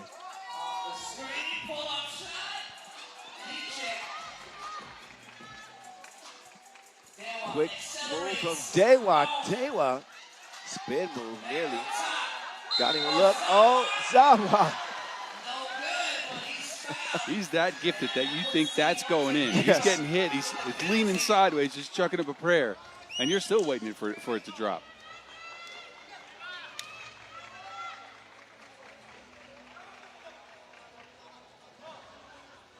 Rio Ozawa and company with a 1-point lead and no fouls committed. Meantime, Montenegro have found themselves in a lopsided game when it comes to fouls with 7.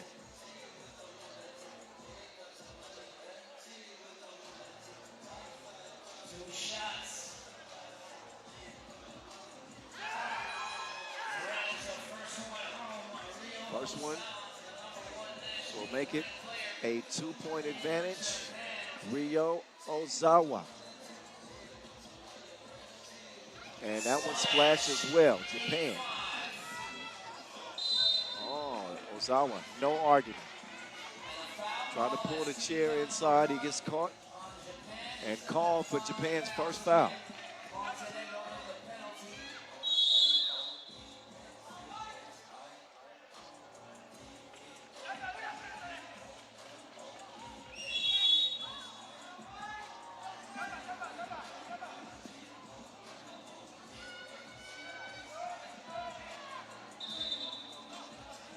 Extracurriculars going on in the paint. Ivanovic trying to gain position. He'll give Jovanovic some space. Oh my goodness. He left his brain scrambled like breakfast eggs. Ozawa was completely confused. You lost him like a bad hike. He faked him like a designer brand in China. Some Snikes. 8-6. Oh, that had no chance.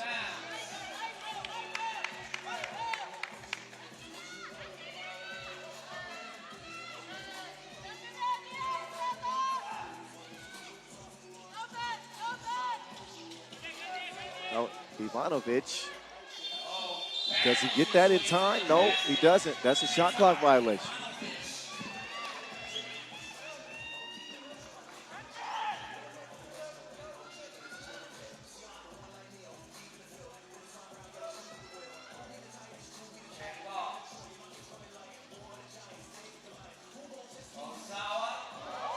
Oh, that's the Wizard of Ozawa again. Not big enough to defend, but he got plenty of offense.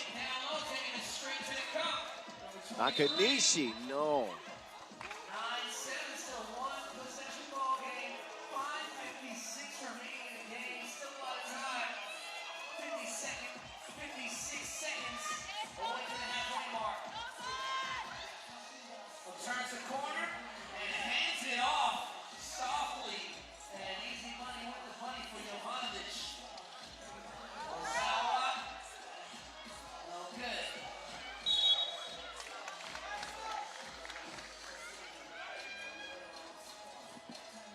The last couple of games have all been slightly low scoring, right, to start. Yeah, anyways, they've heated up down the stretch there, but low scoring affairs, all of them. Second half of the game for certain. It's been a rough go at it. Dewa lost it, got it back, and then got packed. Oh, that's the mismatch. Well, credit Ozawa for defending. Oh, Ivanovic did not forget to flush. Now put the seat down. He's going to take a seat now, and Vuljudinovic will come in. Ego is out. Oh, Rajcevic is going to get a warning for not giving a clean check. Next one will be a technical foul.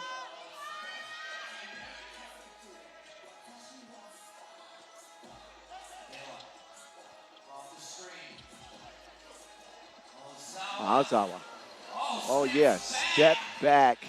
Oh, leads to that. Sometimes it's good to take a couple of extra steps in the process just to ensure that result. 11-9 baseline drive held up by Rio. And looks like said Vuljudinovic with a knee. It looks like knee to knee. That's a high IQ play. The step back leaves the deadly marksman Rio Ozawa wide open. And left a wide open layup to go get another layup. For him, that is a layup.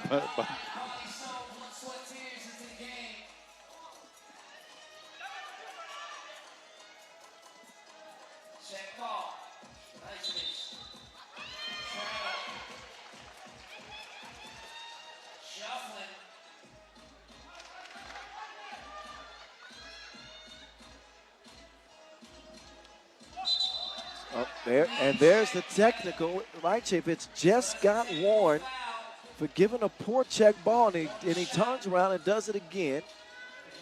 It's these mental mistakes that have been plaguing Montenegro all day, right? Stupid fouls at inopportune times, technical fouls for no reason. Come on. These guys have played the game at 3x3. At some point, you got to stop playing on the edge. You got to be better than that. 12-9. Oh, Ivanovic is just leaving them behind like chemtrails. No matter who is defending them. Oh, here we go. Conspiracy Kyle's back. But how many open dunks have we seen the man get? At least 3. Uh-oh, the Wizard of Ozawa. No, Rajcevic, big rebound there. Ozawa's got the keys. He's the franchise. Whatever shot he wants, he takes. I don't think I would argue with many of them. You're right.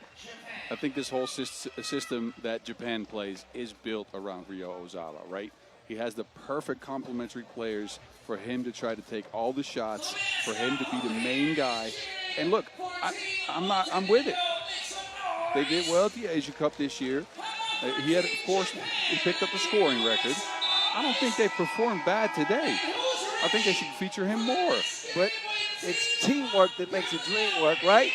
If a guy can score 24, why would you make teamwork is on defense then? You give him the ball and get the hell out of the way. Exactly. All right.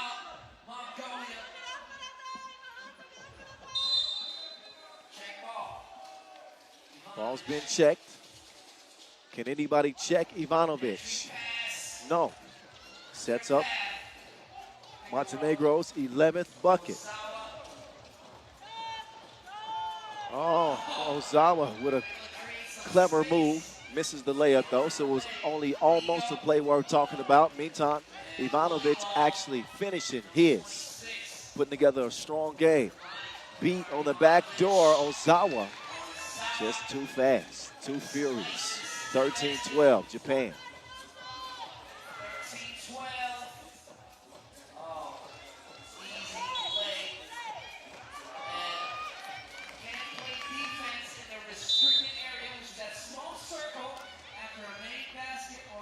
Possession. 13-13. Another one seemingly going down to the wire.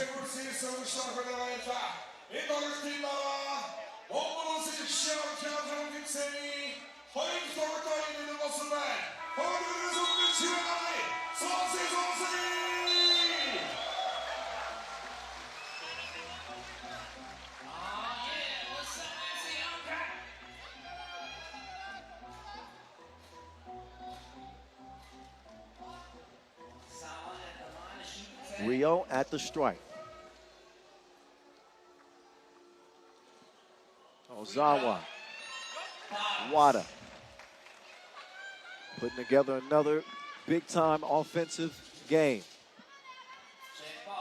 This time around, he keeps it up longer, too. Last game, he scored the first 9 and then couldn't do it anymore. He's fouled again beyond the 2. That's the 10th on Montenegro. And here we go again with Jovanovic committing these fouls at moments it doesn't matter. Look, he's on the chase here, runs into Ozawa. You just need to break. Let the man shoot if you have to. Don't pick up a 10th foul, because now you give him 2 free throws, which is 2 easy points and a possession back. Just makes matters worse. As it stands, Montenegro averages 12.5 fouls a game. Dreaded, you're going to lose some games with numbers like that. But that dreaded 0-2 start is going to be staring at one of the two. Right now, it seems to be favoring Japan, not just on the scoreboard, but in the foul category too. Ryo Ozawa, good adjustment. What passing? They pass with flying colors on that possession. And now Ivanovic. He is dunking everything. Ivanovic doesn't need to be so overt with the officials. He wanted a travel call. Oh, Vujadinovic. Oh, throw it away. Frustrating possession. Good defense by Dewa, cutting off the driving lane and forcing that turnover. Japan ball.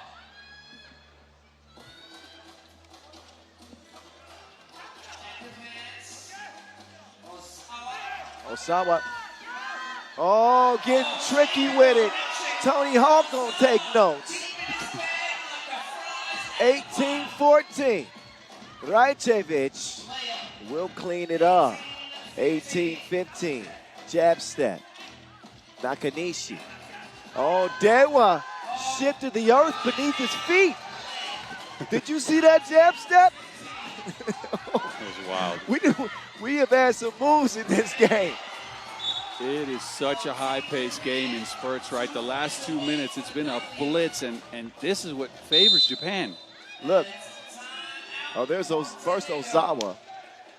He had Jovanovic reaching for help, but then the jab step. My goodness.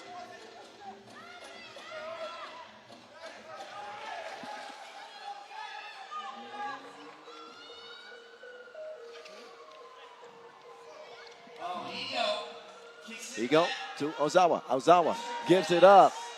Dewa, come and me wanna go home. Dewa, come and me wanna go home. 21-15, Japan.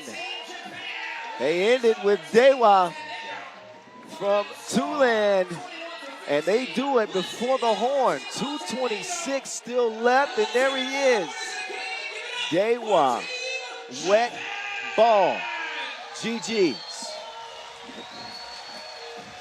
What a game from Japan. Again, this team, when they turn on the burners, they can get to 8th, 9th, and maybe 10th gear.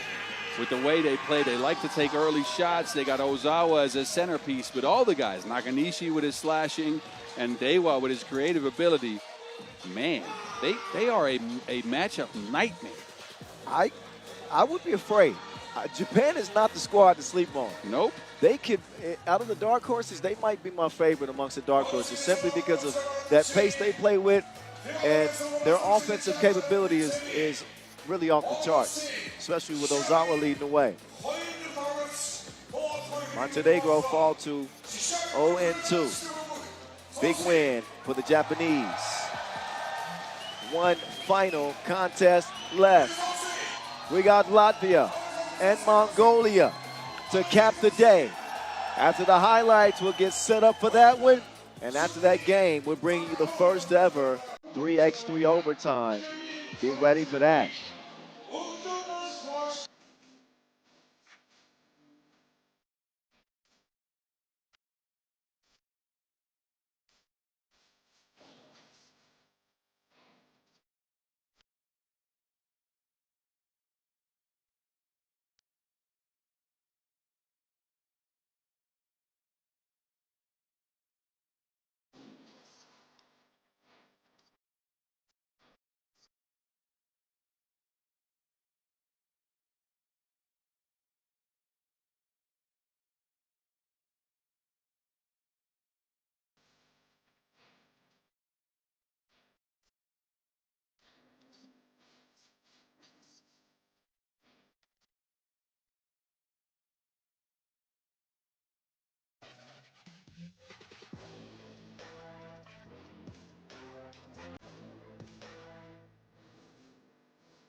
Coming up next, our final game here, day one of session 2.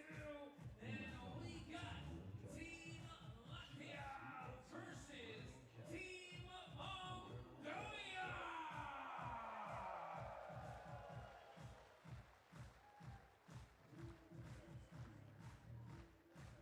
And now, representing Team Latvia, number 11,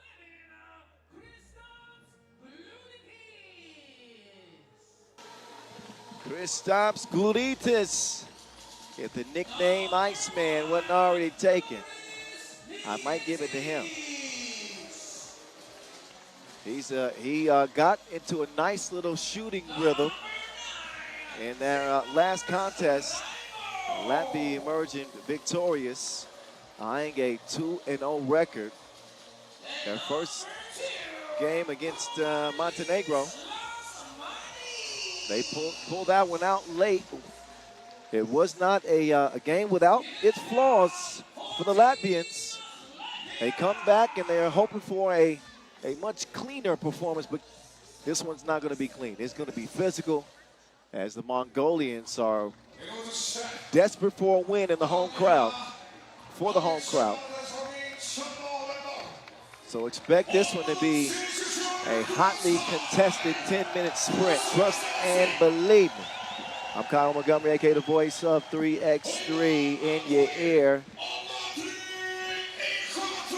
Buzz Rosendahl, a.k.a. the Mountain, here as well. Let's do it. Let's do it. Last game of the day. That's some music. Okay, that's kind of hyping me up. I can hear it. The Mongolian music.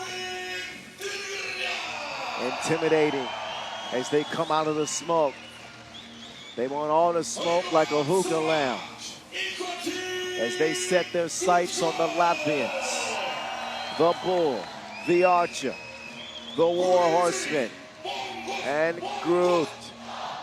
Team Mongolia came up on the short end of the stick against the Americans, USA. And they certainly do not want to start this competition 0-2, but this is a tough matchup for them. It is a tough matchup, especially if Latvia can start knocking down some shots from range. They were 4 of 20 in their first game. That is frigid. Look, they got a good Carlos Lasmanis look at the end there to get the W. But 2 of 7 from Gluditis, 0 of 6 from Miezes, and 2 of 7 from Lasmanis. That is not going to cut it. Yeah, an uncharacteristic shooting performance from Norris Miezes. You could see that frustration, but, you know, still coming out of that game with a win should provide plenty of confidence for the Latvians coming into this contest. And, you know, we talk, well, at least when I talk about Latvia, the offense is always fun to watch, especially with Miezes kind of directing the show. But they are not afraid to be physical, especially Raimo and Lasmanis. They've always been physical players. Raimo is more than physical. That man's an enforcer. I'm telling you. And my question is, for Miezes and Gluditis, how will they match up with that size and that power of the Mongolian team? I think if Mongolia is smart, they will try to test Gluditis, right? Yep. The man is known as an offensive weapon, not a defensive one. Well, we're going to find out, won't we? It's the last one, game 20 of 20 to start pool play. Here we go. Gluditis got range like a Rover owner. He pushed the keys in the ignition to get Latvia started. Man, that was clever. 2-zip. Did you give yourself a compliment there? All right. Gluditis to the lefty. Batman, no good. Oh, Raimo, give me those. Give me those. Raimo on the attack. Oh, behind the back twice. Swung over to Gluditis. Good look to Lasmanis. Nice play from the Latvians. Yeah, and Latvia, they can go at you in momentum waves, right? They got the momentum to start this one. It's up to the Mongolian squad, if they want to get a W, to slow this down. They need the game to be played at their pace.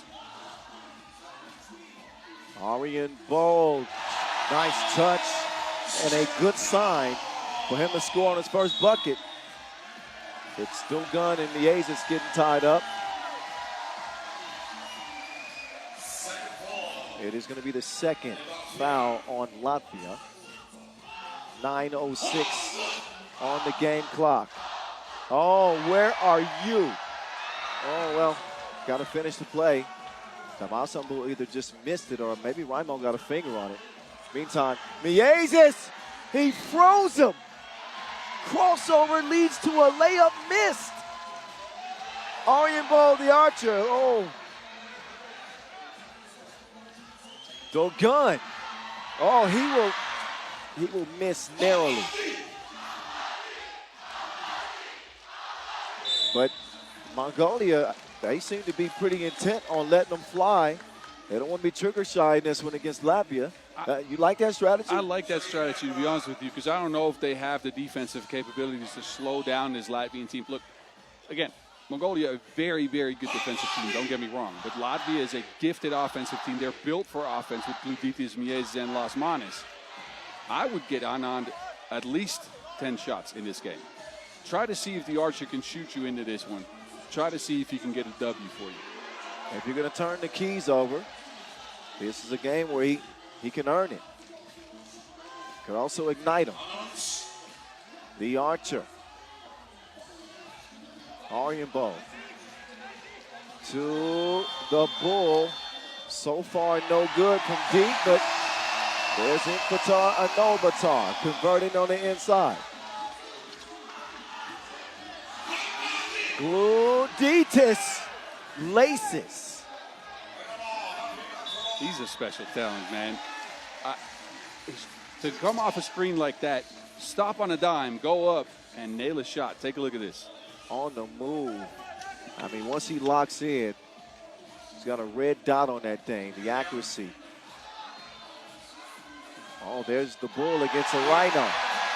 It's the bull that wins it this time. 2 horns versus 1. Two versus 1. You knew I was going with it. The maze. Oh, Rimo being harassed. I think that the gun needs to settle down a bit. What Mongolia don't want to do is pick up those ticky-tack fouls. They got to 11 fouls in their first contest against the USA. Rimo to Miezes. Miezes shifting to another gear, but missing another layup after a beautiful move. Miezes has struggled. I'm seeing an offensive foul signal from official Okach. So Gonja Gold socked up there. The Mongol Lion. The Mongol Lion got a glimpse over there, just sending some positive energy to homestanding Mongolia from Ulaanbaatar. Las Manos, his stroke ain't stroking. Rimo is a no at the rim. Las Manos will get reset. The Olympic MVP from Tokyo misses yet another. Both teams got some broke J's right now, except for Gluditis. Ulaanbaatar, he's going to get called for that. And out come the Boo Birds.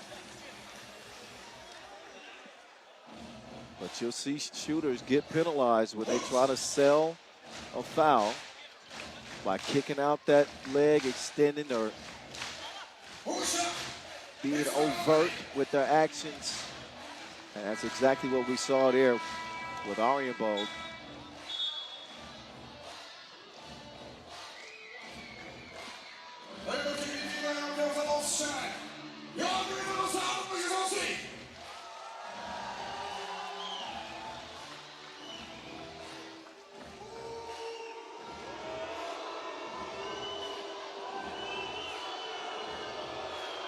.6:35 on the game clock. Gluditis, he will convert the technical.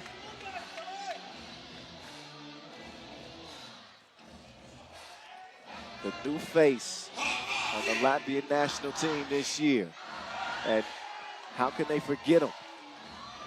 He's going to miss that one, but this ball is going up. He's touching more laces than Victoria's Secrets in this one. Okay, that's a good one. I like that. 8-3, Gluditis.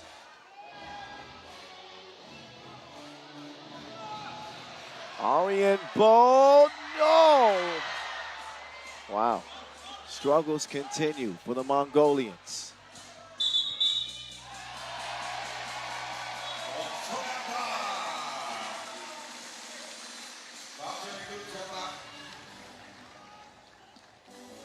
All a look.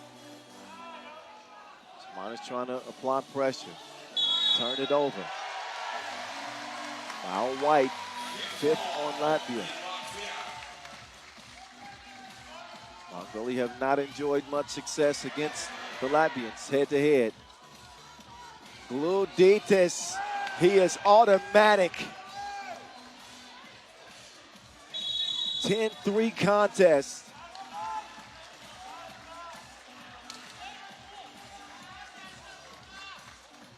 And it has been all Gluditis in leading Latvia to this 10-3 start. Inkbot on the spot. It falls. That gives the Mongolians some life. Gluditis is out of this world. He's a shooting star. Before our eyes, 12-5 is the result. Make a wish, Who Kyle. is this? I'm going to make a wish.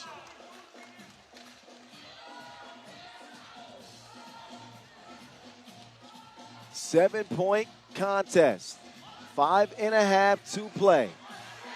Dulgun wants another one, and the War Horsemen will track it down.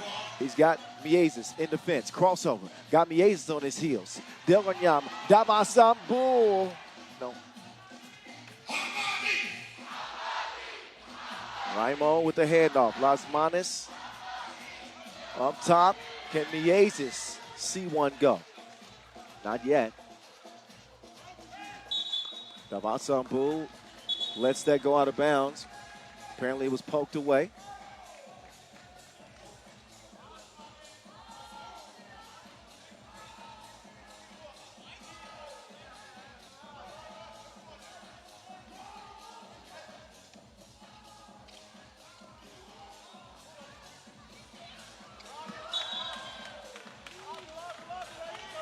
Past the midway point.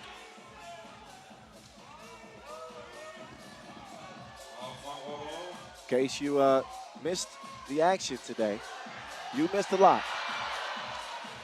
First day of 7, as the first 4 days of this competition are going to be pool play. We saw the men in B and D, the women in A and C. Tomorrow we will do the reverse. It'll be the men in A and C, the women in B and D. Another 20 games worth of action and hopefully no rain delays. Let's hope so. Once we got back to it, man, it heated up. Another 2 from Glutitis. Are you kidding me? What is he doing? Are you kidding me? Who was the dude at the Olympics that was in the shooting contest? Oh, this guy. Yes, that guy. Yeah, I don't know his Oh, name. I got to find his name. Glutitis might be better than him. Count it. Plus the foul. There's some life for the Mongolians.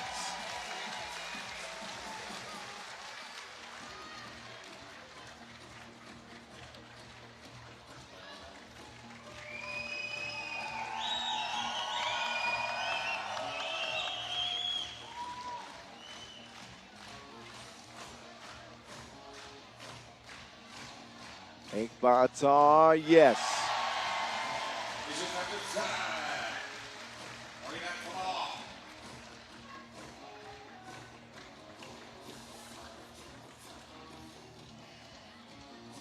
Ulaanbaatar, oh, no.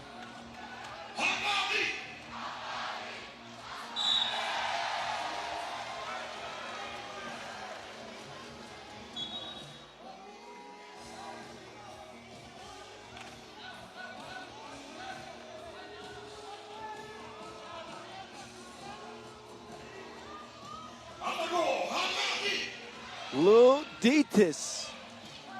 Finally a miss.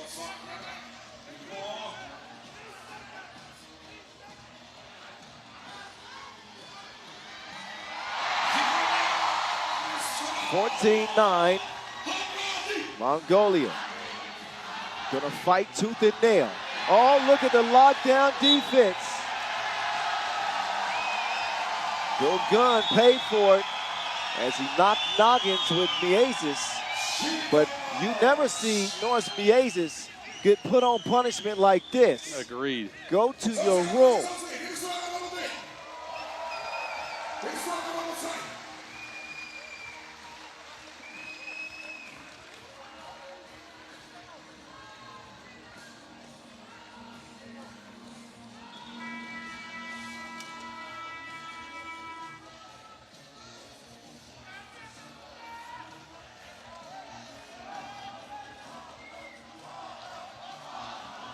Ulaanbaatar behind the back with Glutitis in defense. They attack him, and it doesn't lead to buckets. This man ain't doing nothing but scoring. Glutitis is on a kill streak right now. What a game. He has answered the call of duty. 6-point advantage. Wow. Whew.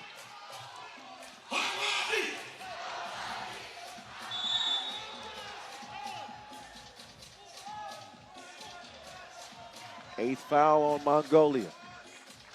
Things looking bleak.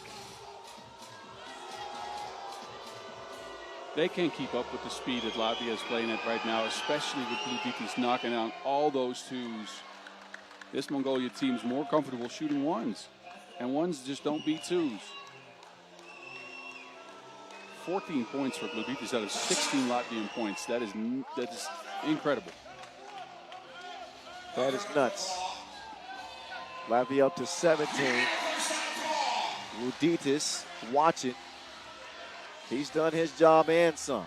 Now Miezis trying to cross the socks off of Ulaanbaatar. The ball fake. And that was a frustrating outcome for Las Manas. Oh, Miezis, clever defensive play. Pulled a chair on the bull.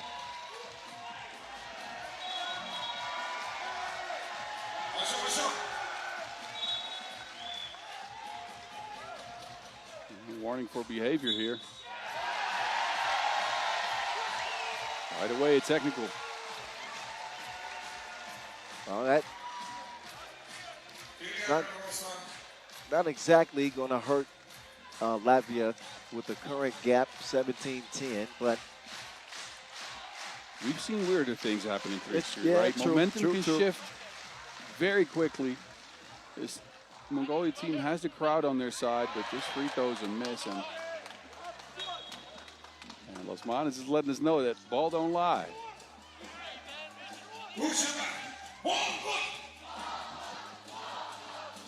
Under 3 to play. Pull up. The Archer. Running out of arrows. Gluditis. Miezis with the crossover. Oh, that's special defense right there. That is special defense right there. Miezis. He might file an harassment claim. How did Dugun stuck with him through all those moves? I was lost after one, and I'm sitting on the side of the court. He might follow that man back to the hotel. Oh. Ulaanbaatar and Dugun collide. Another foul-heavy game. Mongolia with 9, Latvia with 8.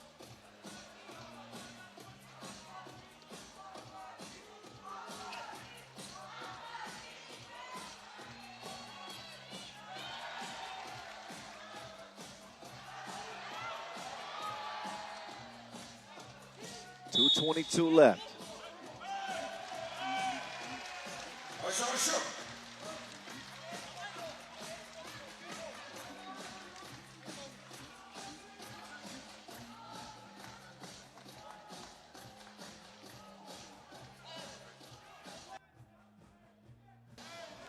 Ulaanbaatar. Maybe that's a wake-up call for Mongolia. Uh-oh. I told you about momentum shifts now. 2 minutes to go. A big two by Ulaanbaatar, and then a turnover from Latvia. Still 2:09 left. Gluditis is back in.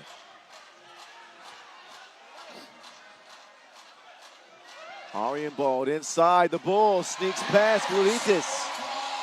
Gluditis is a lethal shooter. He been understood it. He ain't got to understand it now. He been understood it. 16 points for Gluditis. Lights out Gluditis. 19-13, and he's got how many? Uh-oh. He's got 16, but look at Dugun. Uh-oh. Yeah, he's Not about what he hobbled. had. Grabbed at his leg. Might be a cramp. Oh, and it might also be a calf injury. Yeah, holding his calf. That would be bad news. Grabbing at his calf there, the back of his leg. Would be bad news for Mongolia if there's a slight tear in there. Well, there won't be any question about who the top men's scorer of the day will be. Well, maybe. No. Ozawa was at 22 Yeah, before, true. after his right. last game. Well, Gluditis may not be out of ammunition yet. I mean, the man has just been emptying the clip. Latvia have a 6-point lead as a result.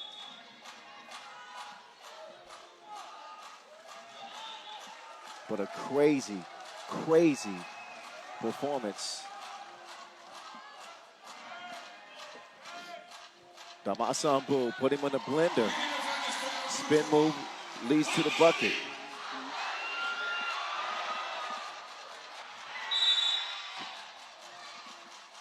Double foul underneath the basket.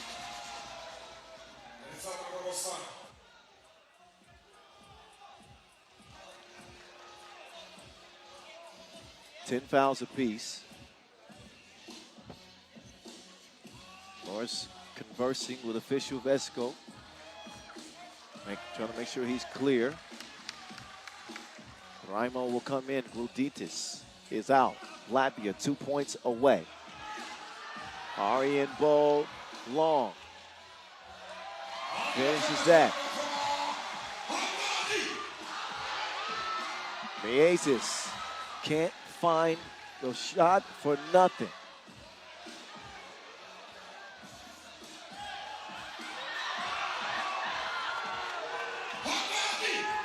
Oh, that one kicked inadvertently, but still a fresh 12-second shot clock. Dugun can't go anymore.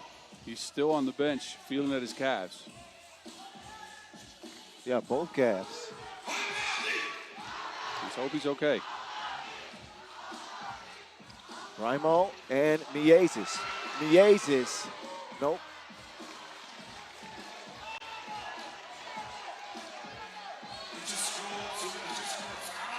Aryan Bowl, crossover. Aryan Bowl to the cup. 30 seconds left. Mongolia within 3. The maze to the crib. He will miss it. It'll be white ball. Yes. Yeah, white ball. Mongolia challenge.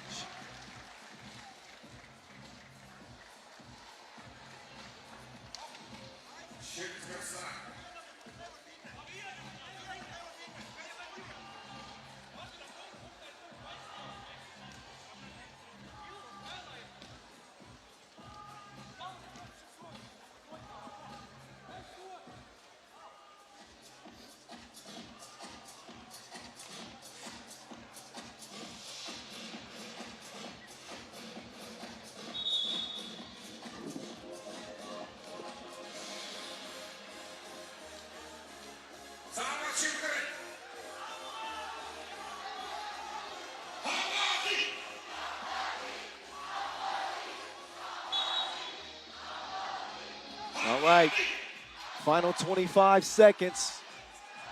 Day one's finale. Latvia in the driver's seat. Gluditis, the man is on fire. Flames coming out his ears. 18. 18 of Latvia's 21.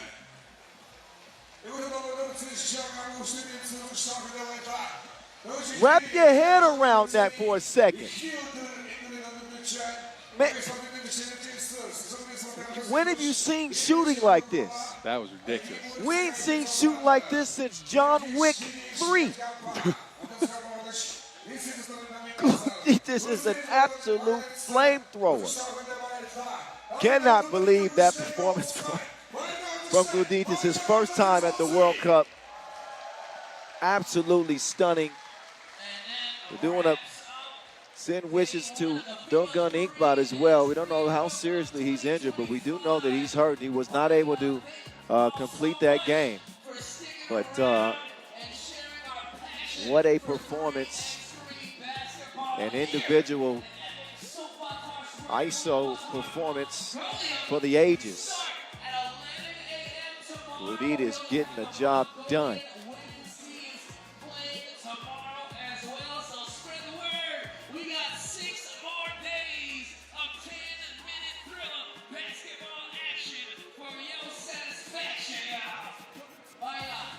So, Maz, when it comes, we talked about Ozawa's individual performance, but for Gluditis, 18 of 21 at this stage, how does that compare to Ozawa's? Look, Ozawa ended up with 22 points, scored 9 in his first one, 13 in his second game, but this Gluditis performance is one for the ages, man. He could not miss. He was en fuego, and it was incredible to watch. Every shot that he took, you felt like it was going down. While Ozawa had to take his share of drives, I think Bludic only had 2 one-pointers made. The rest of them were twos. Just a ridiculous performance. Nothing but doubles, double after double. Even double teams couldn't stop this man. He counts in twos, multiplying his way to, again, one of the top performances we have ever seen at the World Cup stage. So Latvia wrap up the day with a 2-0 record, and we'll be feeling pretty confident when we see them the day after tomorrow. So we got plenty to talk about from the day's action. Some iconic performances, both individually and team performances, as we get ready to debut our new show, 3x3 Overtime. Top storylines, top players of a very busy and festive first day of action from here in Ulaanbaatar, Mongolia. So stick around. We're coming right back with 3x3 Overtime, and we'll talk about everything that happened here day one in Ulaanbaatar.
Jodo's pearly whites.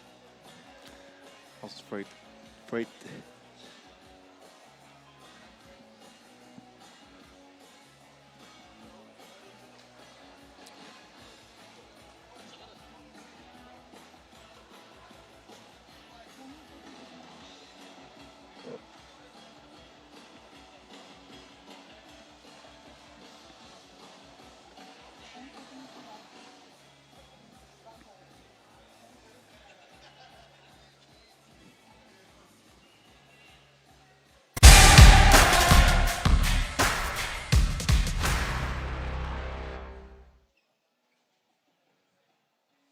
Hello and welcome to Ulaanbaatar, Mongolia for the very first edition of 3x3 Overtime.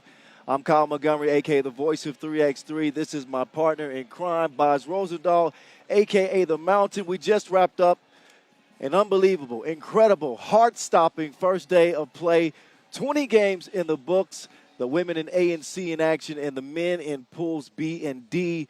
We had some outstanding individual performances, some shocks, some upsets. The storylines and plots abundant in this one. We're going to get into them all. But as we start taking a look at the day's results that started very early this morning, had a rain delay in the middle of the day, so the day was extended. But as we look at some of the games that took place today here, Boz, like they were unbelievable. But what kind of stood out to you? Look, the last game of the day stood out to me because we had Gluditis for Latvia go off for 18 points. That is unheard of. That might be a World Cup record. We're going to have to dive into the history books to figure that one out. Besides that, some teams we didn't expect to do well did well, right? Spain men came in, picked up 2 victories. I didn't think that would happen before they won, but they actually beat Olympic bronze medalist Lithuania in a huge victory for España. Yeah, the early session had some shocks and surprises as well in the women's competition. Hungary come up empty-handed. I thought a lot of people felt they would play stronger on this day. But on the positive side, when you look at the scores here, Spain 2-0. They seem to be turning the corner. They're a real player here. For sure, for sure. And it's down to Arecoecha, the big guy, who averaged 10 points per game, playing under the basket. He's big, he's strong, and he got the job done. Some other teams that are unbeaten, the United States of America, of course, showed out with 2 wins over Japan and over Mongolia. Yeah. I like them as well. Yeah, the Netherlands played well. There was one game that was relatively controversial in the way that Great Britain kind of lost that game. I think we'll touch on that a little bit later. But for me, I would agree with you. It's my shock of the day was an individual performance that we haven't seen very often. That was Gluditis' 18-point lights-out shooting performance for the Latvians to close the day. So I think we want to start with the ladies' team that stood out to you the most today. There's a lot to choose from. I think the Canadians, 2-0, they played well. Did somebody impress you more than that? Yes, I think somebody impressed me more than that because Canada was a little bit slow on offense to me. I'm going to throw it back to about 12 hours ago when we saw the Australian women play. Kangaroos. The Kangaroos went 2-0. They played great offense. They had all 4 of their players involved in the action. They also combined that with good defense to get W's, and especially the one over Poland. That was a gritty victory, a Poland team that came back late. Australia still got the job done, though, and they're on a roll. I think the Aussies are the epitome of balance. They've got every ingredient you need to make that perfect meal, and they're off to a heck of a start. So these teams that were in action today, they'll be back in action the day after tomorrow. When it comes to men's teams, also long list of squads that we can choose from. He's from the Netherlands. I don't know if that's who he's going to pick, but I wouldn't be surprised if that was it. I got a surprise for you. Who's that? It's the Netherlands. They got 2 victories on day 1, both of them coming at the hands of a Worthy de Jong buzzer beater at the end of that game. They looked like they were out of action here against Great Britain, who were up a couple of points going into the last few possessions. The Netherlands got a critical turnover, a jump ball situation forced, then got a last-second shot by Worthy to win that game. They went into a rematch of a game we've seen plenty of times in the past against Lithuania, right? Mainly at the Olympics. Again, down at the end of that game, they tie it at 19. Then Worthy gets a critical block, gets the ball, shoots it 2, wins it for the Dutch. They're 2-0. Magical. Death, taxes, and Worthy de Jong hitting game-winning shots in big 3x3 events. Absolutely incredible. No argument coming from my side. Now, let's shift it to players specifically. We'll go back to the women's side. Individual performance for you that stood out the most? So an incredible individual performance came at the hands of 38-year-old Ray Dalia. Wow. Italy. She scored 16 points. She's not known for her long-range shooting, but she went 5 of 6 from range, 8 of 15 from one, 6 of 12 from range in total. She ends with 25 points. 16 of them came in that first game. That is a huge performance. You can see here 6 drives, 10 rebounds as well. She is undersized. Now, the 5 turnovers is what happened in the second game, which is why Italy lost that one. Yeah. Braylon Dalia, normally known as a facilitator, 2018 World Cup MVP and Olympian, but typically one who defers, likes to pass, but she lit it up today. Now, let's talk about the man that lit it up the most today, men's top scorer. What do you think about that performance? I think top scorer ended up being Gluditis, but we didn't have enough time to put the graph on the board. So we're going to go with Ryo Ozawa for Japan here. Yeah. He was huge. He started this day of action with 9 points against the US of A. All those 9 points came at the start of the game, though, and then he cooled off. But he got to 13 points in that second game they played where they picked up a victory. The man is lights out from beyond the arc, and the whole system for Japan, the pace, the space, the role players. It's all built around Ozawa succeeding out here. And for those of you who are new to 3x3, Ryo Ozawa is a household name. The man scored 20 points. He holds the single-game scoring record, 20 points in one game this year at the Asia Cup. So not a huge shock to see him do what he did. So tomorrow, a whole new crop of teams. 20 more games are on the way as we expect the action to continue to be lights out as we head into day 2. Some of the games we're looking forward to, plenty of them as we get the schedule in front of you. Day 2 starts bright and early here tomorrow at 11 a.m. from Ulaanbaatar. And we'll see Asia champs, Africa champs, former world champs, Olympic medalists, all alike And taking the floor once again. And hopefully we won't see any rain or hail or please. thunderstorms or Help all us. that. Help Let's us, not do please. that tomorrow. No rain delays. It should be a good day, though. There's some great matchups coming up, and we'll see the other pools from what we've seen today. So I'm very interested in those games. All right, we're back from Ulaanbaatar Square again, an 11 a.m. start for day 2 of this 9th edition of the FIBA 3x3 World Cup. Some of the games in front of you here. Circle that Netherlands-Japan collision in the women's competition. Team USA with Sarah Strong back in business. Czechia is not a team to be slept on. And another one of those marquee matchups that will be on tomorrow's 20-game schedule. While Olympic silver medalists Spain and Ukraine going to lock horns and lace them up. And the Mongolian women. So the crowd will be loud. The energy will be palpable. And we'll be back to business for day 2 tomorrow. Again, starting 11 o'clock right here from Ulaanbaatar Square in Ulaanbaatar, Mongolia.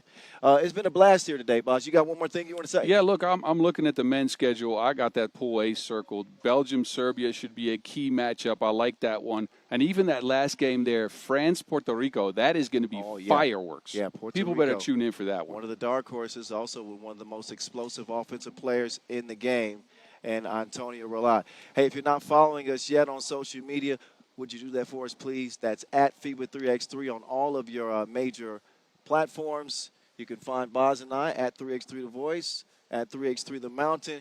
Engage with us. Get active with us. Use the hashtag 3x3WC. Appreciate your life. It's time for sleep now, right, Boz? Yes, it is. All right, we're getting out of here. We want to leave you with some looks and sounds of the day's top plays. That does it from us out here in Ulaanbaatar. You just watched 3x3 Overtime. See you tomorrow.